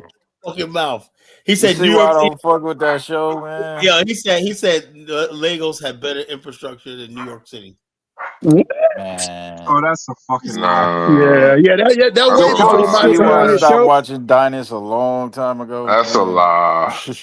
Yeah, that's I stopped watching Dinas when I saw them pictures of him in some assless chaps with a fucking turban on. Oh, this nigga had on some a black turban with some assless chaps, looking all seductive into the camera. I said, this nigga been in Atlanta too long, so I stopped fucking with him off of that. I think he was trying to model or something, right? He was trying to, he was running those scams on his channel. He was trying to say, I don't think you seen no pictures like when Dinah was trying to be a model, man. So you know, when I was on my troll shit, I used to have beef with everybody. Him and he brought me up on a show, and him and Brandon tried to do a coon attack on me. So I said, "Fuck it, I'm gonna get this dude." So I started researching like his modeling shit, and he was like on some websites that were catering to like homosexuals and shit. Oh man, like for real. And I'm like, I don't even want to go down this rabbit hole. It wasn't called that, but everybody commenting on the pictures was dudes. Right. And he had a picture with a black turban, and sometimes he uses it on his regular channel. He like got a black turban, and the rest of that picture, this nigga had on some fucking assless Western chaps. You know what I'm saying? On some Ubuntu shit. I'm like, man, I can't fuck with this shit. That's that Pan-African shit. Yo, Kyle, don't ever let me catch you like that, bro. I don't even try it. Hey, but you know that chick, African Tigers tried to do Brandon like that too. I had to tell Brandon, man, just go ahead and put the picture out there before she do. You know what I'm saying? Right. She tried to extort him. She tried. You don't remember that, Carla? Carla going in and out. Somebody tried to extort Brandon. It was the African Tigers chick. Cause this nigga sent her a picture with him in some Speedos on, you know what I'm saying? I saw that picture, man. Yeah, then he goes,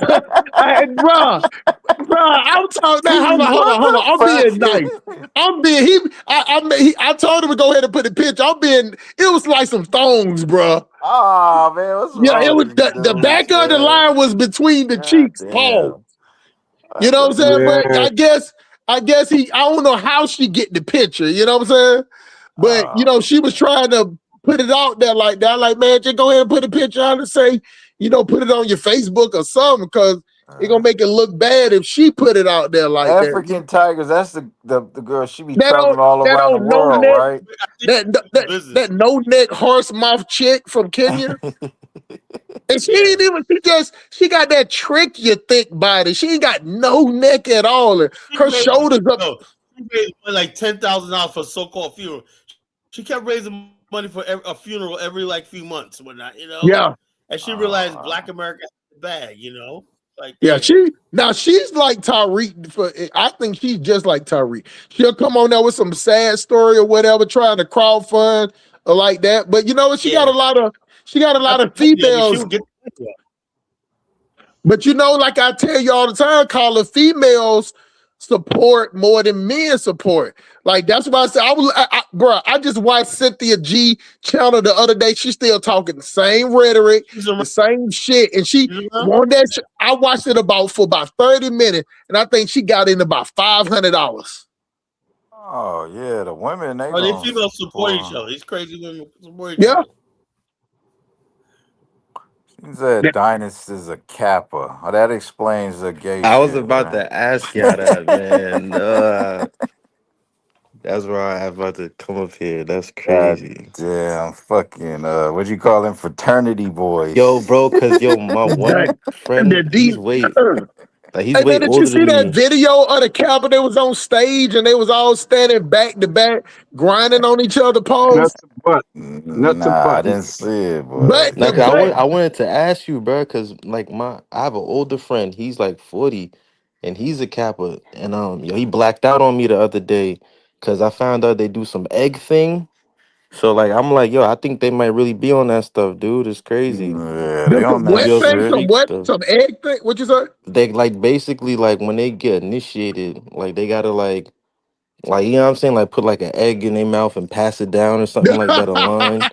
And then my friend started yelling at me and stuff. But he's like, nah, bro, we don't do that. We don't. Nah. I'm like, nah, I don't know, man. Like, ain't no telling what the motherfuckers I guess it all go by which college you at. Because some colleges they do they haze and they take it on a different level. You know what I'm saying? That's why I say that's why I respect, college and men like y'all that don't be going that route just for some, money and job opportunities and stuff like that. Because a lot of black men be doing that stuff, man.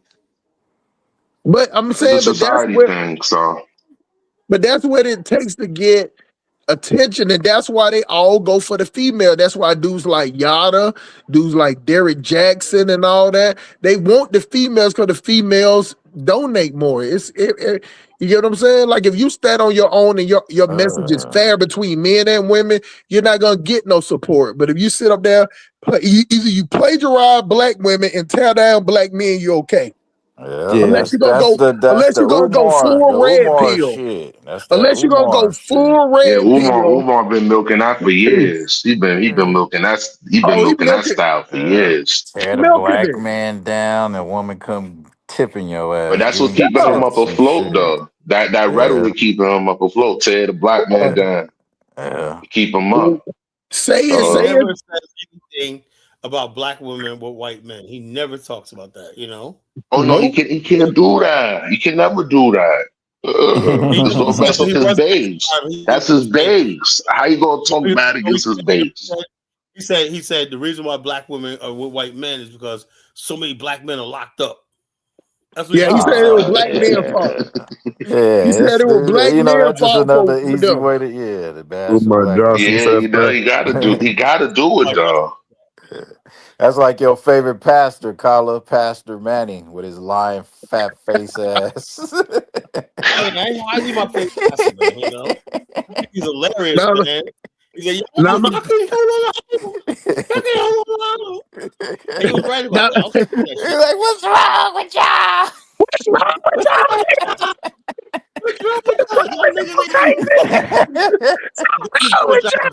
I'll go to that church, man. I'm in the audience. I'll be there rolling, man.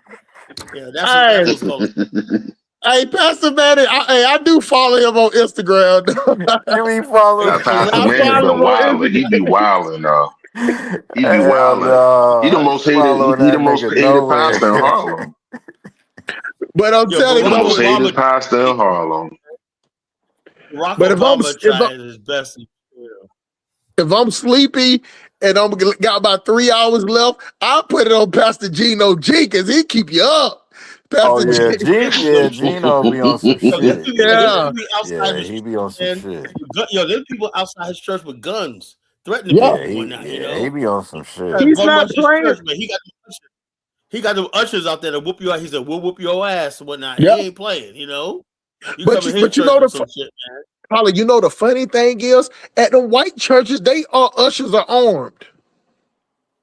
They got armed. Yeah, I mean, it makes sense. It makes sense. It definitely It makes makes sense sense though. If he nowadays. got armed, Shit. if he got armed guards, it makes sense. You know what I mean? He don't want no Dylan Roos coming in there. They do fight Look at people. Don Lemon and all them Yes. motherfuckers just bum rushed that the church the other day. Yeah, it's us, man.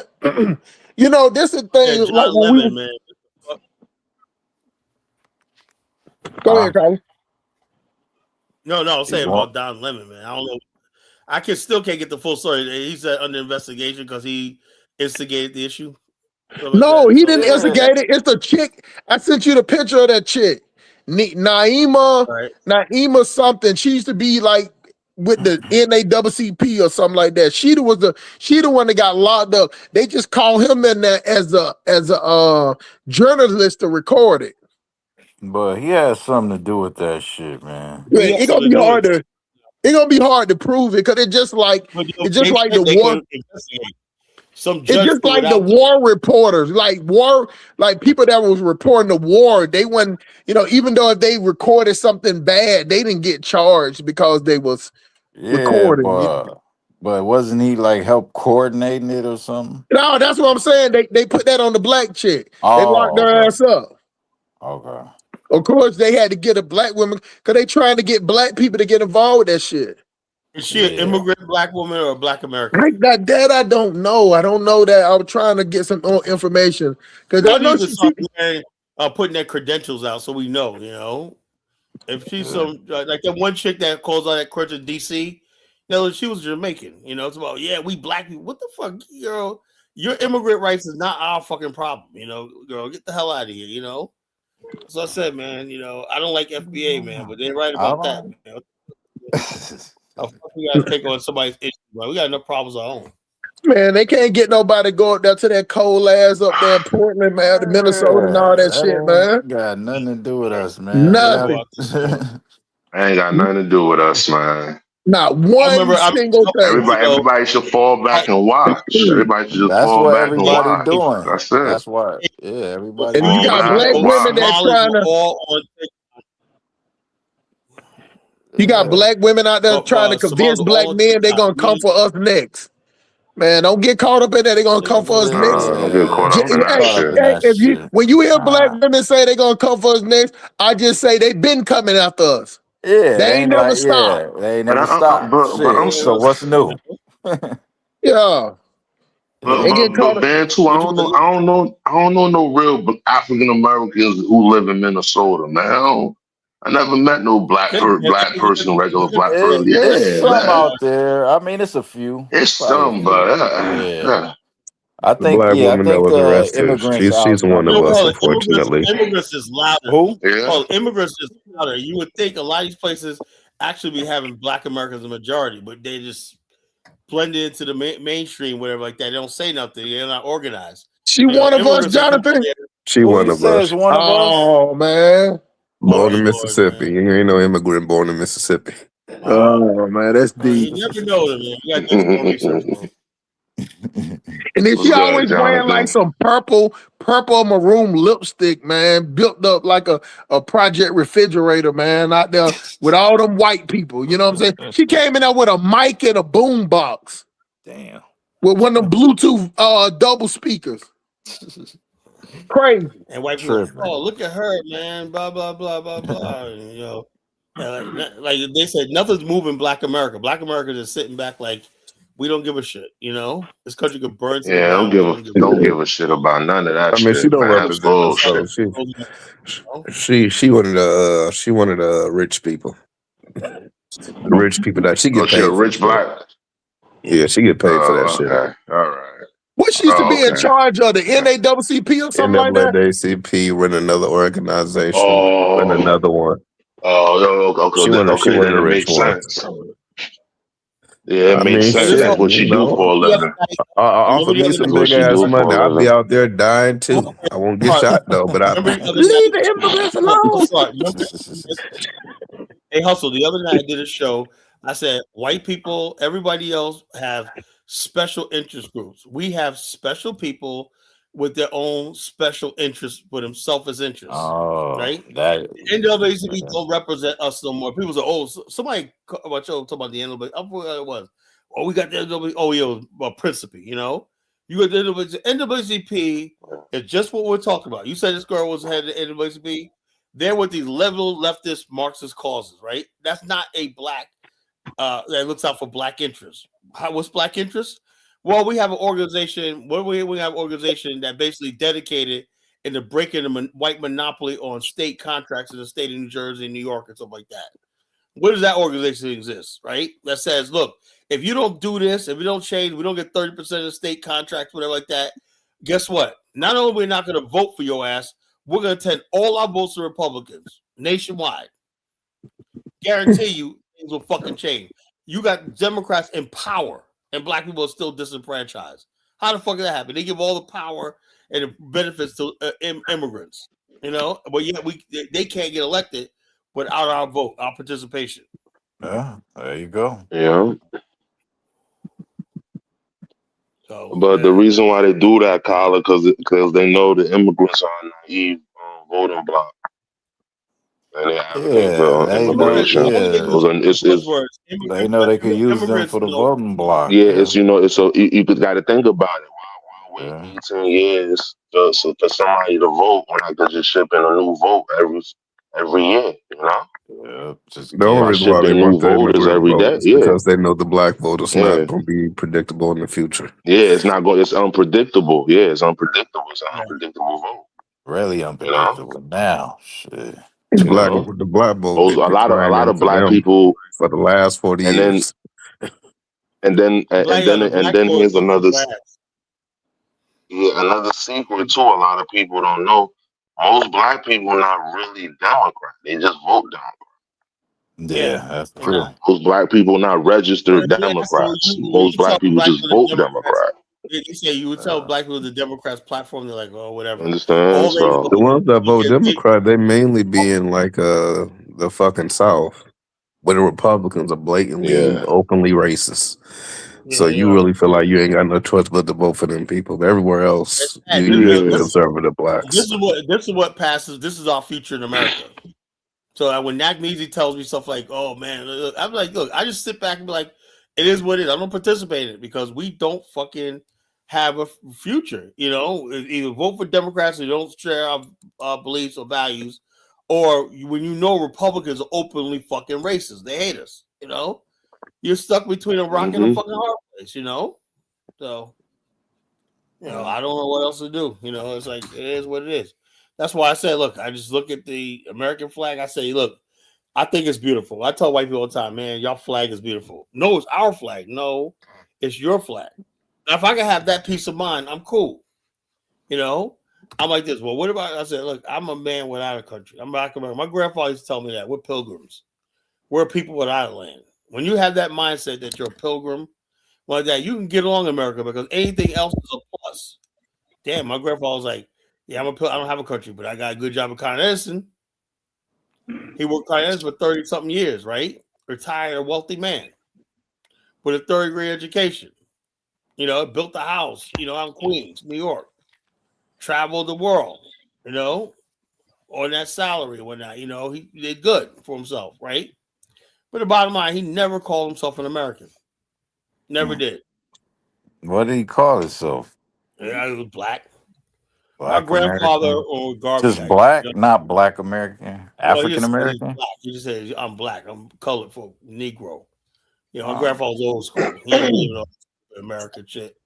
Afro American. That's solid. My grandfather said we American. Yeah, my yo, look. Now, Was any of y'all watching Dinah show before Colin went on? I ain't gonna lie. Hold up. Now, my I'm acknowledging that the African mind is a broken mind. Hold on. It ain't fixable. Hold on. And my mother's side of the family was different, right? My father's side of the family was different. My grandmama Overton, she said, "I'm an American." She said, "I'm not African." She said, "I'm an American." They were Creole people. There was a Creole people from the Carolinas. You So know, that's your mama's side. father's side. On the father's side were Creole people. They're very American, very pro-American. I'm American. I'm an American. Oh, We were straight out of Texas. that's where So you get on your both of my FBA sides, side from, we been Kelly. pro America, but Kelly. primarily pro Black America. I remember we were young. They'll take us all the way out to like Oakland. They had the Black Cowboy Parade. We went to that shit religiously. They had them every year for Martin Luther King Day. We had the Martin Luther King Parade. They would celebrate the 4th of July. Sometimes they celebrated Kwanzaa. I mean, It we really all, just you know depended. something. It depends on what part of the family we're dealing with. Because some of us were radical, kill a white person, and the others was like, nah, pray for these motherfuckers. Check this out. It was really confused. My mama was I ain't gonna say she was anti-African. But I remember I told her I wanted to go to Africa and help them people. She was like, you help your own people. Yeah, I'm like, all right, mom, I got you. Like that. But 4th of July, man, we go to Flushing Meadow Park. We got the fireworks, everything like that. That was a best time. We had all the food, hot dogs, the whole family went to Flushing Meadow Parks every 4th of July. You know, our grandfather was like, we have so much food. We always had barbecues and shit for 4th of July. 4th of July, so it was like a big celebration. I remember my auntie that passed away, man. She was born on the 4th of July.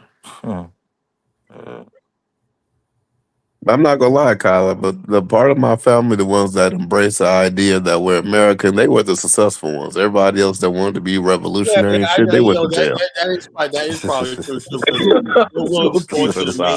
America more. But then again, my grandfather was successful. I can blatantly see that shit now. I'm like, wait a minute. All y'all niggas, y'all wanted to fight the system, be Black Panthers. Y'all niggas went to jail, did drugs. The other ones that said we American, they were police officers, lawyers. They were longshoremen. I'm like, what the fuck? Yeah, my dumb ass decided to be a Black nationalist. Man, I should have been 1776. The Black Panthers was needed at that time, though, very badly. Though. The fuck out of here. I seen an example of Black Panthers and the people that just said we American. Nah, you're not buying It's a blatant difference. You can look and see the difference. Yeah, it's a difference. You ain't lying, Jonathan. It's a difference. You embrace America. You adopt within the system. You thrive within the system. You try to fight the system. I would never look. I'm not saying I'm anti-American. That's the difference, right? The anti-American people have to take an L because they turned out really fucked up. You know, I said at the top of the show, I said I'm looking back now at all the gurus I used to listen to coming up when none of them had jobs. They all sold bean pies and fucking incense and they had a woman. He was a woman with the city job. He had a woman with the city job holding everything down while they go out there and play Mr. Black Nationalist. It was a clown life, you know. That is true though, man. When I was growing up, all the revolution and all that, they was all on drugs and drunk. 1 minute they'll be talking about revolution, and that means you see them in the alleyway geeked up. Like my family, they always had one step in, one step out. But they were just mainly American. Like they'll dangle it a little bit, but they'll go back to their 9 to 5. They doing that Black national. I saw they clean themselves up. You see them out with a bunch of white folks, and they down. I said, "Aren't you Abe?" Blah blah blah. No, man. They said Harold. Who's this guy? Trace switched up and changed his life around. Whatever, man. I seen it all, bro. I seen it all. Now the thing is, though, Kyla, the people that in my family that were like pro-American, they were still Black nationalists. Yeah, I know. They just wasn't like you said, 1 foot in, 1 foot out. Right, Jonathan? Yeah, they knew how to work the damn system. That's a problem. It was like, I'm just saying, like that was like the white people. Like just like how Jonathan said, like, man, fuck white people. Period. I'm like, nigga, you gotta work with them. Simple as that. That's reality. You got to be Black natural like me. I'm a Black out of that movement. They'll come home and talk that Black nationalist shit. They'll go to that job the next day. All my uncles and aunties, they'll go to that job. They come home, curse the crack out, and then they go back to work. They're like, damn, you talk all this black national and shit home when you go back to work 6 o'clock in the morning. My boy Brooklyn, right? I work with, right? My boy Brooklyn. I'll say this nigga was like, nigga from Brooklyn. He said he went to Atlanta. He didn't like it, man. Yeah, he's a working brother, security and whatnot, So his luck, he didn't have good luck in Atlanta, so he came to Virginia, right? From Jersey. He down from Jersey. In New York, Jersey. They call him Brooklyn because he's born in Brooklyn. Anyway, the bottom line is this. We went in the break room, right? We're doing security, armed security. We're talking all this black power, black to the studio, all that. Yo, man, I seen with the boss. Yeah, man, I'm gonna get them tickets to the game, man. Yo, he out there just buck shining, and I was like, yo, man, completely different conversation he had with me. The white man, this, this one. You realize black man surviving in America, right? That's all. Yeah, that's all it is. That's all it is. Hey, Carla, the first time I seen a black dude. Like my father, to get up the corporate ladder, he was a Republican growing up. What the fuck you gotta do? My father, he was a full blown Republican. That's how he got up the corporate ladder. Yeah, I'm Republican. But then he come home curse the crack out every day. Every day he cursed the crack out. Oh, this cracker bumped into me. Oh, this cracker. But then he at the job, he Republican. Ronald Reagan, George Bush. But that's how it's supposed to be now. I wish I would have been like my grandfather. Okay, this dude had 6 different houses all throughout Berkeley and Oakland. When he died, all his kids was set. But the kids wanted to be revolutionaries, and they lost everything. It don't make sense. These niggas got property and sold everything. Like my generation look at these people like, you bitch motherfuckers. I ain't honoring y'all. People hated my father. And I always grew up like, why everybody hate my father? Because he was a Republican. Even in the family. My cousin, he's Republican. Anybody that make real money ain't gonna be no damn Democrat. Let's be real. He was. Everybody hated my pops. My cousins up in New York are all millionaires. They're all American. Carla, when I was there broke, I was like, the rich need to be taxed. As I made money, man, fuck all that shit. Y'all need to suffer. Fuck y'all rich niggas. Y'all need to be taxed. I went from fuck the rich to y'all need to leave the rich alone. They all right. Hold up. Before I became an insurance agent, got a taste of real money. I was one of those motherfucking the corporations in America. Well, then when I started making money, I started seeing things from a different point of view. Tax you, hey, Colin, in my young nigga state, when Sim Police talks about his credit score, I be like, man, see, you just worshiping the white man. Fuck you, man. You need to be different, man. And today, Sim Police, can you educate us on how you got that credit score, brother? We trying to get there. They try to get the bag now, man. Yo, look, hold on. Get to the bag, Sim. Let me know, nigga. I need an 850 credit score. We're making progress here. We're making progress. We ain't got Elvis, But the unhappy and the unlucky. Oh wow! Everything changed when Elvis left. You see how the whole conversation dynamic changes. Carl, I know we interrupt you, but you see, Carl ain't got to fight. He ain't even getting upset. It ain't nobody joking at him. Ain't nobody got them everything he say, question him, and after he got to answer stupid question. And if this ain't no count. Colin actually, before he started the conversation, he's actually laughing and joking when he's talking instead of talking as he mad. I told him about that. I told Colin about that to his face. You get what I'm saying? Yeah, well, another thing is we don't have no black immigrant on the podcast. So we ain't got nobody to come up here preaching that dumb shit. Say that for you, Colin. Go ahead, Jonathan, why you gotta say it like that, bro? It's a fact. We all got a cultural understanding of what we seen growing up. The bottom line is oh man, the unlucky, right? unfortunately, us hanging around the Democratic Party made us unhappy and very unlucky. We haven't had any luck. So are we supposed to just keep continuing doing the same thing with no luck or not? We got to have somewhere along. Something got to give. You can't have a people that's chronically unhappy, and chronically unlucky, right? So black people are stepping away and finding happiness and success, and luck, and just whatever it is, you got to change your circumstances, and then you could do better. Then what happens is you get around other people and you become optimistic about life.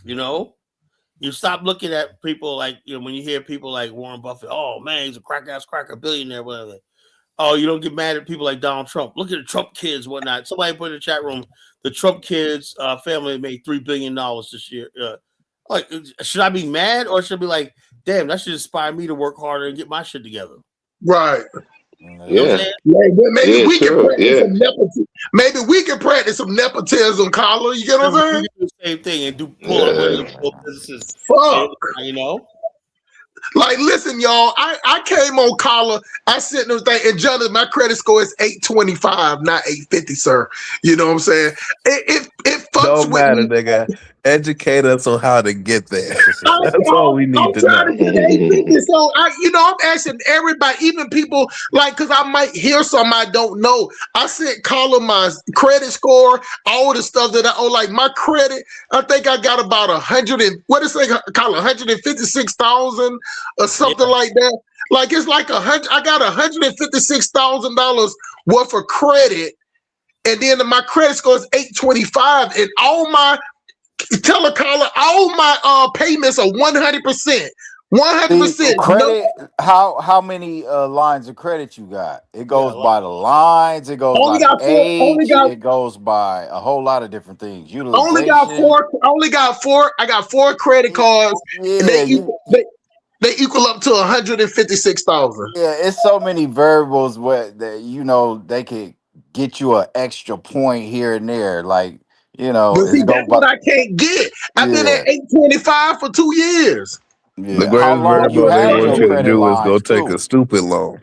How long? After you take that stupid loan, that's when they're gonna be like, "Ah, yeah, he's one of us." I don't have my us. credit card for all my cards like 15 years. Oh yeah, so you got the length, you got the history. I don't know what what could push you to that 850. Maybe you need that's what I was saying with Carla. And they want me to take out a stupid loan like the 100 because I can borrow. Once you do that, listen, don't do it. No, I'm not doing it. Yeah. Once you do that, your credit score gonna tank. You're gonna lose points. But you know what, bad too? What I'm telling Carla, I don't owe. I'm one of the people that the credit card people hate because I don't pay I ain't paid interest in about 8 years. Like every one of my credit cards pays me money every month. Make a couple of interest payment, right? And that will boost your credit score if you did make a couple of interest payment. Damn. Yeah, that's how they do. They got to report it. They have something to report to boost your score up. That's the catch then. They want me to owe some money to make my credit. That ain't gonna happen. Them interest rate like 18 to 20 variables up like that. No, let me tell you something. Capital One sends me about you might be in luck because Donald Trump finna put it trying to get them to take it down to 10%. Then I might let it. If they can cap it at 10%, I'll let one sit for like $100 or something. But I got like 100. It's either 136 or 156. So I know even the car. I know the car. My car thing is with no money down. It's like 200 and like I can go sign my name on a car for like 200. I think it's 220,000. Yeah, easily. Let me get Kidola on. Yeah, Kidola. What do you think about the topic? The 48 laws of power, the unhappy and the unlucky. What do you have to say? Carla, you see, what kind of power you talk about? You talk about power in the United States? Yeah, the laws of power. It ain't anything like that. Everywhere, Kidola, you could be on a remote island. There's always going to be people who have power, and there's going to be people who don't have power. There's always going to be people who are stronger and people who are weaker. It's all how human beings play out. As long as human beings on Earth, there's going to be people who are smarter, faster, more learned, more skilled, more. And then when the society's put together, those people usually rise above everybody else, right? The 48 laws of power say, something. There's going to be people left behind, right? Through circumstance, whatever like that. It says, avoid the unhappy and the unlucky. Now, in any society, there's going to be some people who are unhappy and some people who are unlucky. Do you agree with that? That's just the way it is. Yeah, you have to understand, Kala, is this power comes sometimes from the majority. So you don't have to come from who is smarter, who is not, who is unhappy, who is not, Power sometimes comes from the majority, or sometimes come from the strong also. That's mob rule. That's mob rule. Depends how the power comes around you, you understand? So maybe sometimes strategy happens. Sometimes the strong eliminate the weak to dominate that power. You understand? And that power is what's still going on today. You can see America don't want to fight Russia because he knows Russia can deal with them a lot. In my ending of the war. Bro, I hate to break you guys this, man. I know you guys sitting in the third world, just cheering for Russia. I get that. I get it, right? You want hold on. No. That's what I'm telling you right. No, that's what I'm telling you right now. America can easily threaten Iran, but no one to fight long war with Iran. They have sometimes to build power also. So power actually sometimes come with deterrence. You understand? So we that live in Africa, that we don't have much power like that. That's why they beat us around like ping pong, because we can actually not defend ourselves. So we kind of like the all lucky ones. Let me ask you a question, Ola. I've always wanted, since I got a Nigerian and an African on the panel, and you're actually on the continent. How does that make you feel? Knowing that somebody, Britain, France, whatever, anybody, if they so desire, right, could come take your shit, bomb you, whatever like that, and you basically don't have the psychological thing saying, well, we could always strike back. See, North Korea, say what you want about North Korea. They got them rockets, long-range rockets, right? And they're poorer than you guys are, but they know they can strike back. So psychologically, that's a boost to the people, So why is Africa sit around and be how could you be defensive? Okay. Because we have never actually tested what power, somehow we kind of like actually look at things like, not that we're happy, but sometimes we kind of like localize our type of power. So we don't think about what happened on the world stage because we can't do nothing about it. Our leaders are not so good because they're ready to whoever is, threatening them and everything. So we kind of like localize our power. So whatever happened on the other side, we say doesn't have nothing to do with us. You guys just keep oppressing each other, right? So it's like So power sometimes neither you're on the world stage or you're on the local stage. So we don't really think about on the world stage because we can do nothing. With Donald Trump trying to bomb Nigeria, in most of us let me say this, right? So it wouldn't be a good idea for African Americans to just go to Africa and whatnot, because that we wouldn't have the numbers or anything to defend ourselves, right? Because look, but you have to understand, you can bomb us from the air, but if you come from the ground, if you're in the ground, we will not let you go like that. So sometimes localized power can also destroy world power. You understand me? That's what you see in Vietnam. That's what you also see in Iraq. That's what you will see. If this was 2026, they would have mollied in Afghanistan. That's what you see also in Afghanistan. Let me tell you this, Carla. If United States go to Iran, it will be very difficult for them because what they have in their mind is that Iran, there are people there who doesn't like the regime, but they'll find that it's totally different thing, like what happened in Iraq. So power sometimes can be toxic, but depends how you use that power. You understand me? Like what Donald Trump is doing now, he's using the power just to, he have no ally. He doesn't have ally. He just using it but like a gangster, like Italian mafia way of life. You understand me?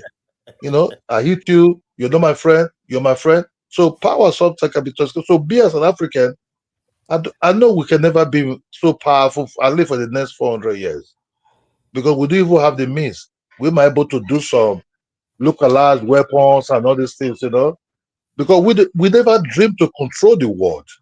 That's also one thing. Also, Africa have no dream to even to control like Benin. Like what happened in Benin Republic, right? When Nigeria sent their troops there to quench that coup, we didn't like it. We see it as a threat.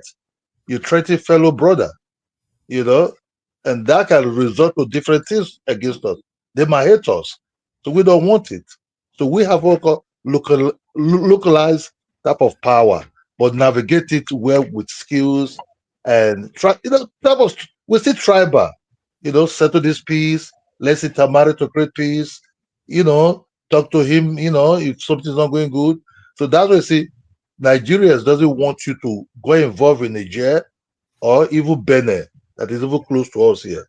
So that's how I know about power. Let me get Jonathan in here. Jonathan, what do you think about all else just said? It's horrible. And if that's the case, I'm about to go get the American flag and walk around with it on my chest. Because if this is what we're gonna be, then we're fucked. Okay. It is what it is.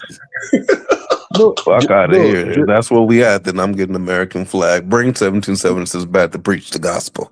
No. Jonathan, what you have to understand is you people fought to gain power, right, from the British. Since then, you people be fighting and people have been deleting a lot in your society based on that aggressiveness, right? If you look like, if not China have a revolution because they think the British were poisoning them with all kind of drugs and everything. That's why the communists actually keep the power. You understand me? North Korea, the Soviet make that to happen.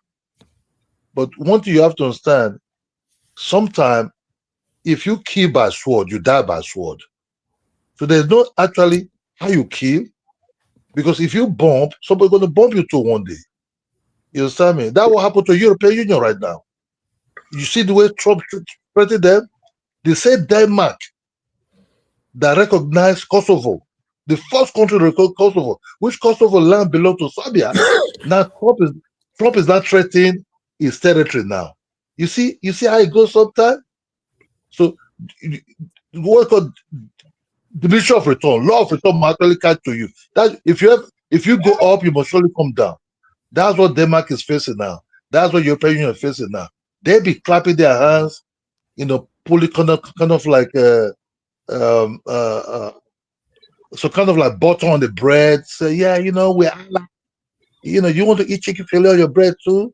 To George Bush, Obama, and all of them, right? Now, they're not the meat on top of that bread right now by Donald Trump. So they now look like a cat who could even chase a rat. They're like, oh, Trump, I thought we're Allah. In this world, there's nothing like Allah. Then you be eating, it's all doggy dog. Then you be eating or you have to eat the other person. That's where it goes. And that's exactly why Africans got to stop being so gullible and stupid and become doggy dog like the rest of the world. And if you ain't gonna be doggy dog, then you're gonna be dog food. That's the end of it.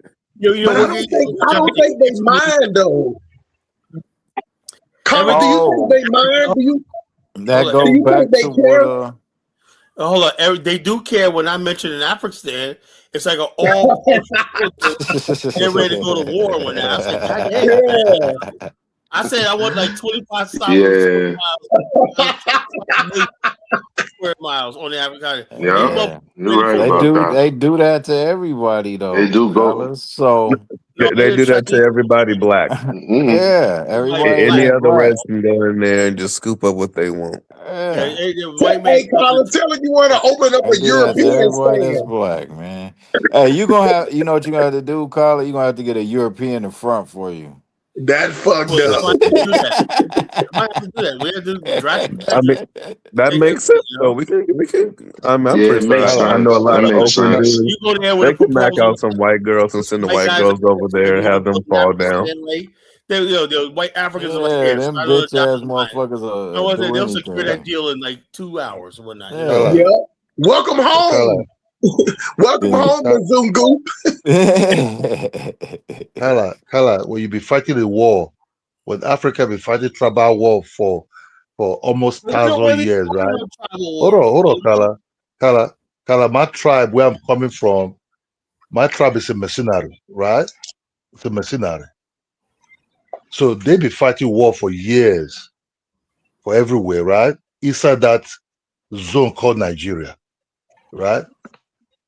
They tired. Now they said settle things with mouth. You United States here, it's a kind of like a new country who want to dominate but lose a lot. You understand me? So one day, your country will finally see there's no need to fight wars. Rather, because at the time you get tired. You understand me? That's what happened to the Europeans. The Europeans will be fighting themselves. That's what will lead to how they divide Africa. If you see the Europeans now, they're even very tired.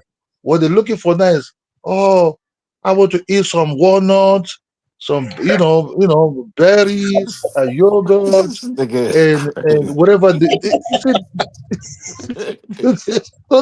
So the Europeans are kind of like,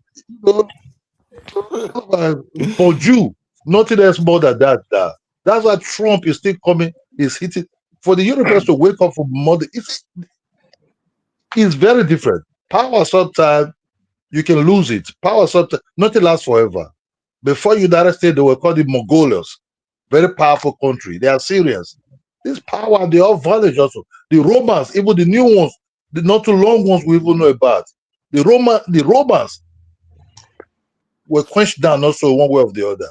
So those were regional powers. These are global powers. No, the Romans, regional power. The Romans, god damn. But I like Africa the way Africa is. We don't have no nuclear weapon. We don't have anything.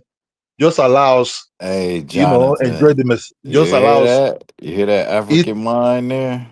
just allow us eat our corn, our yam. I'm kindly going to surrender my Nigerian passport. Let's go, Trump. No, You hear that shit, Jonathan? It's good, just the way it is, Jonathan, bro. you might need that Nigerian passport for peace. Y'all put Obama back in office. I'm about to go to Kenya. Y'all gonna accept this gay shit or else, nigga. If this is how y'all Africans gonna be, then fuck it. I'm done. I can't do this anymore. No, Jonathan, you might need that passport for peace, for rest of It mind. means no worries I don't. for the rest of your days. Hakuna Matata. Yeah, Hakuna Matata Negroes one night. What is wrong with these niggas, man? Hey, Hakuna Matata. I swear, man. I tried to fucking fight Kaiser with that Zumon shit. And here come Kadola with this shit. Bad too, but at least he's telling the truth, bro. I'm telling you, when I saw all the motherfuckers over there with flip flops on, I'm like, ain't nowhere in the world you ain't got no buck in your system with your toes out. If your toes is out, you don't want to fight nobody. You ain't got no type of fight in your system. Kadola said you gotta come for peace. Okay. See, let me tell you something. Yes, sir. Where Chulubi exploded in Ukraine, right? 87 or something like that. When it happened in Ukraine, I was at the farm with my dad when I heard that the Chulubi kind of like, what happened to that nuclear plant. We were not scared because it was far away from us. You understand me? Very far away from us. But check what? Those neighboring countries up to France, this is suffering from it up to today of that radiation still. So why should we have something like that? You think you want to use it to protect yourself, might be what will kill you later. You understand me? So why don't you just leave us like the way the earth is? You understand me? God created us for us to enjoy. When you're done, we will knock at your door. Okay, you're 90 years old now, or you're a bad man. You need to leave the world right now and let the other ones peace reign. So this comes in different ways. You understand me? If you check even those that ever owns this power, do you think Obama is really sleeping well? I don't think so. You understand me? For what he have done in Libya, other places, I Obama think can even he's think of He's so. sleeping sleeping well. pretty damn I good. think he's sleeping good. I don't think He so ain't sleeping because when bad. you come, no, I don't think so. When you really know much about people, how people think, how this mind revolves sometime, you will know that anxiety is not just coming just like that. Anxiety is something that comes slowly. Thinking, what have I done? Qualities might come up to your mind. You know, for you to kill human being is very, very difficult. You don't kill no chicken that God give to you to eat, but Oh hell fellow no, human being. Hell no. Kadola. You are a Benin man. A Benin man. The Benin Empire did not grow with that kind of thinking. Yeah, You know that, right? but The Benin Empire was you not just just said Edo State. It stretched in the warring parts of Yoruba land, and then motherfuckers but even what had the happened? nerves to go to Okay, Ghana. Jonathan, What are you you live doing? in Benin, you stay in Benin, you have a wife in Benin. After those Benin Empire, what happened to us? Are we not kind of like be boss like in the chicken right now? We don't have no say Yeah, even in Nigeria. We kind of but like minority. Like what happened to the Romans, but right? hold on. With that very same mentality, China was one point a horrible dog place, was getting bitched up by everybody. Okay, just because you got punched in the face and kicked down like a dog, that don't mean you just lay down and stay there.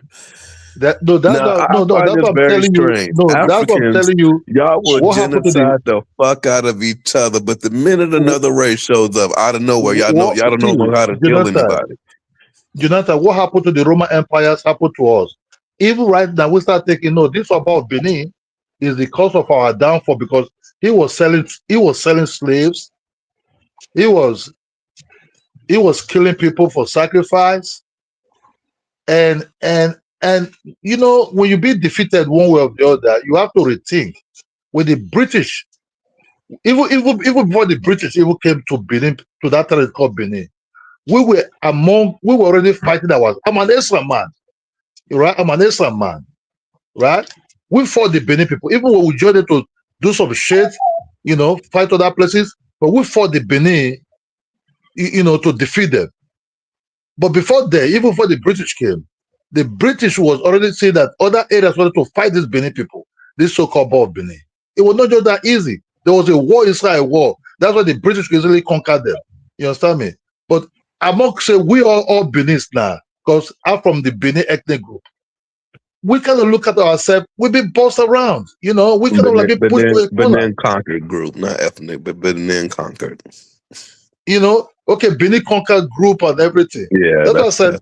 As an Issa man, my tribe is kind of like mercenary, following this Oba Benin to fight some wars. But the Oba Benin came to fight us because we said, no, we don't want it anymore. They kill our children, our women, then we fought them back and we defeated them. That's why if you go to that Benin, you say an Issa man, most of our tribe also be sheep and slaves also. You know, they slave our people also. You know, so what you have to understand is this. I get what he's saying, Jonathan, because if you want them to fight, that means they all gonna have to buy shoes and boots. You get what I'm saying? Like they living house to hog in them flip flops, bro. Like if they got to fight, they gonna have to wait, high off what hog? I don't even think they got pig in Nigeria. They live high off the puff puff. You know what I'm saying? So you gonna make them go out and buy some boots, but they can't buy them secondhand.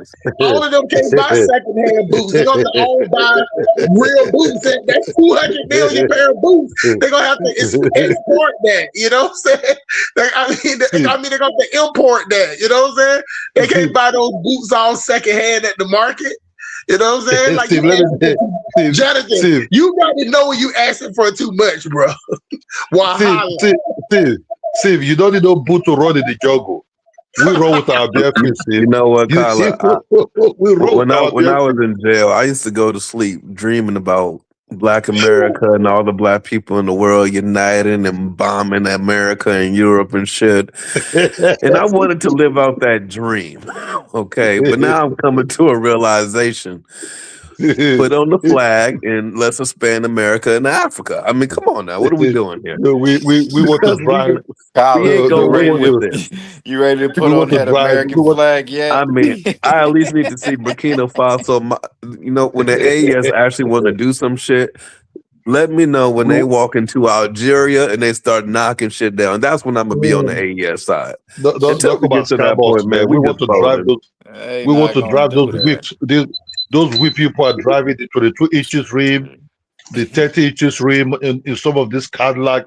We want that one also. We want to pimp our I riders didn't know also. Africans was this defeated. What the We don't fuck? want no. We don't want no war. They No, done, they We don't want no defeated. war. They in full vacation mode, Jonathan. They defeated. They're Listen in at vacation Cadola, mode. man. Listen at him. You talking about fight? What you mean fight to get through the traffic? Fight to get through all that traffic, bro. They listen. The only person they'll swing on is you, Jonathan. They ain't swinging on nothing European. Nothing European, bro. That's man. Cadola said the other day. I heard him say the other day. I have no problems with white people. Hell no, he ain't got no problem with white people. He have no issues with white people They at live all. in his house. Shit, he can't have no problem. You know what I realized? I'm about to go to China. Give me some Chinese cultural attire. Then I'm gonna go back to Africa. That's the end of it. They gonna respect me, damn it. They gonna respect you then. This man is a part of the Chinese empire. This nigga I came back. You will be pimping. You will be pimping right for a long time. We want to pimp that ride also. So we don't want to walk in Africa. Let's just pimp our ride also. And let it flow. But hold on though, Jonathan. Be for real now. Be for real. Listen, you can just tell the terrain. They can't handle no type of war. Like another civil war, any type of war in Nigeria would collapse it. You get what I'm saying? Like it'll be like they can't unless they're gonna be like the United States and have the war on neutral ground somewhere. But Europeans gonna take that fight to Africa. They can't. You get what I'm saying? Like all they got to do is just drop one bomb, not even a bomb, a grenade, and then go take all refiners and the whole country is dead. Yeah, I mean that's such a disadvantage. Geographically, is true. Yeah. Yeah. And then you gonna have all the other countries that gonna be against it because they so landlocked. So I heard what you said on I don't know if it was it wasn't on Dinah Show, it was on College Show last night where you said Sierra Leone and Liberia need to be one country. You know what I'm saying? It's like 8 of them countries on the west side down on the west side. West Africa should not even exist. I mean, even they got little small countries in South Africa, Letho or whatever it is, just I just don't get it, Why man. the fuck is SYTV a country? They're strong on that motherfucking Booster King. Hey, Jonathan, just for the fact that they don't even want to change the names. That should show you that I they think want Eswatini used to be what did he? I think they changed it from something else to Eswatini. Man, let me tell you something, Ben, too. If I was Eswatini, the only rich nigga in the country is the king. That nigga's going down. It was what's that shit called? Zululand or something. And that shit is small, right? It's small. It's called Swaziland. That's what it's called. Swaziland, Eswatini, none of them should exist. Swaziland, man. See, the thing, that's why when me and Carla was talking, I was telling them that, me and Carla was talking about the Pan-African movement. I kept telling Carla that it ain't their fault. That's our fault. We was pressuring them with Pan-African. It wasn't them. They just like, okay, niggas, come over here and help us. Come over here and save us if y'all want to do it. But, we ain't with that shit. But if you want to come over here and hug the ground and kiss the ground and you want to molest a banana, you know what I'm saying? Act like it's the best banana you ever ate. Then bring your ass on over here. That's all true and fair, but, don't cry now. Is it, I We say wake the up and same say, all right, thing. fuck you too, motherfucker. And that's it. And the thing about it is, they're still gonna live the way they live. Like that person, you're not gonna upgrade them. And let me tell you why, Bantu. You can't upgrade them because that whatever you upgrade them, they got to keep that up the next year.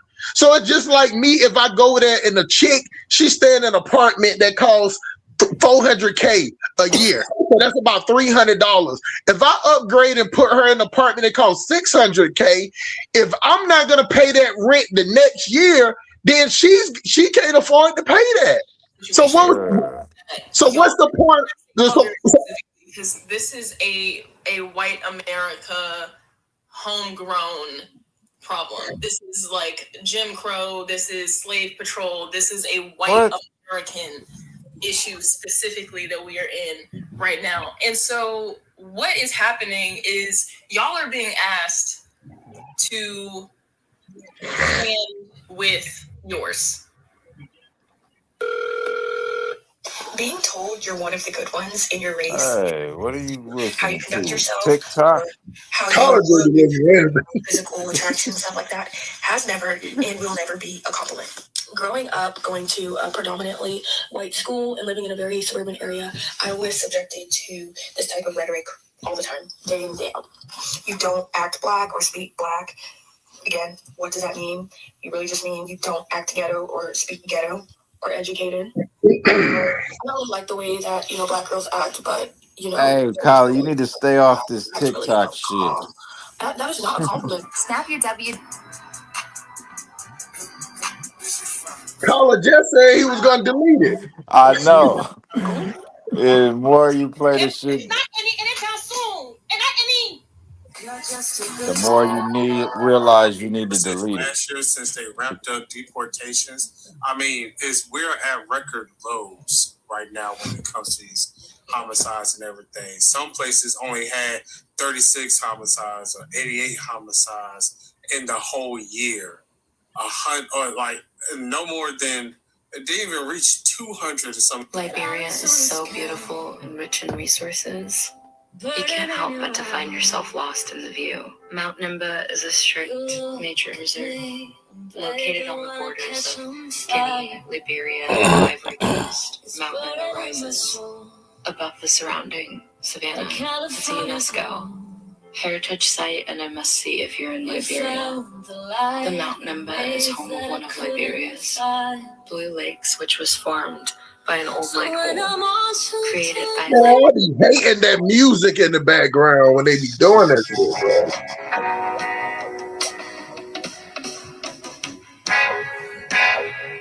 I like that one right there. Yeah, that's cool.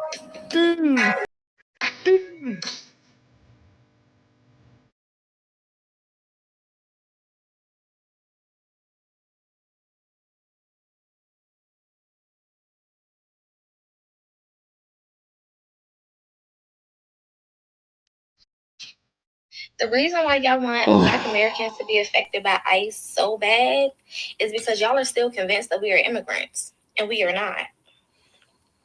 We are not. We've been here for over 400 years, and for most of us, our ancestors have been here even before the slave trade.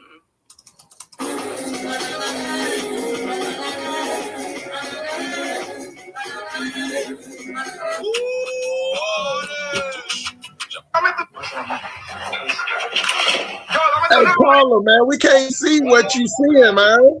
Hey, Kylie, the chat room said they tired of your shenanigans, man. Knock it off. Carla, stop.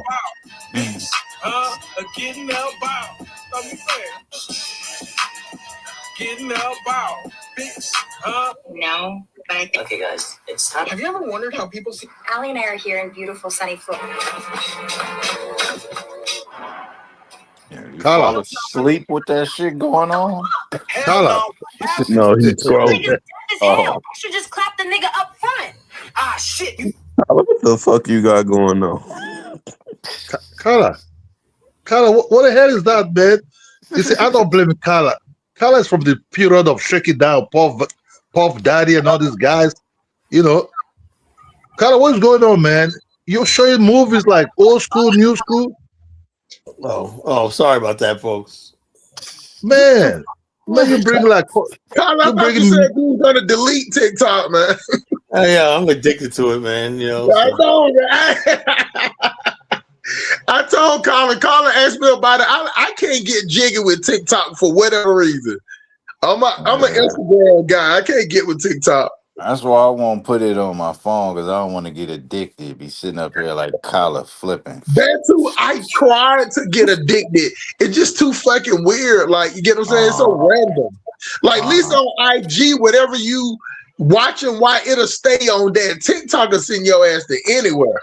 Oh, I wish we would go back to the days of MySpace when you could basically only your friends content is will stream. Yeah, like that. You know, I hate random people I don't have nothing to do with coming in my fucking pocket. You know, like what the fuck? That's why you wouldn't like it, Bantu. See, you're just like me. So if I watch 6 videos, I know the next video gonna be something close to mine on Instagram. But TikTok ain't like that. You can watch 3 videos and that shit'll send you all the way to Russia.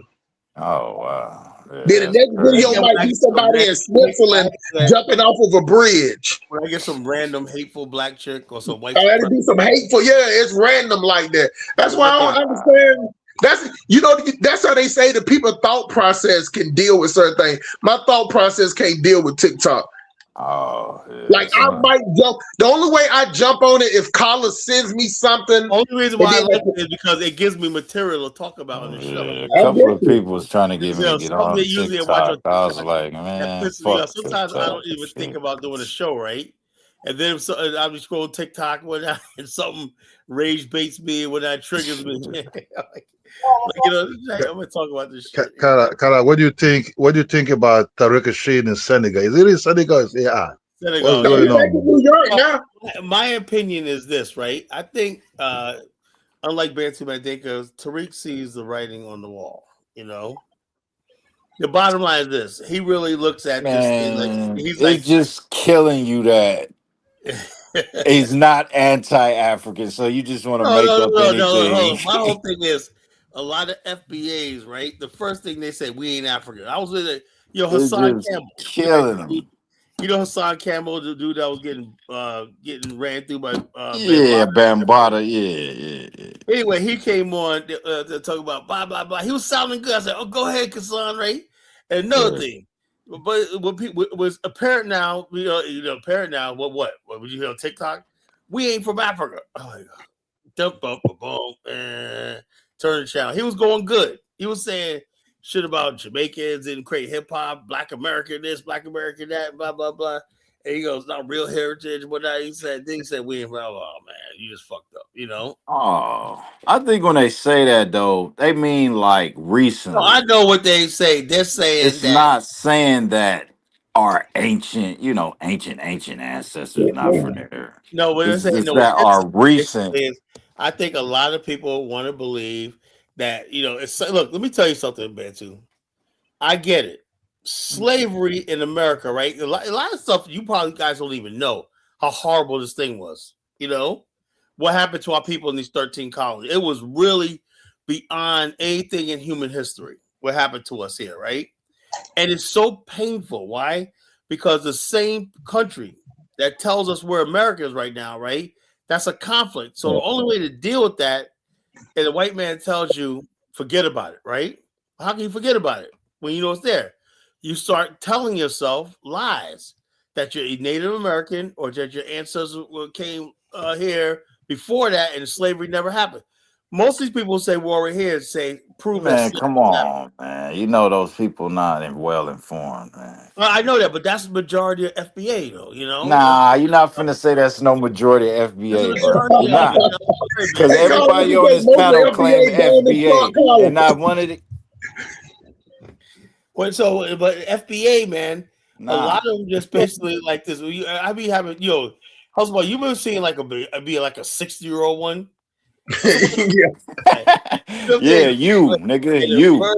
We were already here. We're foundation. I'm like, nigga, You're 70 years old. How the fuck do you get? Your life has been nothing. You've never read a book in all that 70 years old you've been on this earth. God damn. I was like, damn, man. I was like, yo, that's why I just keep scrolling. Just keep scrolling, you know. I don't know, man. What, you don't think some of them have a valid argument that they was already here? Look, no? I look at these people right here. I can look at these people. And I look at people on the coast of West Africa. You know, it's like twins. I look at the Native American, right? The Native American with long hair, high cheekbones, and stuff like that. His pale, his light skin, right? That's the people from the Northern Hemisphere. Black people are from the equator. The hair, the only people that had woolly hair like ours are Africans. There's a match, right? No African, no person in the Americas have woolly hair. You know, woolly hair can only exist in Africa, you know? So the bottom line is this. So no, they're not here. You're not here. You know, the African DNA. What about the Olmecs? Explain the Olmecs. Olmecs was a joke, man. I tried to debate somebody Olmecs. That's right? Gucci Man, right? That too. That's Gucci Man, right? Shit, I don't know who it is. The Olmecs were indigenous. They were not black. The Olmecs were not black. It was a myth made up by that dude. What's his name? I forgot his name. Saro Sunsetti. No. What's the light skinned dude from the 70s? And they came before Columbus or super shit. That was pseudo. Van Sertima. Yeah, and he. But that lady. Dr. Ivan Van Sertima. No. All debunked. That was all debunked, right? No. That wasn't debunked, Colin. It was not. And then it was not. Then I mean, so let me let's have a debate about that. You want to have? Let's have a debate. Yes, please do. Let's have a debate. Who wants to challenge College Genesis on this? Because I'm finna look up the video right now. All right. I don't want to cook Colin. He's just gonna drop me. Who wants to debate College? Back me up, Jonathan. Have that video ready in the background. All right, here we go. Run amok. All right. First thing is this. I'm gonna put a scorecard here. Right. Scorecard here. If you get don't answer, you get a negative. You get a -1. Right. If you answer the question, I'll give you a -2. Right? I'm gonna keep track. Right. Okay. The first question is a Bantu or Jonathan. What year what year did the first Olmec kingdom appear? What year? -1. You already -1. You want the next question? Fuck. All right, go ahead. Keep going. Okay, all right. Bantu, what were some of the wars that the Olmecs fought? I don't know. Keep going. Nice too. Right. Bantu, do you have any dress or headgear or anything like that? Or do you know any cities built by the Olmecs? What? Nah, I don't know. I'm finna look it up right now. You're in the -3. I know the war is called the sporadic or the sporadic, some shit like that. Yeah, what it was called is so you're gonna put that out there for them. So you want? I had to get back to a little bit of help, man. Man, I told y'all to get my back because he's just trying to, Bantu, the first Olmec conquered civilization begins in 1600 BCE. There you go, Colin. Yeah, okay, 1600 BC. Now, Colin, you got to explain that because that's long before the Europeans came. That's not verified. That's verified. What was the name of the first emperor, Jonathan? That's a good one. The first emperor of what? Hold on. Jonathan just said it started 1600. Wait, hold on, Colin. What's the name of the first emperor of the Roman Empire? Oh, I have no real idea. I don't know. What the fuck does that mean? Hold on. Yeah, Colin, what is all this questioning, bro? Don't filibuster. We're talking about the Olmecs right now. They ain't no filibuster. Next one. All right, you guys at -5 right now, right? No. You at -1. Colin, you always talk about the Roman Empire, and yet you don't know the first emperor. Oh, you're -5 right now, all right? Jonathan, give me one Olmec dynasty. Hold on, let me take it away from I just gave you one. No, you didn't give me a dynasty. Name the dynasty. The San Lorenzo dynasty. There you go. Okay, what you just made that up. No, I didn't. Look it up. You just made that up. You just made it's right in front of me, Colin. Okay. I even gave you the year it got started. Spell it. San Lorenzo. SAN. Put a space. Lorenzo. LORENZO. Hold up. Look, that's Spanish. So how can it be San Lorenzo and you said 1600 BC? That was before the Roman Empire. Kala. Africa is not an African word. You know that, right? Hey, Jonathan. Kala, you know Africa is not an African word, right? You know, Liberia is not an but you say the African either, country right? exists. You do know that, right? No, don't even try it. Let's get back to your book. What Kala. In today's world, we deal with the words that we know. Stop filibustering. Check this out. 1600 BC, right? Yesterday, the Rams lost to the Seahawks 31-27. That told me a lot. Passing to 7. On January 18th, the Rams beat the Bears 20-17. Okay, what's that telling me? Okay, we're at -6. You know, we're at -6. Whatever, okay. man. What you call it? Benson Mandinka, man, from Benson Mandinka, right? All right, what is it? Okay, let's see. Let me see. Next question, right? What weapons did the Olmecs were famous for? It was probably like, some prehistoric shit, man. What? Well, that's not prehistoric. It's 600 BC. Kala, you asking Probably like axes or that obsidian shit or something. Well, let me hear from Ola. Let me hear Ola. Somebody's Kala, can I ask you Somebody something? who's educated. You see, the way you talk about this Ome of a thing with the white people came to meet over there, and due to that, the blacks that came with the white people, they met the Olmec there. It seems like what I noticed about United States is about you people have a head that naturally make you people very high there, right? Then when you people are high, say, I'm a high.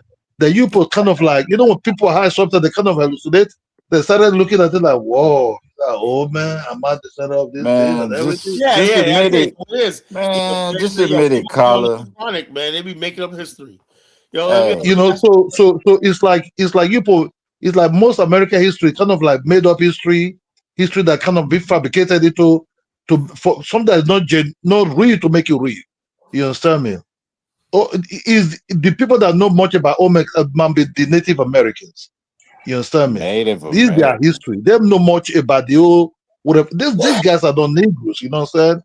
If you look at some of Native Americans know about the spirit of the bear. Did your ancestors, Kinola, from Nigeria, sail across in the 1600 Nigeria wasn't even a place back then. Okay, hold on. They came before Columbus. That means they must have. Let me tell you something. We know used to. Nigeria was what? Kala. What? Kala. Don't try to blur the lines. Kala from the Italand, right? Which is those seas you see, those rivers, we watch it, we don't even dare close to it at all. The people that might be know much about the water a little bit, just a little bit, is the Ijaw people, right? The Ijaws. Jonathan will know much about them. Don't that Olmec head look like a fucking Ijaw head? No. Those Ijaws are called canoes. And those canoes cannot even handle waves. I don't see how Africa, most sub-Saharan Africans are very scared of the sea.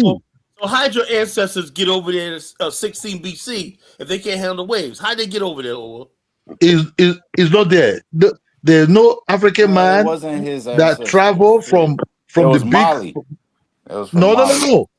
You can say Mali know much about the desert. It's a Mansa Musa passed through the desert. About the water too. Right, Mansa Musa, that's a bullshit. Another story, bullshit. Mansa Musa never passed through the sea. Mansa Musa was just a desert man that passed through the desert to Egypt or to all those Morocco, Algeria. From there, But Kadola, how did he pass to the Sahara? Through Camel. Because apparently black people too stupid to pass the Sahara. They switch camel. All they do is at the edge of the desert, they switch the horses for camels. That's all they do. Black people was just too. So they weren't intelligent enough to figure that out. That's crazy. No, Luke, Can anyone explain why is there black people all throughout the world, but the Americas is the only place black people cannot manage to get to? It's all bullshit. Yeah. It's all bullshit. But you Jonathan, guys, okay, all right, enough. Kyla, I've Jonathan, if been you to the check the Solomon footprint, Islands. Listen, They Jonathan, literally say they came out of Africa. So who am I And the supposed to oldest believe? people Am I Jonathan, supposed to believe look, on Kyla or the Sentinel people who Island, know their own history? we Jonathan. got two people on the panel. He, I don't want to hear no more about this bullshit. You know, all right, we're settled. You all guys are right, negative settle. 6. Hey, Banty, we All won. right. No, Yeah. no, he got -6. How do you Let go? him We let him won. have it. Let him have No, it. yeah, He's sitting up here -6. looking like an old head -6. talking about. Yeah, -6. How you want? He didn't answer one question. You got it. One question. All right, what you call? All right, Steve, you're up. What's on your mind?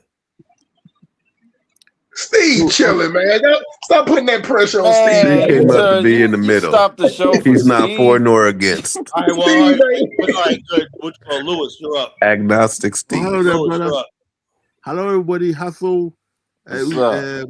My Nigerian brother there. What's going on, Lewis, man?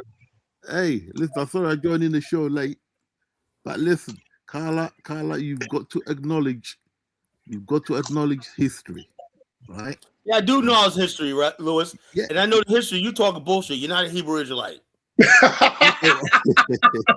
You're not from. You have nothing to do with Egypt. So you say he the most high nigga caller? I'm sick of these pseudo Negroes coming to me when look. That pseudo shit. Look. I'm not here to be nobody's fucking friend. Bro, listen, You know? listen. I don't believe in I nothing. said that shit. Listen, I think it was Jonathan that asked where does African name come from, and you know, Carla was ducking, right? Because what Carla likes to do, he likes to go to the real pseudo. Okay, well, hold up. Let me ask you a question. Yeah. You ever heard of Leo Africanus? Yes. Okay. And you know who Cyprical Africanus was, right? I know. Yep. They come from the Roman family. All right. No. Why did they why they both have the name Africanus and they live like 1,000 years apart? Right. Because the names are passed down. Okay. However they got Hold it. on. So the idea that the term Africanus would just mean somebody who traveled and studied in Africa. Right. No. Listen, No? my second name is Osei. Okay, that comes from Osei Tutu, the one who founded the Ashanti Empire, the last current Ashanti Empire. Okay, it's passed down. Listen, names are passed down. Okay, we have Prince William and King Charles the third. That's passed down from centuries. That's how it works. No, Except certain basics in life, bro. Okay. What's that got to do with it? How does that make you a Hebrew? Yeah, I'm gonna answer him. Hang on a minute. The Africanus. The reason why you got the name Africanus is because one of your warriors, named what's his name, Hannibal, terrified the hell out of the bloody Romans. Well, Hannibal wasn't black. Hang on. And when the person that conquered him, okay, they named the land where that Hannibal comes from after that person, and that was Africa. So accept it, okay? They named I don't think so. Africanus. Lewis. I know I'm not They named the land Africanus. I hear from a real educated scholar. Louis, accept it. That's facts of history. I'm not listening to anybody say. Louis, you are from Ghana. Yep. Ashanti. You are from Ghana, Ashanti people, right? Yep. You have to understand the Ashanti sometimes have some Congolese also inside them also. We got long history. You know? Can I play the video? Hold on. I need to answer Carla. So from Ashanti, due to that war, they were fighting. Due to that war they were fighting, they have to import some Congolese men to marry some Ashanti women also. You know what I'm saying? So one thing you should know, you cannot be Hebrew Israelite when you worship the gods of the sea and the sun. That's a different question. I can answer that question later. They got 1 million Hebrew Israelites in Nigeria. To get back to what Carla was saying with Afrikaners. Those are fake ones, Jonathan. Those are not Hebrew. They've been claiming that shit for years. Don't do that. In the name, okay? They named Africa the land after him because that's where his people came from. Hannibal was black. Okay, you don't want to accept that. What was the name? You don't want to accept that. Hold on, who they name it after? They named it after the man who was responsible for the conquering of Hannibal. What was his name, Lewis? Skip your Afrikaners. No, That's where Africa Cyprus comes from. Africanus was not named like Bro. no. Listen, That's not how it works. Listen. Hey, yo, when Okay, somebody yes, says it is. right? Bro, That just hello, means somebody basically took the name. brother, listen to me very carefully. Brother, Lewis. Brother, no, Collar will brother, respect listen. this guy Listen right to here. me very carefully, bro. I'm bringing you a show. Let me answer your question. That came before Columbus. Lewis. No, it's not. How did America get his name? How did America get his name? Look, I don't want to disrespect you. I have to beat you, man. You know. Listen, bro. Listen. Africanus was named because he studied in Africa. He traveled Africa. No. Let me ask you a question. Have you called Leah Vani? How did America get his name? How did America get his name? Hold up. Do you know who Leo Africanus was? Leo Africanus worked for the Roman Empire. Okay, he helped defeat Hannibal. No. That's what he's known for. He helped defeat Hannibal. You don't even know your history, you know? No, you don't know your history, bro. I come from England. Listen to me. Hello. Africanus lived in a real age. No, this is what we're gonna do. This is what we're gonna do. Yeah, shut the fuck up. This is what we're gonna do. I'm gonna pull it up right now. Real history. I'm gonna look at it right now. I'm gonna settle this, right? Because I don't want him to sit here all night, running my blood pressure up, listen to a bunch of bushmeat babble. You know. FBA coming out of collar now. That's what I'm talking about. That's what I'm talking about. Bring that part That's out. some of that Tyrese special right there. Okay, Leo Africanus lived in 1494. And he died in Tunisia. Tell me how he was in the Roman Empire. When the Roman Empire ended, it was like 450 AD, right? This is 1,000 years after the Roman Empire. Lewis just said Leo Africanus was part of the Roman Empire. You know, that's Leo Africanus, right? Jonas Leo Africanus was an Andalusian man. He was from Rome. Andalusian people are the same people that Cicero was. They came from the northern part of Rome. You know, I studied these people. You know, so anyway, his best book in 1526, Cosmogria at the Geography. He wrote the Geography of Africa. You know, and so he lived in Granada, Spain. He drew the first modern maps of Africa. And he saw Leo Africanus. And the reason why it says, did Leo name Africa? No. You know? Leo Africanus was 1400 AD when Africa got named after the Roman invader. No, that's not true. Everybody like this. What's in the name? You know, people like this. This whole thing going around by these pseudos saying the Romans named Africa. It's a freaking lie. African goddess knows it, but I studied history. Who named Africa? Now, let's talk about Cyprico Africanus. That's Leo Africanus, right? Lewis didn't know who he was. You know? Cyprico Africanus. Cyprico Africanus. Why you search that up, Colin? Who named Africa? Africa was already named Babel. You know? Who named it though? Someone had to come up with the name. We have no idea. You know, the bottom line is this. Hold up. Cyprico Africanus lived 236 BC. He predates Cicero, and he's one of the oldest Roman. He's probably one of the first Roman scholars, right? What was Cyprico Africanus name famous for? Cyprico was a brilliant Roman general who defeated Hannibal in the Punic War, right? And honored him title. Look, they honorary titled him Africanus for his triumph in Africa. That don't mean he named Africa. They gave him the title. When you triumphed in Africa or you study Africa, they call you Africanus. They call Abraham Lincoln because he was trying to free the slave. Abraham Lincoln Africanus. Now, I didn't know that right there. Yeah. So the bottom line is this. Joseph Savard knows what I'm talking about. You know, this show is a pseudo killer. You know, I do a real history. This is what people believe all the time. They gutter history. They believe in the ghetto scholarships and whatnot. You know, I was misled too for years. So I went to the library, started doing my own research and study.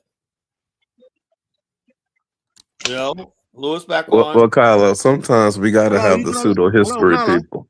What Because for? white people got pseudo history. They be Look, lying when I their think ass about off. So let us hello, lie hello, too. hello, Carla. I Pseudo Hello? history is Columbus discovered America. Bullshit. Lewis, I just debunked you. You know, No, you did. You just read a load of crap and left out all the proper stuff because it's your show. Hold You on, just crap, you get It's right here fuck in this black shit. and white. It says he was fuck given this the shit. title after the Stop your Cameron. nonsense, He bro. was called Okay, Africanus. all right. You know? All right, tell me. Let me ask you a simple question. Okay? Let me ask you a very, very simple question. What was the name of Africa until the white man called it I have Africa? no freaking idea. But I'm saying Exactly. right here, hold on. I'm saying Exactly. hold on. The point Exactly. was you said Stop telling lies to hold on, yourself and your You said- people hold on. listening to your show. You said It's embarrassing. Africanus. It's You embarrassing. said Africanus was named Africa was named He after was. Listen Africanus. to me. This is Hold what on. this is Hold what on. Europeans do. Did you not say Hello. that? Right? Yes. Listen to this is what Okay, Europeans do. Okay, hold up. But you were wrong though. You've been talking all the time. You don't even let people run into your show Okay, well, answer you were you wrong. properly because You're you wrong. don't want to That be is wrong. shamed. You're wrong. Right? You're gonna let me speak for about a minute. Y'all notice when the non-black American groups come up, that's when the chaos gets going. Go and look up. What I say earlier. Go and look up Bush the meat encyclopedia. Babel. Right? Everybody look up encyclopedia and just read it. It's not hard. I knew this when I was about bloody 10 years of age. The people in the chat room are saying you're long, Lewis.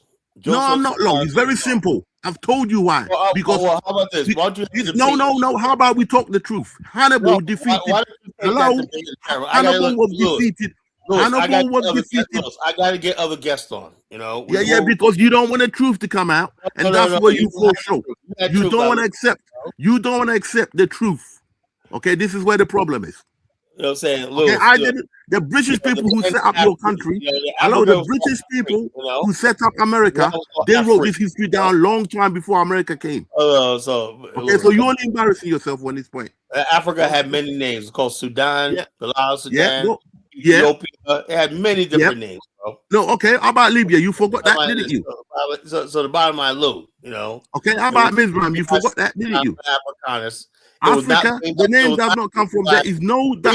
Okay, what language does the word Africa come from? Leo what language does it come from? Who gave us the first illustration? Okay, what language in Africa? What language in Africa does the word Africa come from? What language? It says Afri. What language is Afri? It's a mixture of it's bullshit. That doesn't come from there. That hold on, Lewis. Afri was the name of the tribe. The suffix Ika or ICA just means land of the Afri. The Afri was a tribe in modern day Tunisia. There's over 3,000 and they said that Africa is the land of dust. The land of dust. That's what Africa means. Bullshit. The Latin suffix Ika means land of. That's what Carla wants you to think because he doesn't want to give credit to black man for nothing. I'm not getting this information from Carla, brother. And Fulanis are of that Afri tribe. Black people. But why do we care about this history shit anyway? Shouldn't we be trying to plan for the future? No. Let's argue about the future. In a minute. Right now we're talking history. Okay. Y'all talk history 10,000 years ago. Who gives a Lord, this is not something you need to argue about. Just let it go. It's not a big deal. You've been talking all this while. I don't support him because he runs the show. This is our history, black people's history. Nah, but Lord, the word Afri comes from a tribe, a Phoenician tribe in Tunisia. That was the name Afri. Black people went there. Listen, so when the Romans, hold on, Lewis, when the Romans interacted with them, give me a minute, right? Give me a minute. Carla doesn't want you to know. If we had this much passion about building a nuclear bomb, nigga, we will be running the world. Right. Carla doesn't want you to know that black people done anything great in history, so he will not acknowledge Egyptians being black. He won't acknowledge that. But Lewis, who do you say named Africa? What is your thing on this? What is your answer? It's what's written down in the history book. White man don't need to lie. They named it after the general who conquered our biggest fighter, who was Hannibal. His name was Hannibal. You don't No, accept that Hannibal was black. Africanus. It's like saying the conqueror of of the Afri Yes, people. because he conquered. Yeah, He but conquered the word Hannibal. Africa means the land of the Afri people, the You land can of go into dust. that all you like. So It it's is two because different. Africanus is a title. It's an honorific of somebody who whatever it conquered. is, whatever it Yeah, is, that's so it's what it not is. it's not the Listen to me. name that we're using as Africa today. That's the Bro, difference, bro, Lewis. there's over 300,000 languages in Africa. So you The which land, one you the go? word Man, Africa can we means just land say of y'all was dust. both right? Bro, It means it is land of it dust is today. history. That's what it It is means history in that's Latin. written. Carla don't accept because he don't want to accept that Hannibal was a black man. He don't want to accept that black man had Oh boy. anything great. We That's ain't got that's no where evidence of Carla comes none from. of this shit. So why are we arguing about it? Because it's the point we're This is making. like Right? We're arguing whether talking or about not history Jesus right now, Christ my husband. existed. Don't give me the argument. You can Okay? believe what Just you because want. he's running the show. No, he lies about history. Okay, for his own. This is why. I mean, Lewis, where are you getting your where's your source? Are you learning it from people on YouTube? Where are you Kyle getting your ain't got source no from? sources. Lewis ain't got no No, we're sources. talking I about. ain't I got no drive past the sources. British Museum every day. I went to school in England. Only I know the source you facts. got is the I don't need Olmec to lie, man. history. So we We That's all won. facts of history. sourceless on this. Okay, Carla don't accept that ancient Egyptians were blacks. He don't want to accept that. He don't want to accept that Hannibal was a black man. Because he wants you to believe that the only greatness about black comes from America. This is the bullshit we got. But Lewis, that's more true Oh, than you that's on your more true than not FBA true. This shit, is the Kyler? history we got. Oh, Okay, he don't want to accept As far as basic I'm history. concerned, Black history is FBA globally. Kyler on his Just embrace it. This is FBA the problem we shit. got. That's why This is the Lewis problem, mad. right? And this is what Kyler on we his got to address it shit. because it's hurting us. You can't go forward accepting the pseudo crap No, that no, you want Lewis, I got a question. Being of the great Ashanti tribe who actually defeated and kicked white Fuck people the ass, Ashanti why would tribe. you We're want to not talking claim about the something tribe. else? Fuck them. We're talking Did you about say real fuck history the that came Ashanti before tribe, them. Lewis? Yeah, fuck them. We're talking about real old history that came before them. Damn. What? Right? That's your people, man. Damn. Lewis, at this point, I believe you and Kadola are in the same situation. Holy He's shit. not. He's of the Beni Empire, but he ain't the one that had the empire. You of the Ashanti, but you're not actually Ashanti. You can't do that. Man. You Lewis is Ashanti like conquered. Achim. Oh, Okay, Achim. if That's Carla what had Lewis his is. way, the It's black not man Ashanti. in West Africa only came out the Lewis, ground. about time to go ahead and say that you're a Fanti. No, he's a Hell chimp. no. He's not Fanti. He's a chimp. No. Okay. Yeah, Zongo. Carla don't accept the basis of history. Okay, that name Ain't no Africa is Ashanti not a man black gonna man's say name. fuck That name Ashanti. Africa That just sounds came crazy. from the Roman I Empire. don't think so. Simple as that. It came from the Roman Empire. But Where's he don't. Zongo at? I need Zongo to hear Can't this. accept. He cannot accept the name Africa being from Hannibal. Africanus because he don't want to Louis, accept. you know, Hannibal was a Louis, black you know, man. black, He don't accept it. Louis, you know, black people have no contact with the Romans. Who You know talking about, that the bro? Romans never really met the sub-Saharan Africans. Like they just met Tunisians and all these ones over there. Okay. Even Mali, hold on, Mali. Kadola. Mali is a combination. Hold on, Mali is a combination of all kind of tribes that came there to fight the jihadists. That's how Mali was just be formed. You understand me? Mali was never really a special people like that. Mali is a combination of all kind of tribes that came there to fight the jihadists. So what you have to understand that we are not part of this so-called name called Afrique. We're not just there at all. You know, this is far from us. Kidola, where do you think the ancient Romans got all their knowledge from? Not from you, not from black people. Hello? Where do you think they got it from? They got it from the grandfathers or the forefathers who were the Greeks. And where do you think the Greeks got it from? From Egypt. That's why the Bible starts in Egypt. It comes back, but you don't want to acknowledge the black man. Hey, Lewis, you are actually a hater of the black man. You know your history. Hey, Lewis. This is where the problem comes. Have you been on Sarah Sudaseti?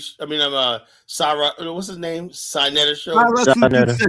I know all them guys. This is not about them. This is before them. I can tell, you know. Okay? This is before them. Okay? If we have contact with if the black people have contact with the Romans, right? Christianity would not have come around during the slave trade. Okay, Kidola, you understand? That's what Christianity came around. You understand? Kidola, listen to me very carefully. In ancient Egypt, you went to university from the age of 7 and you left at the age of 47. Everything starts from Egypt. Okay, Lewis, everything let starts me from just Egypt. let me If just say you this don't to know, you, bro. listen, you're not gonna know that going to normal school in Africa because they don't teach that. The white man told them not to teach that. Okay, this is what we're fighting. Lewis, let me say this, right? Yeah, go ahead. If Africa was named after Leo Africanus, that would mean that Africa. I can't believe Hold it. You're a on, let smart me man, say it, Elvis. bro. You Let me asked say it, me. brother. Africa existed in 1492, same year as Columbus, man. Come on. Right, that would mean it's the land of No. Africanus. Hello, brother. The suffix "ika" means land of, right? So Brother. the Afri people were the people who fought, alongside the Phoenicians. You know about the Punic Wars, Lewis. You're informed. You know the Punic Wars, right? War. That's where the name. That's the time when the name came from. The Punic That's War. why. That's because he conquered those people, and they gave him the honorific as the conqueror of the Afri Okay, people. brother. Okay, brother. The second Punic War. But the war Afri was already in existence. He just conquered the people named Afri. Can I just answer your question? The second Punic War. There were two Punic Wars. The second Punic War. That's where Hannibal comes in. Okay, that's where our name starts from. There, it's in the British fucking. Just Google it. The where the name Africa comes from. But it's not called Hannibal Ika. It's not called the land of Hannibal. It's called the land of the Afri people. It's not from an African language. I'm sorry. Okay, the second Punic Wars. That's when Hannibal came. The Afri people are they're Berbers. They're Berbers people from the desert in Tunisia, Lewis. Bro, listen to me. Our people, black people, okay, we had roots all the way up to the fucking edge of Libya. We can walk them roots today. Okay, those Afri people are not our people, Lewis. They're not sub-Saharan people. Live in Italy. You don't realize that, do you? Dark skin, but they're not black like you and I. Brother, black people, African warriors had horses driving all the way up to fucking France. Oh boy, I had a headache, guys. Now I'm getting the headache again. If you know you're not getting a haircut, you don't want to acknowledge what black people done in history. If you want to do that, that's up to you. I'm not going to spend on that. I would like to do that, man, but I look at the Encyclopedia. Encyclopedia Britannica will tell you this basic shit. Lewis, a few minutes ago, before you got on, I asked Kadola, how does that make you feel, right? That you live in a country, Nigeria, you're completely defenseless, right? Wow. It's like South Korea and all these other people at least got weapons and everything like that. It's psychologically. And Lewis, it's very simple. We don't get up in the morning thinking about South Korea. So you tell me 6,000 years of history, you never built any weapons or anything like that. So how you gonna claim? Who told you that? You don't even know. I want to acknowledge that. You're gonna rage bake this man into an aneurysm, Colin. Stop it. Right? You cannot mess about history like that, and that's why I don't understand. As you get bigger, as your channel gets bigger, you're gonna embarrass yourself. If someone asks you to come on CNN and discuss certain basics, and you don't know basics of history, even in how Africa got its name, they're just gonna laugh you out, and you're gonna look silly. So nip that shit now, so that you don't embarrass yourself in the near future. Nip that shit. Basic education. You trying to tell me you don't know how Africa got its name, and you want to do an African stand? My God, you're gonna embarrass your ass. So, Colin, do you think that's an appropriate name now that we know where the name comes from? It has nothing to do with sub-Saharan Africans. Listen, the likes of Kwame Nkrumah, they all need this basic. I know it didn't come from sub-Saharan African, right? But listen, bro, hold on for a second, bro. You believe the ancient Egyptians were Arabs? You believe that's what you believe? No, I said they were Berbers. What do you mean? No, now you're changing your mind. Now, come on, your channel gets bigger. You're gonna embarrass yourself. Arabs didn't come into the Middle Ages, right? Know? Okay, so what ethnicity and creed and color were the ancient Egyptians? I said they were Berbers, and also they were Nubians. Yeah, but they were not. Listen, let me tell you who does this shit. They were not. You know who does this shit? Let me tell you who does this shit. You know that guy called him what's his name? Afrodamus. What was sub-Saharan Africans doing at that time, Colin? Let me say it, Lewis. You reduce the black man to nothing so that you make yourself the special one. Let me say this, right? When I went to Morocco last year, right, and I had to stay in a hotel overnight, right? So we had to drive for an hour to Marrakesh, where the modern city. Did you see the way Lewis, let me say this, right? Now, when I got there and I was talking to the guy, and said, "Yeah, we're a kingdom." He was the guy. They said, "Yeah, he's our king. He's cool, whatnot." Blah blah blah. I said, "So you got one? Yeah, we have a royal family, so like this." And when I look at how well their country runs, right? When I saw how clean the highway going to Marrakesh or Casablanca, right? downtown Casablanca and whatnot. I felt like I was on the New Jersey Turnpike. So fucking. What the hell has that got to do to the name Africa? Hold on.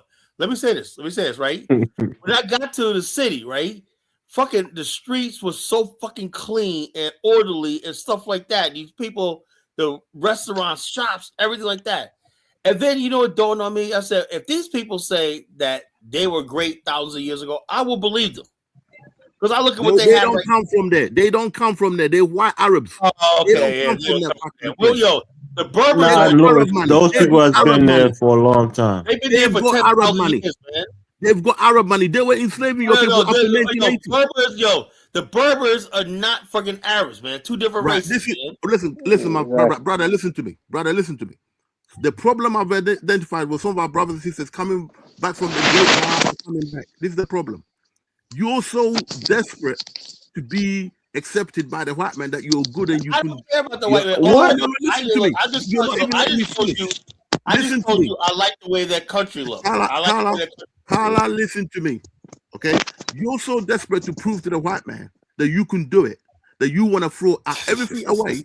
Louis, have you seen pictures of Rabat, the capital city of Morocco? It's very clean and modernized. I don't give a fuck about Morocco and them Arabs. They got Arab money. That's what Carla is telling you. It's very clean and organized. Give them credit for that. The argument is, if you like that, you will not accept. You will not accept the facts of history. Except Egypt. Egypt is the dirtiest country in Northern Africa. You couldn't pay me to live in them fucking countries. You could never pay me to live in the desert. I could, you know. Morocco's beautiful. Trust me, you wouldn't, Carla. I don't know if you've seen the videos of the Moroccans being racist to the sub-Saharan Africans in the country. All those fucking, look, Elvis, you understand something? I'm Black American. Different, right? Your skin doesn't say Black American on it, Carla. So they did the same thing to Steve, though. They found out you're American. It's a different story, you know? And I was cool with all those people. They're like, yeah, man. I was like, man, I like this. Well, they were like, why don't you come back and visit one night? I was like, how's the Airbnb? They say, you can get Airbnb $23 a night US. I was like, oh, you serious? I said, yeah, I might come back here. That hotel I stayed in was fucking so nice. They got you breakfast, lunch, they brought room service, lunch, or whatnot. It was so fucking nice, man. Listen to me very carefully, Carla. I mean, just really the way we got on the bus and went back and whatnot, that was a nice ride. I said to myself, this is cleaner than fucking New York City. You know? This was cleaner than fucking Manhattan, you know? I don't know. What year was this, Carla? This was last year. Okay. I mean, I'm sure they're probably clean, but you know they had the African Couple Nation coming up this year. Carla, French I don't know if they were just being they extra refer clean. to black people as slaves. They are serious, racist as Carla? hell. Yeah, of course. That's what I'm telling you. Carla, Moroccans. All you gotta do is read Frenchy comment. He'll come back. I mean, didn't all show? What was it? No, it probably was Algeria. Even I Show Speed. Right. Yeah, the North Africans, they can tell you a mile away once your skin is black and your head is woolly. They had slaves. I have an uncle who have kids by a Moroccan woman. He was there for like 10 years. That wasn't my experience. I went out with a Moroccan girl long time ago. I went out with a Moroccan girl. Some of them are cool, but the reality is, black people. The reality is, those Arabs are as racist as hell, and you was only there for a couple of days. You just go and stay there for a while. And You're just a tourist. You can't live there. They'll be mad racist towards you. I've been there twice, you know. Right. I stayed there twice. Jonathan, have you ever seen that film called Shaft? See, what y'all don't know is Carla's FBA, so he gets different. I Show Speed is technically FBA, right? Right. Nah, he not. What do you mean he's not, Bantu? His daddy's FBA, his mama's FBA. Nah, he said he was born in Angola. Oh, okay. He just bullshitting, man. The kid is just playing around. He was born in Cincinnati, Ohio. Oh. Yeah, he just playing. Do you really believe it when he say those stupid things? I told you I don't follow this dude. I don't know what he's playing. Thank you, Frenchie. Look how they treated I Show Speed. What's the difference between FBA and normal black people that they're telling you that Morocco will slave you and tie you like a donkey if you don't behave? No, Carla would tell him, I'm FBA, I'm not black. Me no black. Me no black, like Africans black. Me FBA, Poppy. If it happens to me, I'm cool, right? I'm saying, like I said, I will say this. This is what I'm saying. Don't get upset with me, right? another thing is in the airport, right? A lot of our African brothers are very difficult at the airport. You know, they tell them there's a weight limit, or they go there and they buy a whole bunch of stuff. They buy a bunch of stuff at the airport because it's duty free, whatever like that, and they tell them no, you cannot bring on this extra stuff, right? Because we're overloading the plane. I saw a freaking Africans sitting there. I'm bringing the stuff I bought and stuff. They said, no, you can't bring down the plane. They're fucking a fist fight in the thing. Right. You know why? You know how that culture developed? No, what I'm saying, hold on. Why do Africans I'll tell you how that culture developed. I'll tell you why. Once upon a time, all the African countries had their own national. Tyler, it's no different than people going to the DMV acting a fool, man. Have you seen them video clips from Spirit Airlines? Right. Right. Listen, once upon a time, all the African countries had their own national airline, including the Caribbean countries. And they were big old airlines. We used to carry a lot of luggages and so on, because getting stuff into Africa, supplies into Africa, was very difficult in the 70s up until the 1980s. Then all our airlines died out. So that culture kept, therefore, that they still think they can go take on extra luggage and pay foreigners. That's why you need your own national airlines. Okay? When we get our own national airlines, those things were not such a big problem. But today... You know what the number one industry in Morocco is? What makes them the most money? Tourism. Oh no, it's a fucking. They don't even have oil. Tourism. And why is that? Tourism. It's tourism. They got light rails. We go past. I was like, damn. I'm saying they got the Morocco has been a tourist hotspot since the 1920s. You see the movie Casablanca? That's in black and white. These white boys been going to Morocco for a long time. All you see trying to relive that movie. The streets, the buildings, everything. Another good thing, Carla. Right, Carla, they have a king. They have a monarch. That's another good thing. They got a monarch. That's what I want. Who has absolute rule. That's a good thing. That's what AU, that fucking African Union is a scam, because that's why I said we have to cut off these Moroccans, because they're the one betraying us in that fucking organization. They let the sub-Sahara people form their own something. Ethiopia have to be cut off also. You know what I'm saying? Somali have to be cut off also. You understand me? Yeah, These Somalians and the Ethiopians, these are not like the sub-Sahara people, you know. Some sub-Saharan people in Ethiopia. Hold on. No, we can form our own. We can form our own union all the way to South Africa. You know, we cut these people off so that we can know the kind of. But the Arabs are not going to take the Ethiopians. They might take the Somalis. They're not going to take the Ethiopians. They can join the Yemen. Then there's no problem with the Ethiopians. Can go and take the Yemen. We have no problem about it. They came from there. They go back there. You understand me? Because no, what I'm saying is there are a lot of tribes in Ethiopia that looks like us. We'll be missing like the mix, you know. The sub-Saharan soup have become very nasty because we'll be missing some kind of nasty soup with these people. We want the soup. How the soup tastes. If the soup is purely sub-Saharan, we look at this is soup. Well, Condola, you mix your soup too with the other kind of people. No, hold on. No, you don't go down level. But I don't want to miss my soup. I don't want to miss my soup with these Arabs. You understand me? Or with the Ethiopians, or the Somalians. So the white people okay, just not the Arabs. He don't even want to mix with the Dutch, you know. Hello, Kidola, brother. Listen to me. What the point Carla is making about the development in Morocco, it is something that Nigeria could have easily have done. Easily have done. They missed the opportunity. It's called leadership. They have a king. They have a king who has absolute rule. You're right. They do have an absolute monarch. So he can rule by decree. That's how they've been able to develop. Yeah, sometimes you got to look at the chieftain. It might be a good thing. You won't need no silly elections and all that. That's why Nkrumah. So can we get a king for Northern Ghana to rule over you for the next 50 years, Lewis? Will you be okay with it?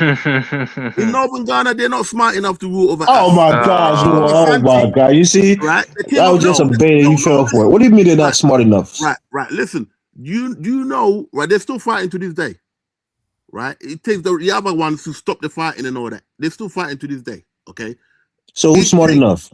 Right. The problem we've got is that people like the Asante Heaney, he needs to actually have more power. That's what we Ashantis believe. because we've been looking at this So government. you want your people to rule the other people because you guys are the I want our smallest. people to rule the section that we got, but to have more power rather than less, because it was That's why 1776 said everybody should have their own country. By your logic, That's what many of us in Ashantis now begin to think. We're giving this Ghana government a couple of years. If they don't do it, we're just gonna have to sort out our own shit. are you just saying that because Ashanti man is not in power anymore? No, because then we can do right. Don't forget the Ashanti Hindi's. They've got their own administration. We travel around the world. We know the Moroccan thing. Okay, we're friends with them. We know the Jordans. We know all them places where the kingship rules, and it can work. So basically, if you had a kingship rule, you have what Carla want. You can put all the stuff in place, and you find the thing. That's if you have a benevolent king and not a king who is a despot. Well, how do you think we got an empire back in the days? We kept law and order foot to ass. No, but you may have a king who ruled for 20 years and did a good job, and the next king is an asshole and want to subjugate people. He's not developing. How do you get him out there? There's council elders to make sure he rules properly. That goes way back to the days of Solomon. Okay, it goes way back. Okay, right. So kingship rules. You've just seen the evidence of it in Morocco, where there's no opposition party fucking trying to blah blah blah. If we would have separated from these Arabs, Kala would not have passed through Morocco. They love Rabat or Marrakesh.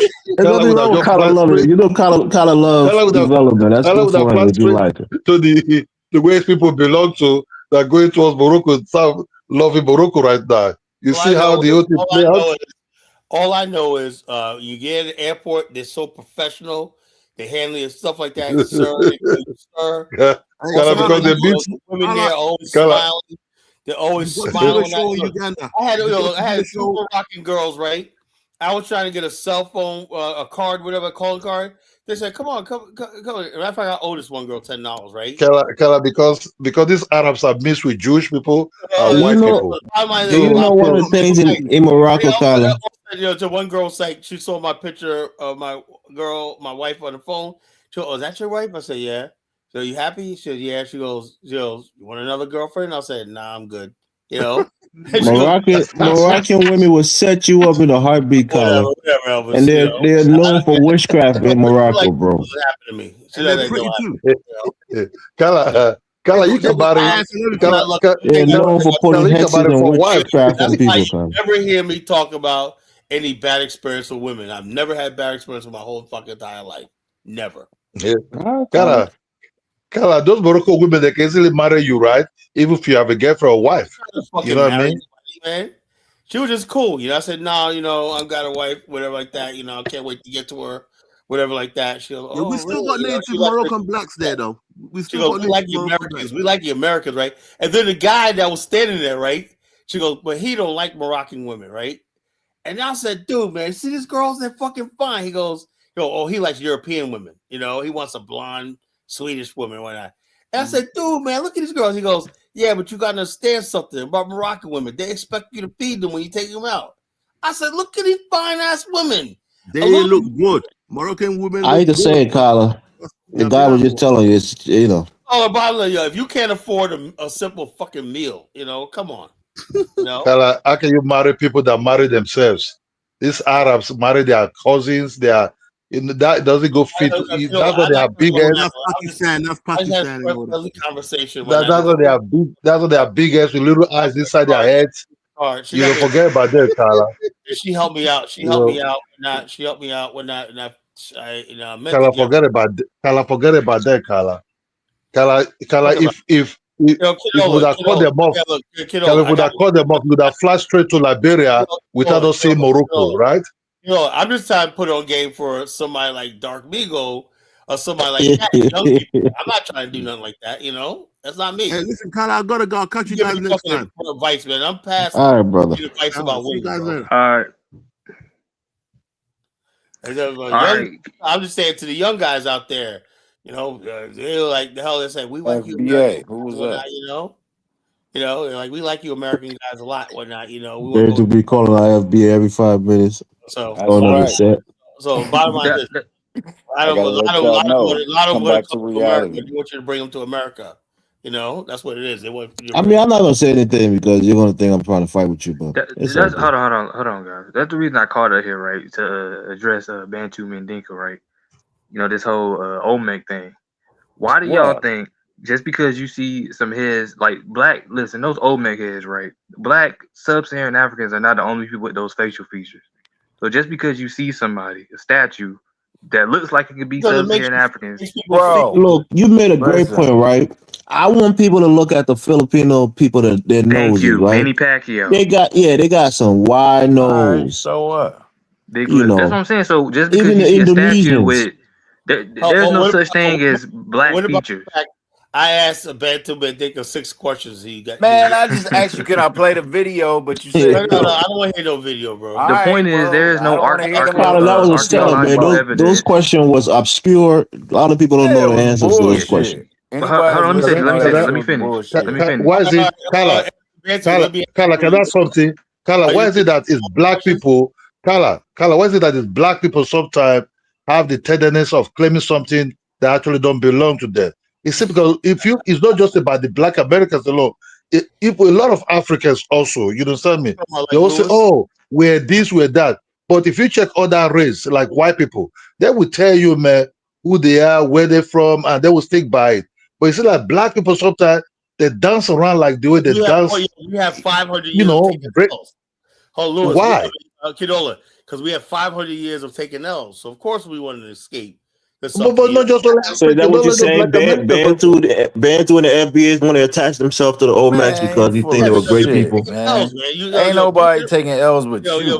FBA is an L, man. They put FBA L. Well, what happened to the Olmecs, Bantu? They just disappeared. What happened to them? Afghanistan for the last 20 years. Who taking L's? Bantu, what happened to the Olmec civilization? What happened to them? I don't know. Shit, they disappeared, I guess. But hold on, so why are people trying to attach black people to them if they're extinct?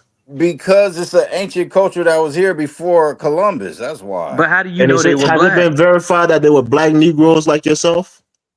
I was trying to show the video, but Kyle won't let me show the video. No, I can go ahead and tell you this. No, there's no archaeological evidence. There's no DNA evidence. It is, man. All right. This is what I'm telling you. No.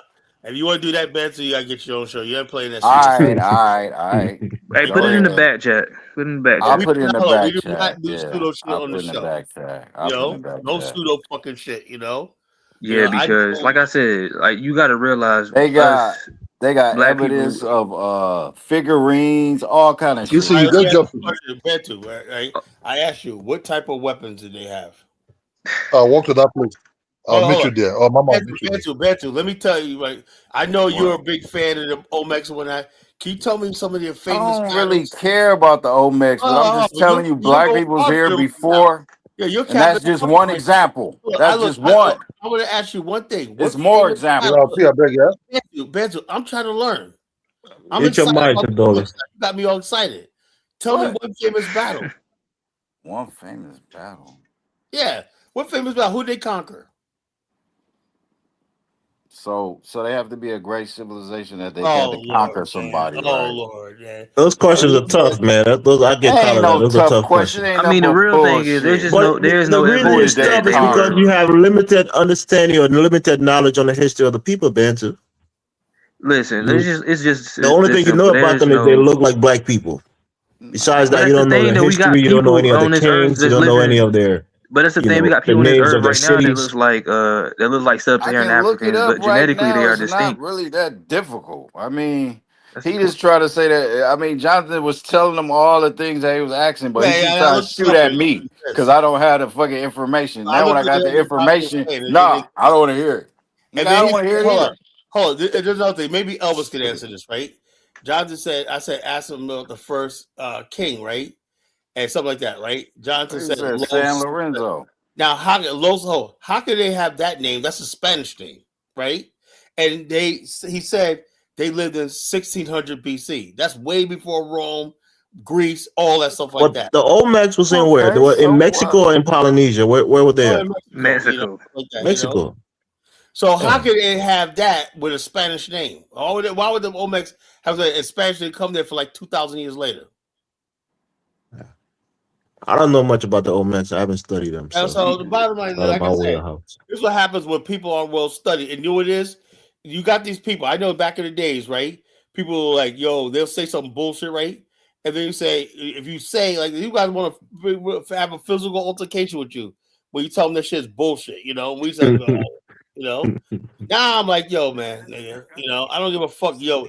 But yo, the reason why the Black Nationalist movement hasn't gone to place because we let a bunch of prison inmates come out here and might actually be in Africa. So he observed so many linguistic and botanical and other similarities that between 1920. What did I tell you?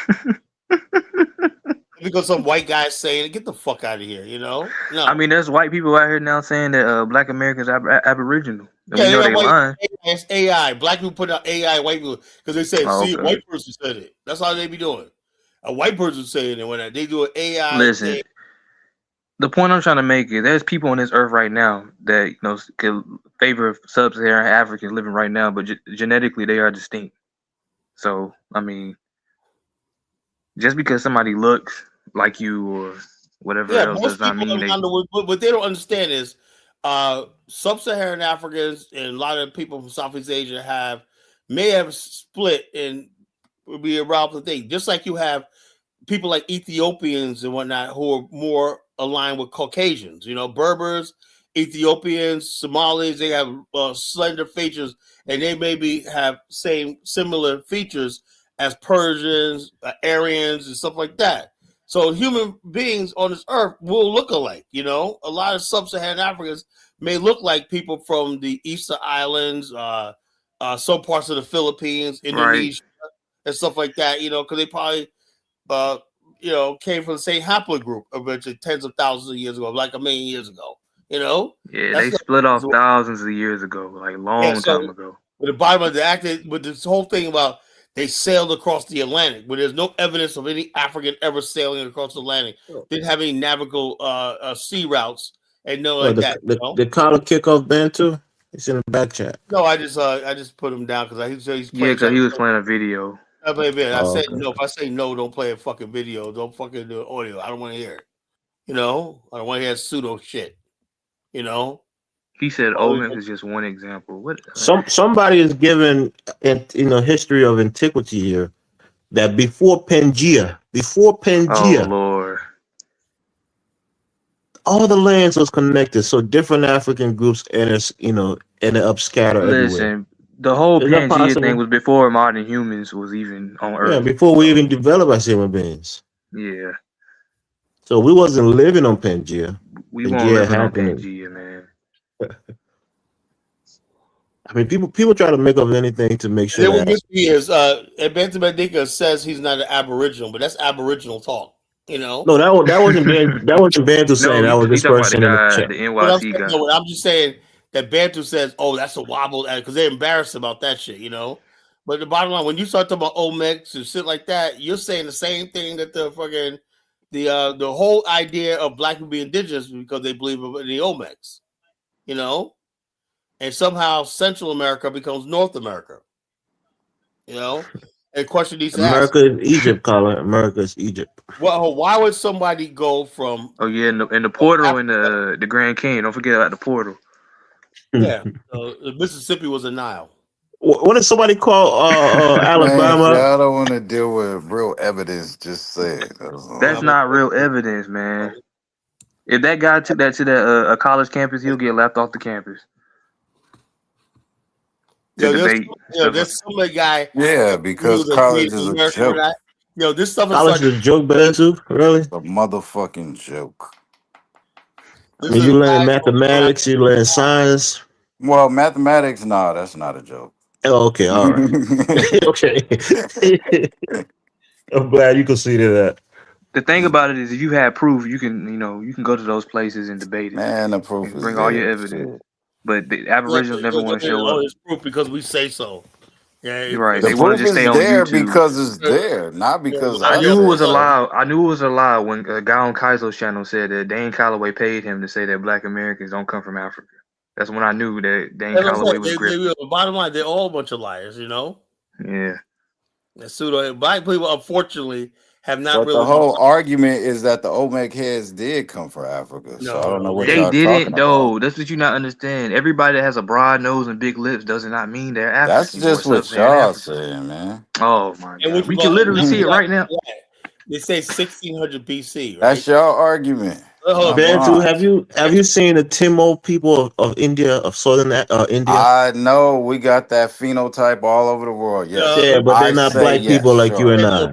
Bantu. There you go. Bantu, Okay, that's fine. can you show me the ships the Olmecs did? What part of Africa did they sail from? He's saying that they're never were in Africa. They were just They spawned on said this that continent. they came from They came before Columbus. Where'd they come from? Yeah. Where'd they come from? From Mali, I guess. That's what they were saying. When did you say that shit with a voice straight Come on, face? man. You didn't say Mali. Mali, I guess. I don't know, man. You won't let me go to the video. He keep cutting me off. I gotta go to the video. You gotta learn to shit yourself so you can be able to defend it, man. Can't let somebody make your argument for you. No, I want to ask Bendigo, what part of Africa, West Africa, they have to come west? They come from East Africa or West Africa, Bantu? You got to give me something, man. He don't know, man, Carla. Don't do that to Bantu, man. Okay, he just said they had spearheads that was covered in alloys and stuff. And Christopher Columbus notebook, his journal. He said, okay, hold on. Let's What? talk about timeline. Let's have a timeline, right? Do know that the Olmecs existed almost 2,000 years before Columbus? Well, Carla, play the video so you can debunk it. I mean, 2,000 years before Columbus. Because I mean, it'll be easier. But yeah, there's you got to debunk all the claims. There's a guy on YouTube there's a guy on YouTube named Mossy Warrior Clan, right? I'll be listening to him. Exactly, he debunks 90% of this stuff. So I know that argument that you had to use right now with the whole. Hey, Steve, you follow Home Team Africa? Yeah, I used to watch the Mossy. I haven't watched that in a while, but they get going all the way back to Kemet with it. So where you want to go? You can go anywhere you want to go with it. It's just you talking about Mossy Warrior Clan? Yeah, don't they go take it back to Kemet? No, Mossy Warrior Clan. He be up there, Sean. He be up there, debunking the Aboriginals. He be debunking the Aboriginals. Yeah, he's against your people, Bantu. He's saying I ain't Aboriginal. And number two, every place that Europeans went to and they saw like a black looking phenotype, they named it. Ain't dark skin. They call them Africans. Because there was no scientific. And that's the point. When they came to America, they didn't give nowhere in America any black. They didn't name any after any they didn't see any black phenotypes in America. And they knew what black. They went to the Philippines. They saw the Negritos. They, Papua New Guinea. That's why they call it New Guinea. So you trying to tell me they went everywhere in the world, but was no Negritos in America? Is that what you trying to tell me? Yeah, because they would have seen them. They would have called them that. Right. If they would have seen them, they would have. Negritos have Negro lips and nose, but they have white people hair, bro.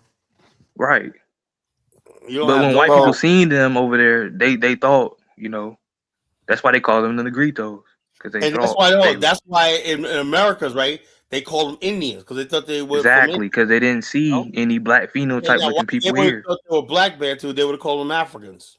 They would call Native Americans Africans. They would have gave them some type of black description, like they did other people. They thought they was in China and India.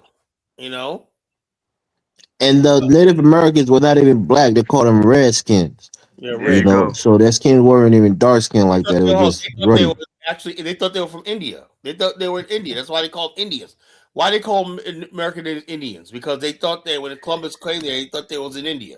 All right, okay, somebody in the comments said, "Don't buy into the white pseudoscientists." This guy's a clown. This guy's a clown. Black people were here long before Pangea. That's why you see some of the darkest skinned folks in places like Papua New Guinea. What's the climate of Papua New Guinea? It turns out it's tropical. There you go. Anytime you see these Negroes from New York or not, these are the most wackest. There you go. Carla, you really do have to explain how black people can end up everywhere in the world but the Americas. Black people have been ended up everywhere in the world. I'm not really a fan of the conscious community, but we do have to acknowledge we can't be this stupid. Americas, right? We found niggas in you got China. You got to the Americas via the transatlantic slave ship. How about that? Kala. So did Shut up, black people end up in Papua New Guinea, the Solomon Islands via what slave trade was that? We did not sail to America either. Not no proof, no Kala, evidence. there are black people in India on the island.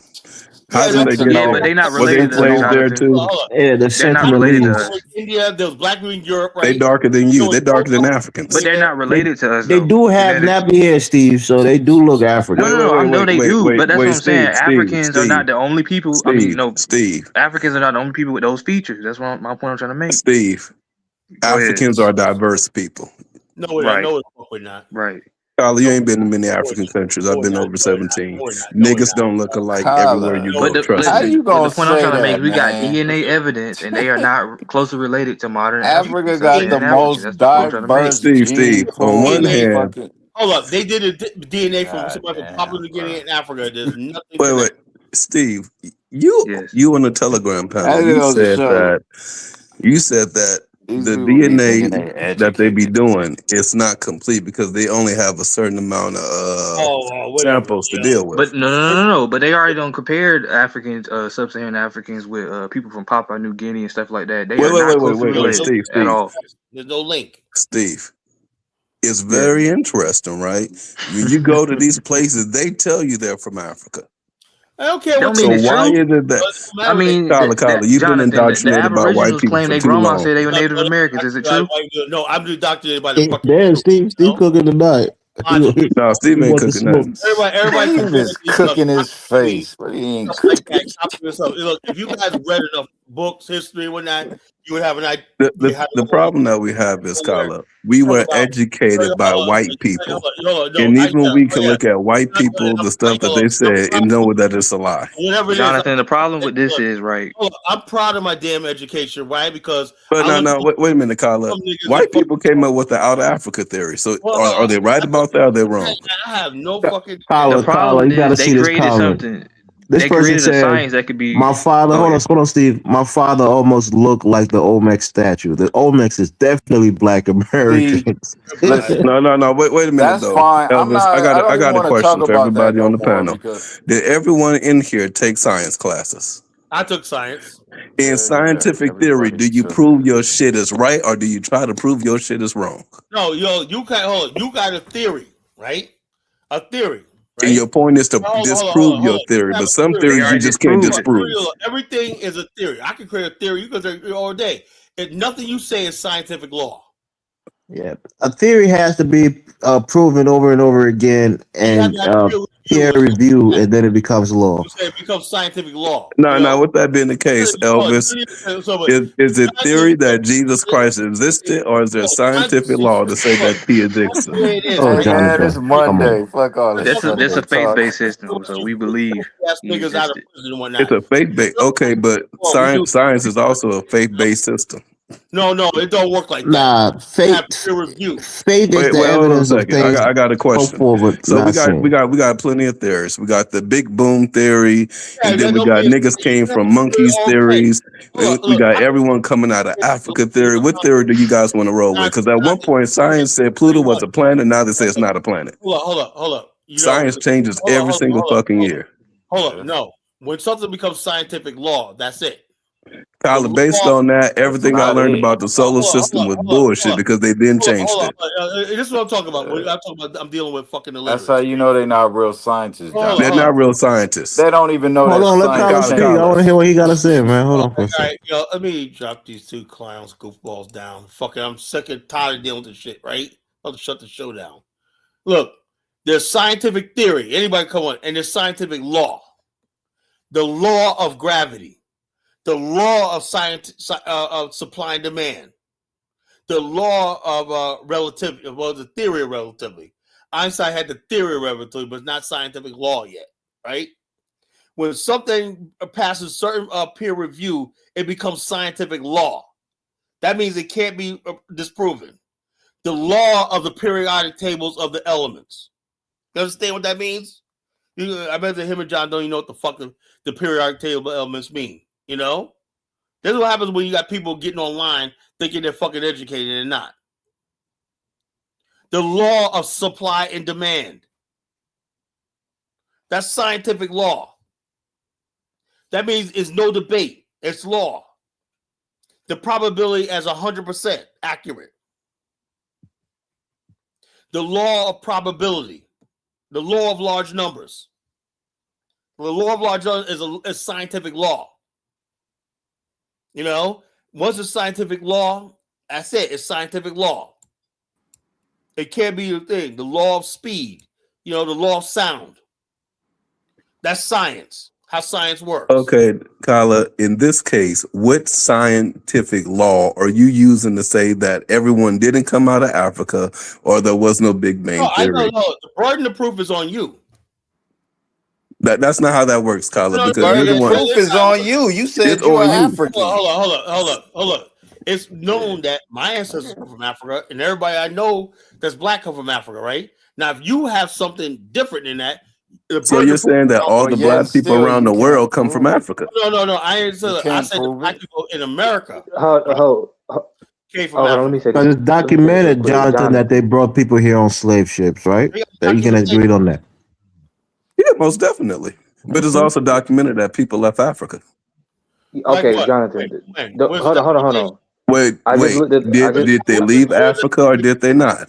Man, what you trying to say? Everybody just stayed in Africa? No, hold on. I just looked it up. Right, they said that the Senegalese people, at least, they did leave Africa, but they left thousands of years ago, and over time they became their own distinct. How did they get over there?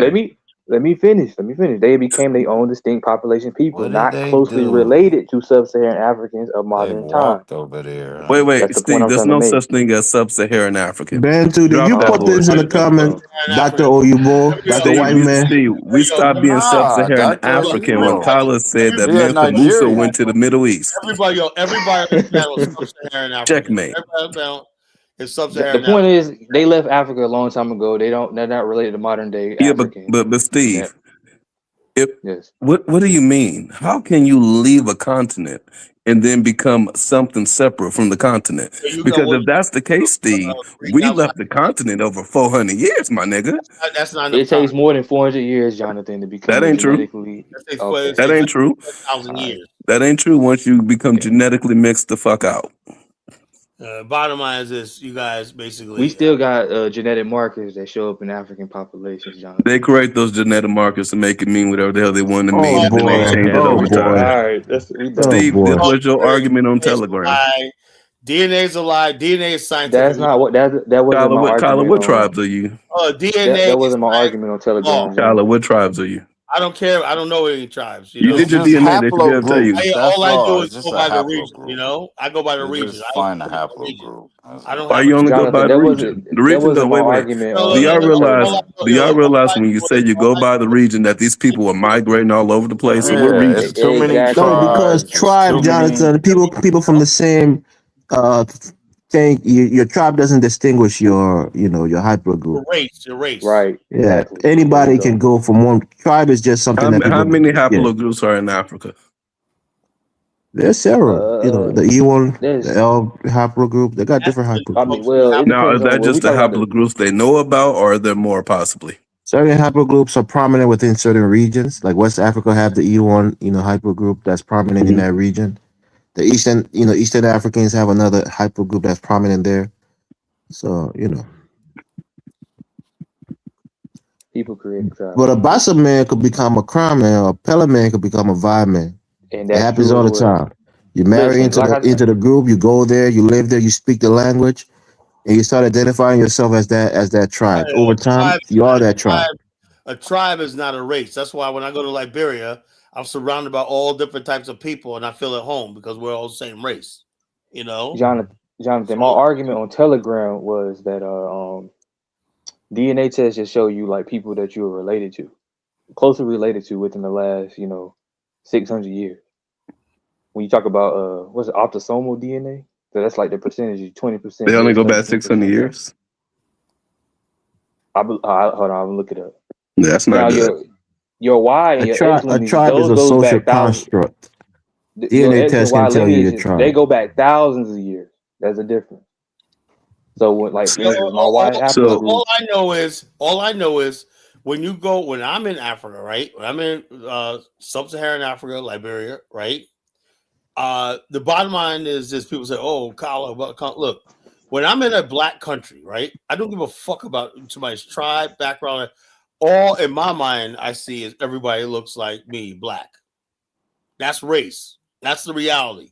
That's what the white man mastered. He can't master color and race. Black people are the ones going about their tribe and everything like that. You know? So that's what the problem is, you know. So it is what it is. I think Kala talked to those guys on the Telegram. They just kicked me out the group, man. I got to get back in there. Well, we can't be in at the same time, so I'll be in for a little while, then I'll get out. You can go back in. You know? Did you really go in there and say some shit, Kala? Yeah, say like I deal with you. I said I deal with you enough on this. Oh my God, Kala, you actually went in there and complained about it. Your ass enough on the show. That's so petty, man. I turn on Diane's show. Who's in the fucking thing? You. When I on my show, you're here. I said I want some space that's Elvis free. You know, and that was my other people ain't got no problem with me. Why do you got so much problem with me, Kala? I have no problem with you either. That's why you're here. You know. No, but why do you want me to? Why do you want me to be there in the group? Those guys in the Telegram group really get on my ass. You know, that's the one time they can get on my ass and get away because I can't stop them or anything like that, right? So you don't want me to pause? You don't want me to get on your ass, pause, and get away with it? That's not gonna happen. You want to be able to block me and kick me off? You know what I'm saying? So that's not gonna happen. So only way I'll talk to you is on my platform. That's what I told John. Oh, Kala, that's cowardice, man. Ain't cowardice, nothing, man. No, because you gotta have full control just so you can talk to me. No, I got a question to y'all haplogroup fans, right? Let's say go ahead, Jonathan.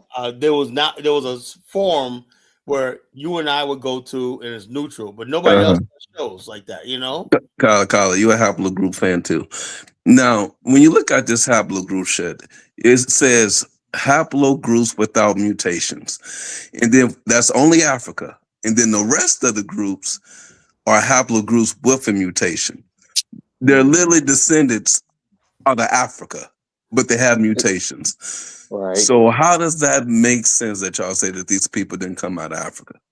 No, we said they came out of Africa. They're not related to modern Africans in Africa right now, Jonathan. Right? Wait. So wait. Hold on a second. No, not closely related. Closely related. Remember, all humans are related. By default, based on the haplogroup meaning is that they are related, just not closely related. They're not closely related. That is a close relationship. Now, Steve. But how did they get to these other places? Africans are too stupid. Oh my Lord! So no, Jonathan. You believe that the black people, once they left Africa, they grew straight hair? Kyle, there are Africans with straight hair. What, have you not been anywhere? Man. You got to get out. You got to get out of Liberia, brother. Come on, the reason I'm not 100% sure, but I believe the reasons there's differences in population phenotype is genetic mutation. So, do you know your genetics can change over time depending on the environment you in? Yeah, but people after 400 years still got nappy heads. You know, that hasn't changed. You know, but Jonathan, I never said that the Senegalese people and all those people didn't come from Africa. What I'm telling you is they left a long time ago and they become genetically distinct, different from people that's there right now. So what you're saying is that about 2,000 year Black Americans are no longer tied to the slave trade.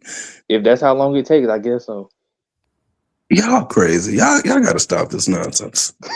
Y'all don't be making no sense. One hand, Africans are too stupid. The next minute, Africans, they left out of Africa. Y'all, they can't be this dumb. Not only did they leave out, they left out thousands and thousands of years. Thousands of years ago, they left out on what? Paddles and leaves? Really been stupid back then, huh?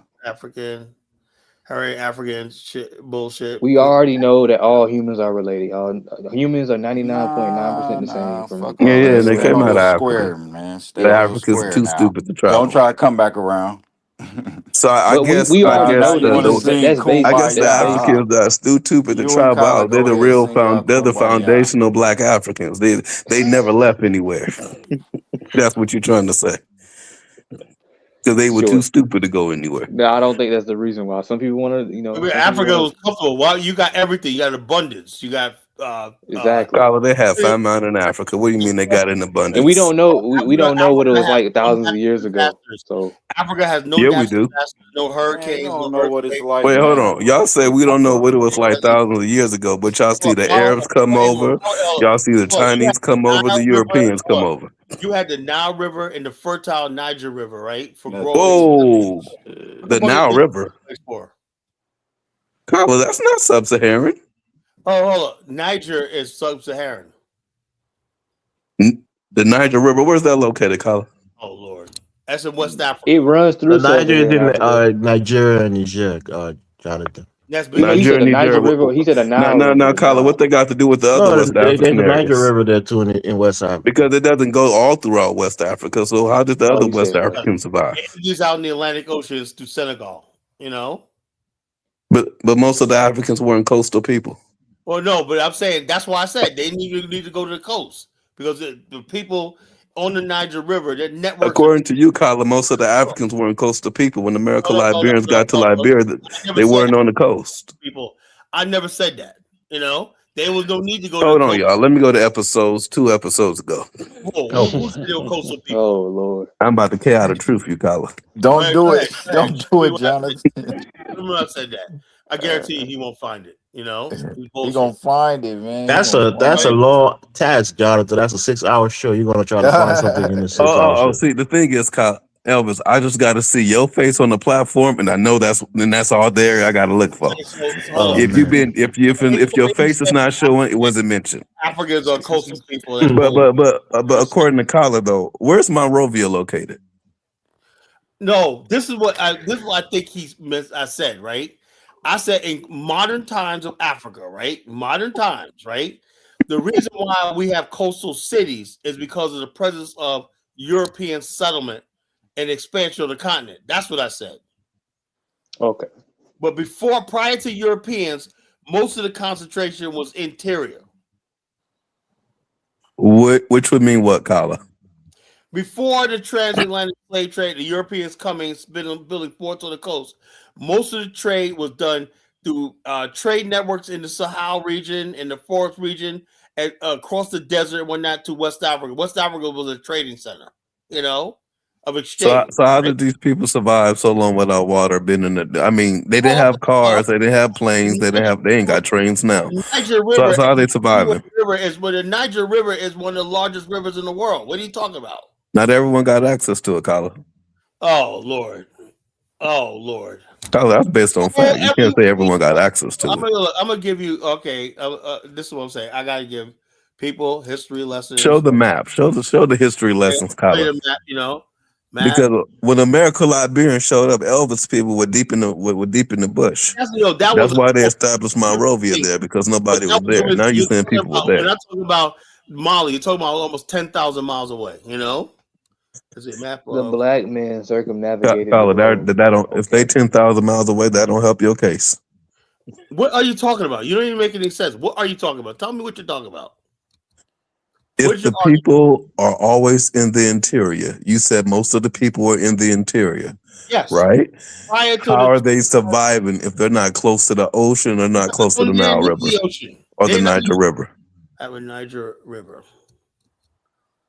They lived on the Niger River, was a bustling friggin' thing. There were thousands of boats sailing up the Niger. These are port cities. They had boats? Yes. Nah, they didn't have boats. Nah, they have boats. They definitely had. They were too stupid to have boats. They definitely had boats to travel up river. They didn't have ships. The Fulani must have rode their camels in the water. They didn't have seaworthy boats. That's what we're talking about. They were boats on the river boats. That's what I'm saying. Now they didn't have ships to cross oceans, but they had boats to, you know. Yeah, Jonathan, they have canoes. What we call it canoes. Yeah. No, but now, Steve, those people that went to the Sentinelese Islands, right? How'd they get there? They rode a canoe from Africa. Look it up. That ain't close to Africa, bro. You have to look it up, Jonathan. That's probably why they stayed there and never came back. Maybe they had a boat that could get them across, but couldn't bring them back. A lot of the theory is about some type of low when it was a time on Earth where there was low water or something. I don't know. Low tide. Yeah, the water wasn't. Yeah, it was land bridges. All right. Now the Native Americans Well, are claiming if the you land. believe, hey, listen, if you believe that out of Wait, Africa, wait, wait, wait. came, Hold on. Everybody, Kyla got to explain this map. Go ahead, Kyla.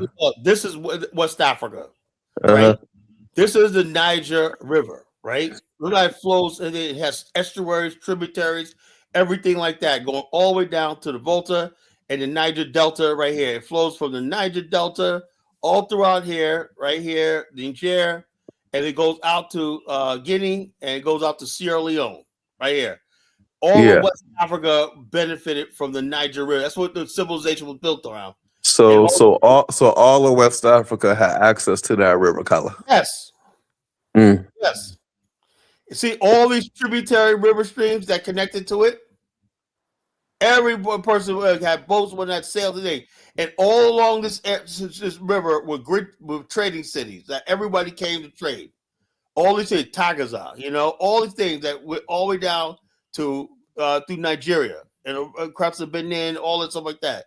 It was a well-organized trading network, based on the river.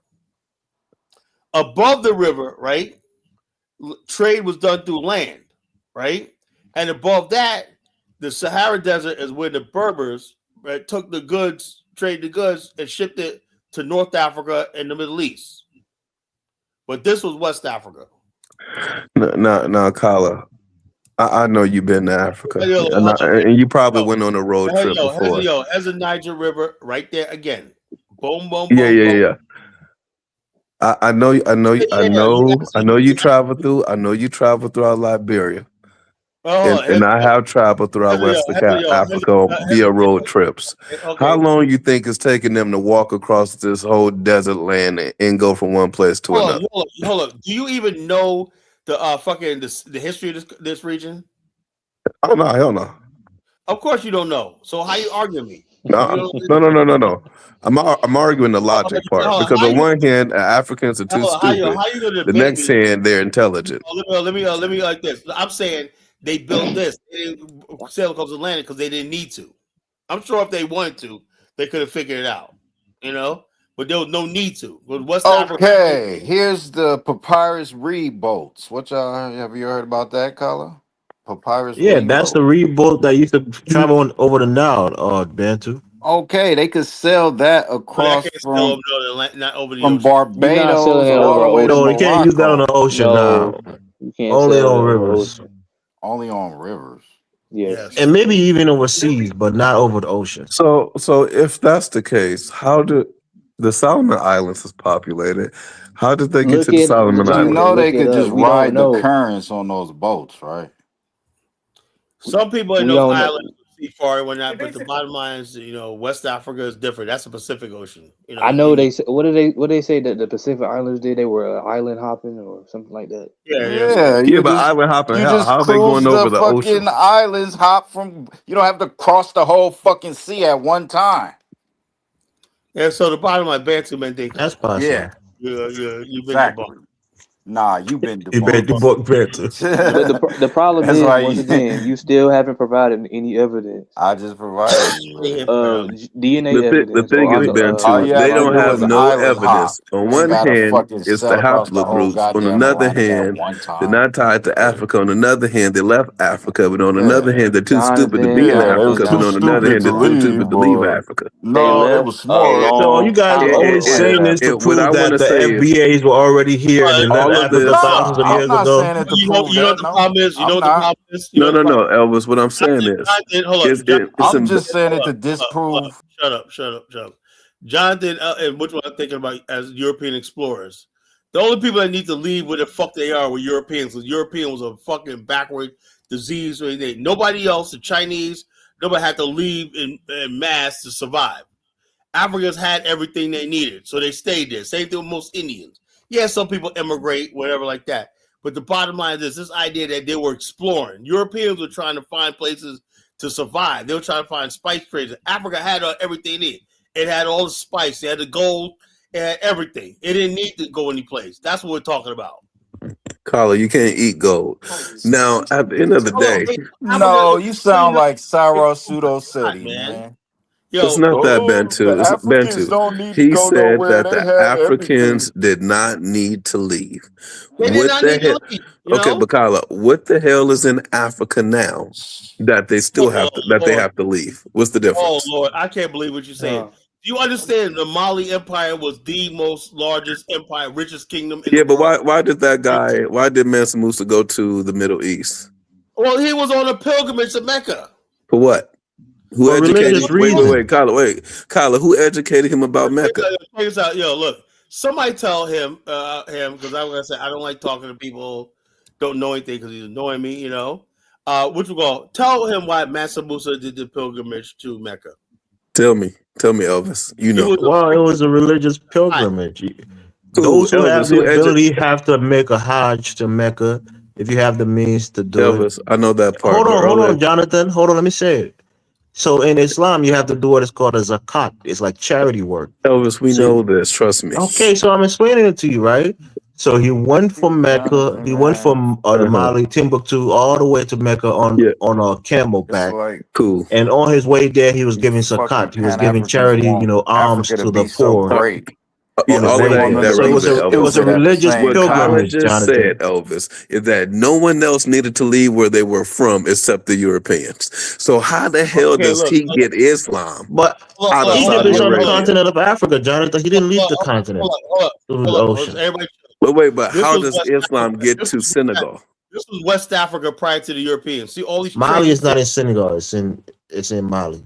This Well, is wherever it West is, how does This is a Islam Mali reach Mali? Empire. This is a Mali Empire back in the Through day. Egypt and down to sub-Saharan Africa. This is trade routes right there. Right there. You know? That's a So Mali people left Saudi Arabia and went all the way to Mali to do what? They'll people Yeah, they brought religion. They came to trade, and along with trading, they brought religion. Khalid said people didn't leave their areas, only the Europeans. Look, that's a trade route right there. You got Mali, you got Kano, all that stuff like that connected to the Middle East. Kyla, you taking L's, man. That's the trade. That's the Nah, trade. Kyla cooking right now. Taking Kyle's showing you the trade route. You can leave from Arabia he just said on nobody land was and going go all the nowhere, way down to West Africa. The Europeans have to leave through the sea. My point I'm trying to make is when they trade routes, The and whatnot, Europeans don't have to leave to the sea; they can literally they did just not walk have to, places. they did not have to leave him to find some barren land. America was terrible. There was nothing here. What the fuck they gotta go to this rat ass continent for? You know, Africa what was that? So that trading system, that was the largest trading system in the world at the time. Kyla, what I love about you, right? Hold on, You are the only person I know right here. that will acknowledge the Roman Empire. It was the Mali Empire, right? This is like a figurine of a Mali warrior. This is the Mali Empire right here. These are all trading satellite cities, all the way up to North Africa. This was Mali, the Empire of Mali, the richest empire in the world history. You know. Wait. That's the Empire of Mali. That was the Empire. It was a trading post. There was a trading post that he's showing you of the Empire of Mali. The trading post. Okay. Cities. So at what point did the Mali Empire trade with the Europeans? That's why them fucking Chinese is over there trying to recreate the fucking Silk Road trade line right now. Europe was poor and backwards at the time. Europeans didn't have the power. The Europeans didn't have spice. That's something we had in Africa in abundance. Salt. They didn't have a lot of salt. So that's why you saw the Colombians was going to India to go get spices and stuff like that to carry back to Portugal. See this right here? Look, here's a main city. Tagazat was a industrial town and also a salt mining town. The Mali Empire grabbed that city. When that Timbuktu, you got Jenne, all these were on the Niger River. You know, all these were on the Niger River. So, and Benin, you know, all this is empire. NYC said, "God, can you explain the hieroglyphics in the Grand Canyon? The black man from ancient Egypt circumnavigated." I can't explain none of that shit. I don't believe. We're not dealing with that. We're not. That's your people, man. So what do you mean we're not dealing with that? We're not dealing with that. Here's another map, right? Gold. Mali was called the Empire of Gold, right? The gold came from the south, right? And the bottom line, goods from Cairo, North Africa, Middle East, whatnot, flowed across here, and this was exchanged for gold and whatnot, salt and all the types of goods and whatnot. This was the Gal Kano. Wait, Kyla, how did it flow from Cairo all the way over there to Mali? Because there What, were what, trade what routes. route did they take? These are trade routes. People will come from Egypt on camels and come all the way down there on caravans. Hold up, north of the Sahara Desert, this is where they would go from Kano to here. They got to here, they would exchange things for camels, right? Camels carried it to the Middle East, right? Horses only went as far as here, right? Internally, all the trade was done on ports. These cities had ports on there, big ports, where goods were unloaded when they were port cities, where the country or the government collected taxes, whatnot. So this is probably the most efficient system in the world. It has a taxation system and everything, you know. So we gotta learn our history. This is another episode of the trading route. This is how big this trading route. Some even say that the Mali Empire's trade route even pushed into southern Africa and the Congo. That's how powerful it was, you know. That's how powerful. The Mali trade routes, somehow the Mali Empire, they made it past the Sahara Desert, which you said Africans couldn't go past. And No, he's not saying that. He's talking about traveling over the ocean to go to like Europe and South America. Elvis, let me remind Kyla of things he said in the past. These areas right here, let him finish. in these areas right here, the trade routes changed, right? When you got these cities right here, the goods were bought and exchanged, right? And then they were marked up and sold throughout the Middle East and everything like that. The goods produced in Africa, leatherwork.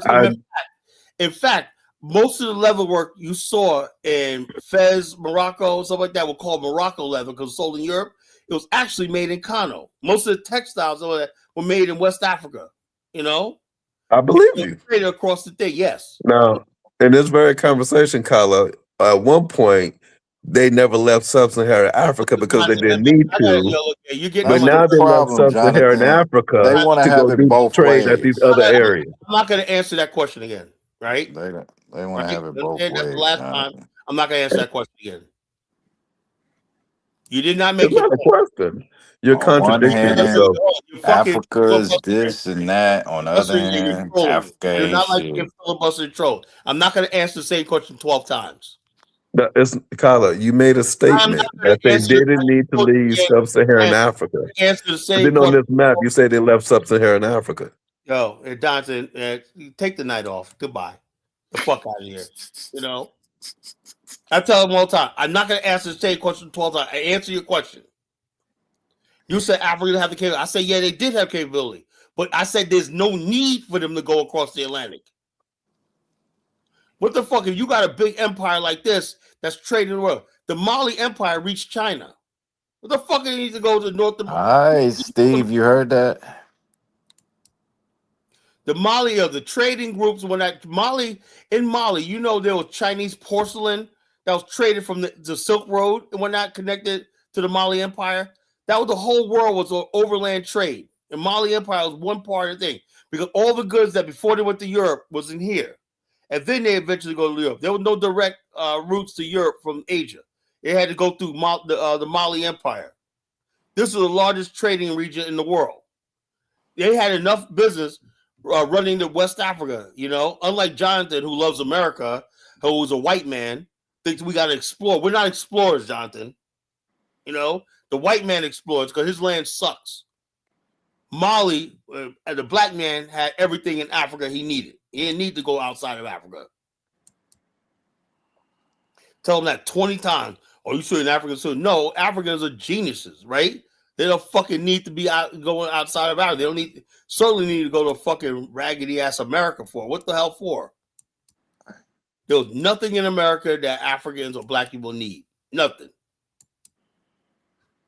Another view of this. But Kyla, did you say they didn't leave sub-Saharan Africa, or that they didn't leave Africa as a continent? Well, they did not. There was no need to leave sub-Saharan. Maybe someone went to North Africa and the Middle East, whatever like that. All right, so let me ask you: do you believe in the out of Africa theory? Is that your? What is the out of Africa theory? I'm asking you.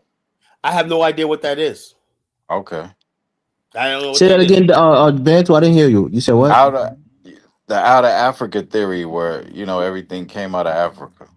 Oh, that's like from the very beginning of mankind. That mankind, started in Africa and then they dispersed out and went to different places. Yeah, Kyler said he don't know what it is. Oh no, you explain it, right? What you meant? What do you mean? What I explain it? Out of Africa theory. Okay, okay. What out of Africa? Out of Africa, gold. That mankind, came into being in Africa, and then went to the different places and settled there. Evolution, right?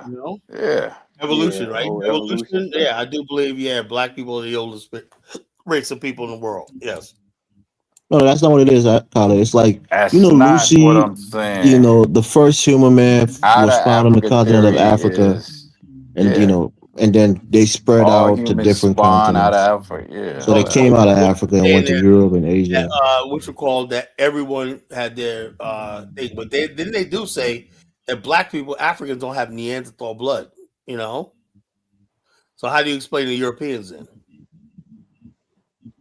Well, that's the question. That's what I was asking. How do you? No, the Europeans mixed with the Neanderthals, but the Neanderthals were not fully humans. But the Europeans mixed with them and got some of their DNA. Oh, you said out of Africa. Are we sure they weren't fully human? Neanderthal was like a level below human beings. Bantu asked me the out of Africa. I thought they were Homo sapiens. We were Homo sapiens. Erectus. Hold up. Let me say this. Bantu asked me about the out of Africa theory. What I say it was a theory, right? I don't know. I only go by scientific law. With the scientific law, I agree with it. If it's theory, I don't know. We could debate it. I don't know. I have an opinion, agree or disagree, right? But what's something scientific law, like the law of gravity, the law of large numbers, the law of supply and demand. What goes up must come down. A scientific law, gravity. That's indisputable, whatever like that, scientific law. The law of the periodic tables of the element, The law of the periodic table of the elements, right? And people like, what are periodic table? Hydrogen, carbon, oxygen, nitrogen, and all those things and whatnot that make up the universe, elements, whatnot. That's scientific law. And we can't agree on that, then the black race is fucking done. Because all these other people study science, right? They understand scientific law. That's why they're able to build semiconductors. They will build these advanced computers and weapons and everything like that. And the black man sitting online debating stupid nonsense about fucking Olmecs and shit, That's where the black other races are. And I asked a question the other day. 500 years, the black man has not made no fucking real progress in 500 years, because of the mentality like this. We reject science, reject reason and logic. The law of logic. Logic is a law, scientific law. So the bottom line is this. We reject logic, we reject reason, the age of enlightenment, also like that, science and discovery, whatnot. We reject all that for stuff that makes us feel good temporarily and gets us nowhere. Anyway, Elvis, I looked it up. It says that Neanderthals and Homo sapiens were closely related. Yeah, but it wasn't Homo sapiens sapien. Right. They were two distinct people, but they were closely related. Right. I'm gonna hit the thing. Y'all stay on. Y'all talk.